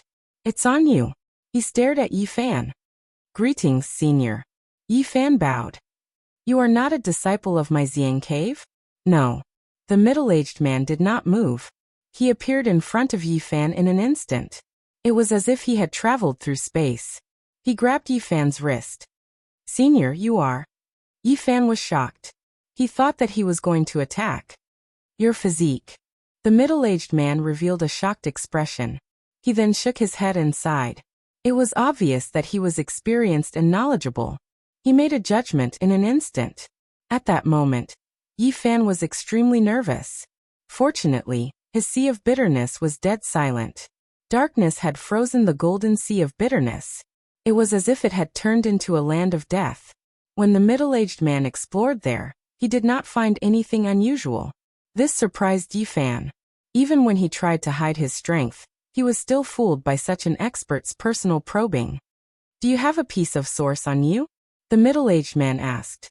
Seeing that he could not hide it, Yi Fan took out the small wooden box and said, "I don't know if this is the source. It's something passed down in my family." The middle-aged man opened the wooden box and took a look. He said, "Yes, it is the source. Although it is not pure, it is still very rare. I wonder if you are willing to part with it." "This? You can't cultivate, so this source is useless to you. Don't worry, I will not let you suffer a loss. If you are willing to exchange it, you will have wealth that you will not be able to spend in 10 lifetimes. But I don't want to exchange it." Yi Fan looked troubled. Although he had temporarily gotten rid of the Jiang family's knights after entering the Spirit Ruin Cave, he did not expect to expose the source. This made him feel helpless, but there was nothing he could do. "You really don't want to exchange it?" the middle-aged man asked calmly. He did not use his power to pressure Yi Fan. Forget it. If that is the case, I will not force you. It is only a piece of source. It is not essential to me. Having said that, he turned around and left. After taking only a few steps, he completely disappeared from everyone's sight. Yifan's heart skipped a beat. This was definitely an expert. Little beggar, I didn't expect you to have a source. Even an impure piece of source is more precious than a spirit medicine. The young men and women all revealed strange expressions. They did not expect Yifan to have a spirit item, so some of them could not help but covet it. Little beggar, you really don't know how to grasp an opportunity. Do you know who that person was? He is the second strongest expert of the Xiang cave. He has only cultivated for a little more than 100 years, but he is even stronger than the ancestors. If you had given the source to him, you would be able to form a good relationship with such a person, and the benefits would be endless. The young men and women all stated their conditions, wanting to obtain this source, but Yifan could not agree. After they left, Yifan muttered to himself, although I have temporarily escaped from the Jiang family's knights, I have exposed the source. I wonder if there will be trouble. An hour later, Li Xiaoman appeared in the bamboo forest, accompanied by the young men and women who had just left. Li Xiaoman did not ask why Yifan was here. She calmly said, Yifan, you cannot cultivate, so it is useless to have this source. Why don't you exchange it for 10 lifetimes of fortune? Yifan directly shook his head and refused. I am not exchanging. Chapter 90. This was a quiet place. Normally, no disciples would come here to train. There were a few small wooden houses in the middle of the bamboo forest, all for the servants to live in. A gentle breeze blew, swaying the entire bamboo forest. The green bamboo leaves made a rustling sound, and the fresh air blew against one's face. Li Xiaoman's white robe fluttered in the wind, making her look elegant and out of this world. Her hair was black and thick, her skin was like jade, and her eyes were like water. She stared at Yifan and said, You are a mortal, the origin is useless in your hands. Even though I am just a mortal, I know the value of this thing. You are all cultivators, and you all value it so much. How could you say that it is useless to me? Yifan weighed the origin in his hand and smiled. It contains a large amount of life essence. I think for a mortal, it shouldn't be a problem to extend their lifespan. You, a mortal using the origin to extend their lifespan, what a waste. The young men and women next to him all showed a look of displeasure. If you want to increase your lifespan and strengthen your body, there are actually many ways. You can use this origin to trade for some 100 herbs liquid. That's right, if you are willing to give up this origin, we will definitely satisfy you. The young men and women all said this. This origin was too tempting for them, and they all wanted to trade for it. I'm sorry, I don't want to trade. I'm not interested in what you are talking about. Yifan, no matter what, would not trade the origin, so he directly refused. The young men and women all changed their expressions. To them, the origin was extremely important. For it to be in the hands of a mortal was like a pearl covered in dust. It was truly a waste, so they all wanted to take it for themselves. Li Xiaoman stood there quietly, her white robe fluttering in the wind. You don't know what it means for a mortal to have an origin. It is not wealth, it will only bring you disaster. You are only a mortal, you cannot keep it. Are you trying to steal it from me? Yifan put away the origin, and looked at the people in front of him. Other than Li Xiaoman, who looked indifferent, the others all looked unfriendly, staring at Yifan without blinking. Earlier, the Purple Yang Paradise's second-ranked expert did not use his aura to suppress us. Could it be that you want to snatch it forcefully? Li Xiaoman's voice did not waver in the slightest. She said, It's no secret that you have an origin. Once the news gets out, even if you're safe for now, it's hard to say whether you'll be safe in the future. Are you saying that I can only choose to exchange? Li Xiaoman nodded and said, If you exchange it with a cultivator, you'll be able to benefit from it for the rest of your life. You won't have to run around anymore, and you can be a wealthy man with peace of mind, living a life of luxury and splendor. You guys aren't very strong. I'm afraid the life essence contained in this origin isn't something you can refine. Seeing that Yifan seemed to have loosened his stance, the people around him spoke up one after another. Even though we can't refine it directly, we can hand it over to the elders in the sect. Just now, that senior's cultivation is profound and is the second-ranked expert of our Purple Young Paradise. He once helped junior sister Lee recover her youth. Today, if junior sister Lee can hand over this origin to him, you will definitely be appreciated. We can also get close to that senior and listen to his teachings. Yi Fan smiled and did not say anything. He looked at Li Xiaoman. That's right. I do want to give this origin to that senior. Li Xiaoman's expression was calm. She gently combed the hair in front of her forehead and looked quietly at Yi Fan. She said, I won't owe you anything. I will make you satisfied. Yi Fan shook his head and smiled calmly. He said, just like you in the past. Li Xiaoman did not refute. She took a few steps forward and stared at Yi Fan. She said, I know you are very confident and have the ability.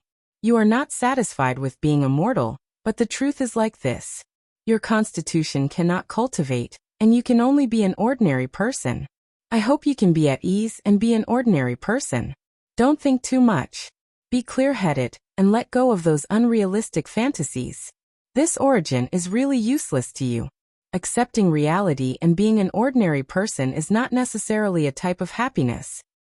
It seems that we don't really understand each other. Yi Fan did not say anything else. People always strive to improve. Li Xiaoman paused slightly. She said, the immortal and the ordinary are two different worlds. The immortal and the ordinary are two different worlds? Yi Fan smiled and said indifferently, who knows what will happen in the future? Maybe I will also appear on your path. At that time, don't be careless and let an ordinary person like me surpass you. On the side, the young disciples of Purple Young Paradise revealed strange expressions. They felt that the conversation between these two people was a bit special. They were not as simple as neighbors. Especially Yi Fan, he did not seem like an 11 or 12-year-old child at all. No matter what, I will not give up this origin. Please go back. Yi Fan extended his hand and made a gesture to send them off. The expressions of the Purple Young Paradise disciples did not look good. Before Li Xiaoman turned to leave, she looked at Yi Fan and said, accept reality quickly and be an ordinary person. Suddenly, there was chaos outside Purple Young Paradise. There were shouts and cries. Then a scarlet light streaked across the sky. There were cultivators fighting in the distance. Let's go and take a look. A few young disciples rushed out from the bamboo forest. Yi Fan's heart skipped a beat. Someone was crashing the mountain gate. He immediately thought of the Jiang family's night. He decided to hide in the crowd and take a look so that he could be prepared. At this moment, there was chaos in Purple Young Paradise. Many cultivators rushed towards the mountain gate. When Yi Fan arrived, he discovered that there were already several people who were heavily injured and had to be carried back. Who is so bold to sneak into my Purple Young Paradise and fight after being discovered? It is a powerful knight riding on a terrifying mutated beast. He defeated 5 experts of our Purple Young Paradise and almost broke out of the encirclement. Now he is stopped by our martial granduncle.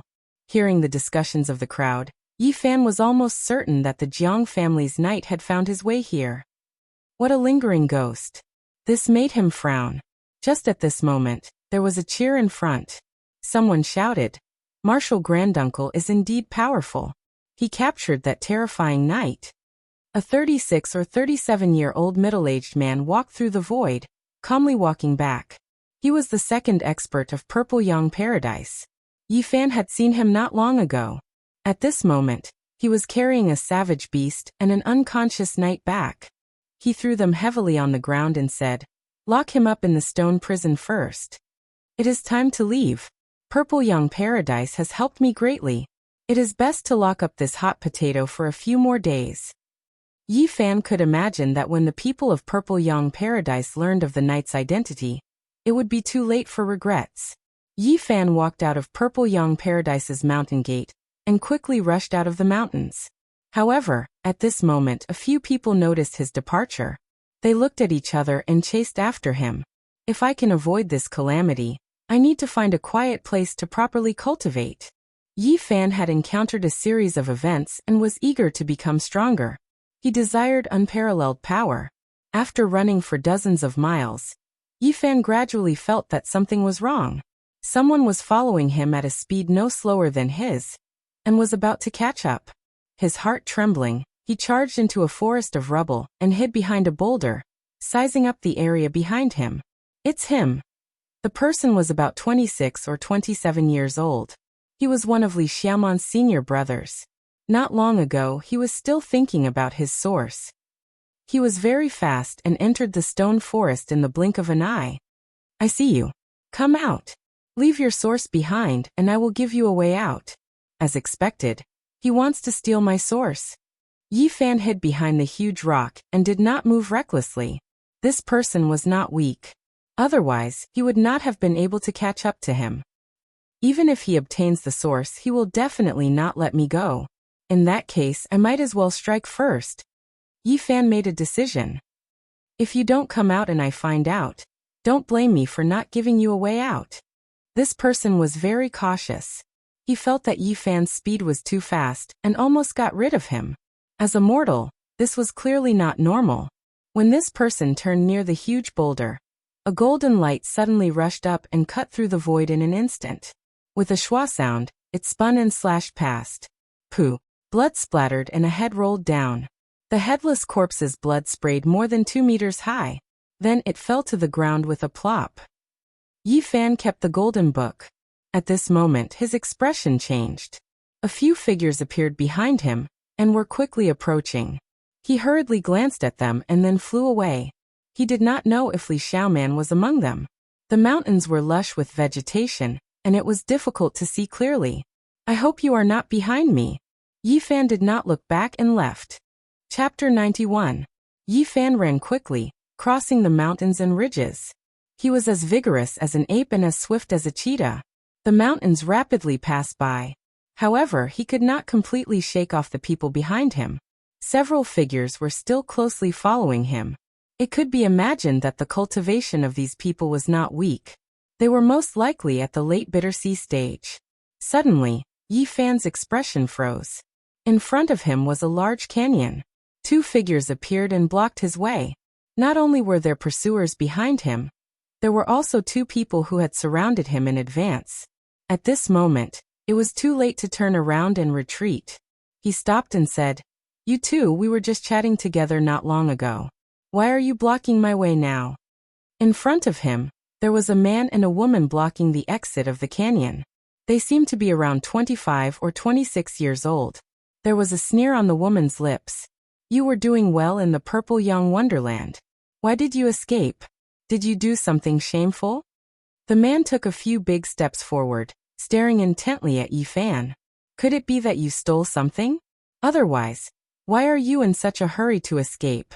As expected, beggars do not change their nature. Even in our purple young wonderland, their hands and feet are not clean.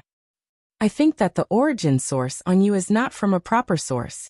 Perhaps it was stolen from our purple young wonderland. Otherwise, how could a little beggar like you have such a valuable thing? The woman approached. And in this process, Yifan was also constantly moving forward. He appeared very natural, and did not look like he wanted to rush over. His body was calm, but he was sneering in his heart. These 2 people clearly wanted to snatch his origin source, but they still wanted to frame him with groundless charges. "How can you ridicule me like this? This origin source is clearly my family heirloom. You can't smear my name like this." As he spoke, Yifan had already approached the 2. And at this moment, the people behind saw the 2 approaching and shouted, "Be careful!" But it was too late. Yifan made his move decisively. He leaped up, and his movements were extremely swift. His hands shot out as fast as lightning, slamming their heads together. The 2 of them immediately fainted. The 2 cultivators could never have imagined that an 11 or 12-year-old beggar would have such terrifying skills. They were completely unprepared, and in the blink of an eye, they fell to the ground unconscious. Yifan did not use the golden book mainly because there were 2 people blocking his way, and he was not confident that he could kill them in an instant. Moreover, he wanted to give the people behind him the wrong impression that he had used this method to kill the first person, and that he did not know the cultivation method. At this moment, Yifan pulled out a small scimitar from the woman's body. and was about to slash the two of them when a shout came from behind him. Yi Fan did not slash down. He revealed a cold smile and said, "I hope I can mislead you." He pretended to be flustered and continued to run forward. Indeed, a hateful voice came from behind him.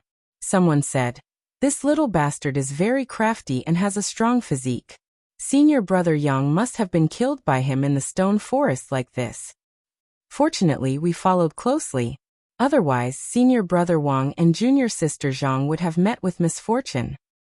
Yi Fan muttered to himself, "It's fine if you can't catch up. If you really keep pestering me, I will give you a pleasant surprise." He did not have enough strength. If he exposed his trump card too early and got surrounded, the consequences would be dire. Now that he had successfully misled them, it was equivalent to having a protective talisman. After running for another 5 kilometers, 3 figures finally surrounded him. The woman in the middle sneered and said, "After all, he is not a disciple of Xing Cave Heaven." Although he ran very fast, he took many detours and was intercepted by us in the end. The other 2 male disciples had extremely gloomy expressions. One of them said with a cold voice, "Poor senior brother Yang, he was killed by a little beggar. He fell for this little bastard's trick. How hateful. If we did not arrive in time, I'm afraid senior brother Wang and junior sister Zhang would have met with misfortune as well. They were actually successfully ambushed by this little beggar." The other male disciple also had a cold expression. Yi Fan pretended to be afraid and revealed the expression of an 11 or 12-year-old youth. He stammered, "You guys, you can't blame me for this. They wanted to kill me, to steal my origin. I had no choice to knock them out when they were unprepared." The woman in the middle had a cold expression as she said in a cold voice, "Senior brother Yang was killed by you. I thought I knocked him out. I didn't expect him to not faint. After falling to the ground, he grabbed my leg. I was afraid, so I pulled out my saber and accidentally slashed his neck." Yi Fan revealed the fear that a child should have. Accidentally. The woman's expression was gloomy. Her pretty face was covered in frost as she said in a cold voice, "Accidentally killed senior brother Yang. Is this a joke or sarcasm? There is nothing more to say. Take away the origin and kill him to avenge senior brother Yang. Directly killing him is too easy." The eyes of the 2 male disciples flickered with cold light as they revealed dense killing intent. At this moment, Yi Fan kept moving his feet. He looked like he was trembling with fear, but he was actually adjusting his direction. He was standing in the same line as the 2 male disciples. Chi. At this moment, a blazing golden light flew out from Yi Fan's body. It was like a golden bolt of lightning, causing the sun in the sky to lose its splendor. The golden book was dazzling, crossing the sky in the blink of an eye. Pft, pft. 2 soft sounds were heard. The 2 men died with their eyes wide open. They were cut in half at the waist, and blood spurted high into the air. The upper half of their bodies fell to the ground with blood gushing out. The lower half of their bodies froze for a second before collapsing into a pool of blood. "You." The woman was shocked, but she reacted quickly. She took out a purple net and threw it at Yi Fan. Clang clang. The golden book was like a golden sun with a golden flame burning on it. It rushed towards the purple net, and the two created a series of clanging noises. The purple net cracked inch by inch and fell to the ground. The golden book rushed over and with a swoosh sound, the woman's head rolled to the ground. Yi Fan wiped the cold sweat off his forehead. If he hadn't hidden his trump card and successfully misled them, he would have been the one lying in a pool of blood. "You want to kill me to steal my source. Your deaths won't make me feel any guilt." After dealing with things here, Yi Fan flew away, not daring to waste a single moment. He had only run for 100 meters when he heard shouts coming from behind. There were still a few people who were catching up. Yi Fan hurriedly glanced back, and his expression instantly froze. Because he saw Li Xiaoman. He didn't know what kind of feeling he was having. After all, they had a relationship in the past. Even though it had ended a long time ago, this scene was still out of his expectations. They could be cold to each other, they could be strangers, but this was the scene. Are they chasing me or following her senior brothers and sisters to stop me? I hope it's the latter. Yi Fan muttered to himself. Even though he had already let go of that relationship and wouldn't be able to cause any ripples in him, If it was the former, it would be too bloody. Yi Fan ran between the mountain ridges as if he was running on flat ground. He was extremely fast. Suddenly, a series of bell chimes came from behind, echoing through the mountains. This is from Xiang Cave Heaven. When Yi Fan looked back, he realized that the few figures stopped after hearing the bell chimes and quickly ran back. The bell chimes can be heard for dozens of miles. They retreated after hearing the bell chimes. Could it be that Xiang Cave Heaven is summoning all the disciples to return to the mountain? Yi Fan's thoughts turned very quickly. In an instant he thought of a possibility. Something unusual must have happened in Xiang Cave Heaven. The most likely possibility was that they knew the identity of the Jiang family knight. Not good. He flew far away. When he passed by a river, he took out the origin and threw it into the river bottom. The second expert of Xiang Cave Heaven can sense the aura of the origin. The other experts must be able to sense it as well. I can't bring it with me. I'll come back to get it in the future. Yi Fan was afraid that the experts of Xiang Cave Heaven would also chase after him and help the Jiang family knight. If that happened, it would be very troublesome. I can't run out of the mountains. I have to think in a reverse direction and catch them off guard. Yi Fan quickly ran back and came before a huge waterfall. He rushed in and stuck to the stone wall, allowing the water to continuously batter his body.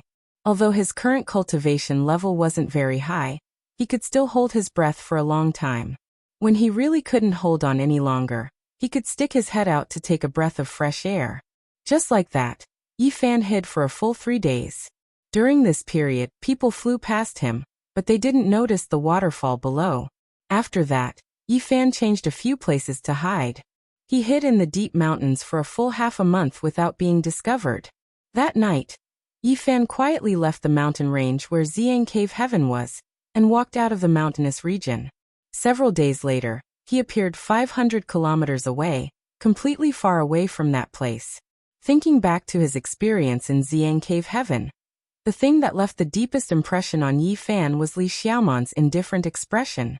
She had advised him not to be unrealistic and to accept reality and be an ordinary mortal, giving people the feeling that she was superior.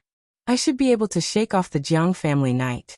I need to find a place to cultivate in peace as soon as possible. However, what Yi Fan never expected was that just 3 days later, he would see the Jiang family knight in an ancient city when he looked up into the sky. What a haunting ghost. The problem actually doesn't lie in that source. Yi Fan took out all the things he had. The white jade pendant was given to him by Wu Qingfeng, so it should not be a problem. There was also a broken piece of jade that was like a rotten stone, which was given to him by the unscrupulous Taoist Duanda, so it should not be a problem either. Then, he took out a Bodhi seed the size of a walnut and said to himself, "Is it because of this? It would be a pity to lose this Bodhi seed, because it could help people to understand the Tao." Yi Fan had never regarded it as a treasure. He had always regarded it as the seed of the sacred tree. Now that he thought about it carefully, he found that the problem might be here. Maybe the treasure that Jiang Yichen sensed is this Bodhi seed. Soon after, Yi Fan went to a restaurant and ordered some food to eat. It's really a small world. Suddenly, an old voice sounded in Yi Fan's ears. A skinny old man with white hair covered his face came to him like a ghost. Elder Han. Yi Fan was so surprised that he almost overturned the table. It was really unexpected to meet Elder Han at such a critical moment. It seems that we are fated. I was looking for you. Elder Han from the Spirit Ruin Grotto Heaven sat across the table. Elder Han, why are you looking for me? Elder Han was like a withered firewood. His flesh was shriveled, and only a layer of old skin wrapped around his bones. With his white hair covering his face, he looked very scary. He said gloomily, I have prepared endless elixirs for you, but I can't find you. I don't want to meet you here. Prepared a lot of elixirs for me? You are the main elixir, and the other elixirs are complementary, Elder Han said unhurriedly. Damn it, you old man. Yi Fan directly hit the table. It was useless to endure until now. Chapter 92. Elder Han did not get angry, and was extremely calm. He poured himself a cup of tea and lifted the white hair on his face to take a sip. At this moment, Yi Fan felt a chill run down his spine. Elder Han's fingers were like iron rods, each of them dry and withered, only a layer of old skin wrapped around the finger bones.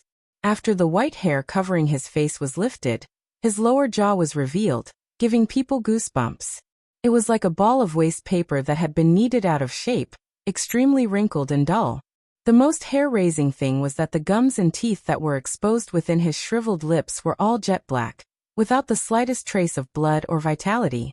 Even his tongue was shriveled. "Let's go." Elder Han took a sip of tea and gently put down the teacup. There was no vitality in his voice. Yi Fan really wanted to take out the golden book, but he didn't dare to act rashly. He knew very well that the difference in strength between cultivators of different realms was too great. "Elder Han, aren't you afraid of incurring the wrath of the heavens by doing this? Refining a living person as medicine? Even your fellow disciples won't tolerate you." Yi Fan said as he tried to come up with a countermeasure. If he were to fall into the other party's hands, it would be a fate worse than death. "I'm prepared. No one will know about this." Elder Han was like a piece of dead wood, quietly sitting on the opposite side of the table. The calmer he was, the more frightening he appeared. Yi Fan took out the jade pendant that Elder Wu Qingfeng gave him and said, "If you kill me, Elder Wu Qingfeng will know." Elder Han lightly pointed his finger, and a gloomy aura pressed down. The jade pendant shattered with a pung sound, and the bone-chilling coldness lingered for a long time. "This place is over 1,000 miles away from the spirit ruins Utopia. Wu Qingfeng won't sense anything even if I shatter the jade pendant," Elder Han said indifferently. At this point he smiled sinisterly and said, "Speaking of which, you're quite vigilant. That day in the ruins, I patted you lightly and secretly left a mark. Originally, I wanted to go back and capture you. Who would have thought that you would be one step ahead of me and escape from my sensing range? I only found you today. You old fart. We should be on our way." Elder Han stood up. The people in the building made way for him, as if they were avoiding a ghost. Yi Fan was as agile as a cheetah, and wanted to escape through the window. "Why do you need to do these useless things?" Elder Han stretched out his withered hand and pulled him back. Then he used a great force to pull him down the stairs. Different realms were like a chasm that could not be crossed at all. Yi Fan's heart instantly sank. The other party had imprisoned him, and he could not use any strength at all. Outside the city, Elder Han muttered to himself, "I'll go visit an old friend first. He promised to help me collect some kind of spirit herb. It's about time. Now that I've found the main ingredient, I can start refining it." Yi Fan looked at the sky calmly. He was looking for the Jiang family's knight. He would rather be killed by the Jiang family than be refined to death. After half a day, when the sun was about to set, Elder Han and Yi Fan appeared in a mountain range. They were about to reach their destination. Why hasn't the Jiang family's knight appeared yet? Yi Fan was a little anxious. An old friend has come to visit. Elder Han transmitted his voice to a valley in front of him. The sound waves surged and echoed in the mountains. At this moment, a figure appeared in the sky and rushed over quickly. The Jiang family's knight had been searching in the surrounding area. Attracted by the sound, he finally appeared. That knight was very powerful. He emitted a terrifying killing intent and battle intent. He was covered in a full body armor. When he swooped down on the wild beast, a strong gust of wind broke the surrounding grass and trees. "Who is it?" Elder Han pulled Yi Fan back. At the same time, a white-haired, sinister-looking old man walked out of the valley. He did not look like a good person at first glance. "Leave this young man here." The Jiang family's knight's voice was very cold. He glanced at Elder Han and the old man who walked out of the valley. Elder Han could feel the opponent's strength. However, he would never give up on Yi Fan. He shouted to the old man at the entrance of the valley, "Come and help me." Chi. The Jiang family's knight made a decisive move. A bloody light cut across the sky. It was a bloody iron spear. It was emitting a bloody light. God knew how many cultivators' blood it had drunk. It emitted a horrifying energy wave. Clang. Elder Han took out a green wooden ruler. Green light flickered as he faced it head-on. However, he was immediately sent flying. His entire body trembled, and he pulled Yi Fan as he quickly retreated, rushing towards the entrance of the valley. At this moment, the old man at the entrance of the valley also made a move. He took out a bronze mirror and shone it forward. A bright light rushed out from the mirror and shot towards the Jiang family's knight. Chi, chi, chi. At the same time, Elder Han took out 12 green wooden swords. They drew a mysterious trajectory and sealed the surroundings, trapping the knight. Child's play. The knight showed no fear. He urged the strange beast he was riding on to soar into the sky. He dodged the bronze mirror's light, and the bloody iron spear swept away the 12 green wooden swords. This person is too powerful. Don't hold back. Think of a way to eliminate him. Elder Han shouted anxiously. At the same time, he sealed Yi Fan and threw him into the valley. Bang! Yi Fan fell to the ground. He didn't dare to waste a second. He quickly used the mysterious method recorded in the Tao scripture to attack the restriction.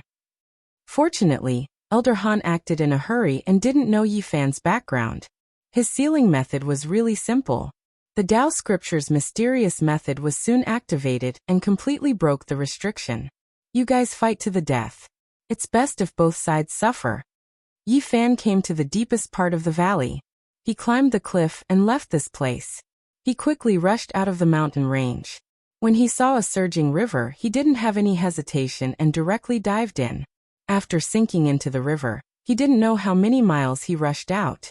Only when the sky was filled with stars did Yi Fan come ashore. There were no signs of human habitation in the wilderness. He rested for a moment, and then strode far away. An hour later, the front was brightly lit. He wasn't too far away from a town. Hehehe. Suddenly, a creepy laughter came from behind. Yi Fan was shocked. He didn't look back and directly flew forward. However, the creepy laughter was near and far. It was like a night owl crying and lingered around him. Old man, you are really lucky. Yi Fan stopped. He realized that he couldn't escape at all. In the darkness, Elder Han's skinny figure appeared like a ghost. His left arm was chopped off. His hair was disheveled and his body was covered in blood. He looked like a malicious spirit in the night. Yi Fan felt a chill from head to toe. This old thing wasn't killed by the Jiang family's knight. Now he was in a desperate situation. My poor old friend was chopped into meat paste. I tried my best to escape. Elder Han's voice was extremely cold. He sounded like a malicious spirit clenching his teeth. He didn't kill you. What a pity. Yi Fan mocked. Elder Han's eyes shot out 2 rays of cold lightning. He floated forward silently. His skinny body was emitting an aura of death. Yi Fan wanted to wait until he was close enough to take out the golden book and attack with all his might. However, he didn't have the chance. A green light lit up the night sky and enveloped him like a ghost fire, sealing him. In the darkness, Elder Han's skinny body approached Yi Fan. His white hair fluttered in the wind, revealing his skinny face. He looked very ferocious and scary. His 2 eye sockets were glowing with eerie light. I like fresh life. Your body is full of vitality. I think your blood must be sweet. Elder Han grabbed Yi Fan's arm and flew into the sky with him. Yi Fan's heart turned cold. He had tried so hard to escape for so many days, but in the end he still couldn't escape death. I've left a mark on you. You can't escape. A green light rushed out of Elder Han's body and wrapped around Yi Fan. They disappeared into the sky in an instant. He did not return to the spiritual ruin grotto heaven. Instead, he brought Yi Fan to a barren mountain in the Yan kingdom. They entered a cave on a cliff and went deep into the mountain. Don't be afraid. Death is not painful. Elder Han's eyes shone with a terrifying light. The cave in the mountain was very deep. There were pearls along the way, so it was not dark at all. Elder Han quickly brought Yi Fan to a spacious stone room. The smell of herbs wafted through the air. There were more than 10 cauldrons in the room. They were all more than a meter tall, and had complicated carvings on them. They looked very simple. I've finally gathered all the spiritual herbs. Ha ha ha. Elder Han laughed. His voice was very unpleasant to the ears. It sounded like a ghost crying, making one's scalp go numb. Apart from the cauldrons, there were more than 10 medicine cabinets in the stone room. Elder Han opened them one by one. Immediately, waves of medicinal fragrance filled the air. Look at what I've prepared for you. These are all spiritual herbs that have a price but no market. He opened a wooden box and immediately revealed a lotus seed the size of a pigeon egg. It was black and translucent, as if it was carved out of black jade. A strong fragrance wafted over and drilled into one's bones. Do you know what this is? This is the seed of the black jade divine lotus. It only produces one seed every 500 years. Its value is unimaginable. It contains endless life essence. Elder Han put down the wooden box and opened a simple and unadorned jade box. Immediately, a bright green light flowed out. It was a green fruit the size of an egg. It looked like it was carved out of jade. It had a gentle light flowing around it, sparkling and translucent. Do you know what this is? This is the fruit of the legendary green jade snow lotus. It grows on a snowy mountain that is tens of thousands of meters high. It doesn't see the sun for thousands of years, and is surrounded by powerful monsters. It took me 8 years to get one. These things all contained extremely strong life essence. If Yi Fan consumed them, he would definitely be able to expand the bitter sea. Elder Han continued to walk forward, and picked up another wooden box. After opening it, a faint red light immediately shot out. It was a 9-leaved strange grass that looked as if it was carved out of red jade. It was sparkling and had a special herbal fragrance wafting out. Do you know what this is? The legendary 9-leaved phoenix herb. Elder Han was very excited and said, according to legend, only land that has been stained with the blood of phoenixes can grow this kind of divine herb. I've spent more than 10 years traveling far from the Yen lands and traversing countless ancient lands and ruins to find this priceless and rare spiritual item. Elder Han kept opening the boxes, and took out more than 10 spiritual herbs. Every one of them was extremely precious and rare. Their value was immeasurable. Within the abode, the light was brilliant. Various spirit herbs flowed with different colored lights, and emitted waves of fragrance that refreshed the heart. Even in this situation, Yi Fan was dazzled. These rare spiritual herbs were too precious. If he could consume them, his cultivation would definitely improve by leaps and bounds. Elder Han smiled bitterly. Don't be jealous. When the time comes, I will put you all in the same cauldron. They will be with you. You have collected so many spiritual herbs. If you want to prolong your life, it is enough. Why did you capture me? If it was just to make the young Dan, it would be enough. But since I know you have consumed the legendary holy fruit and heavenly spring, my requirements are higher.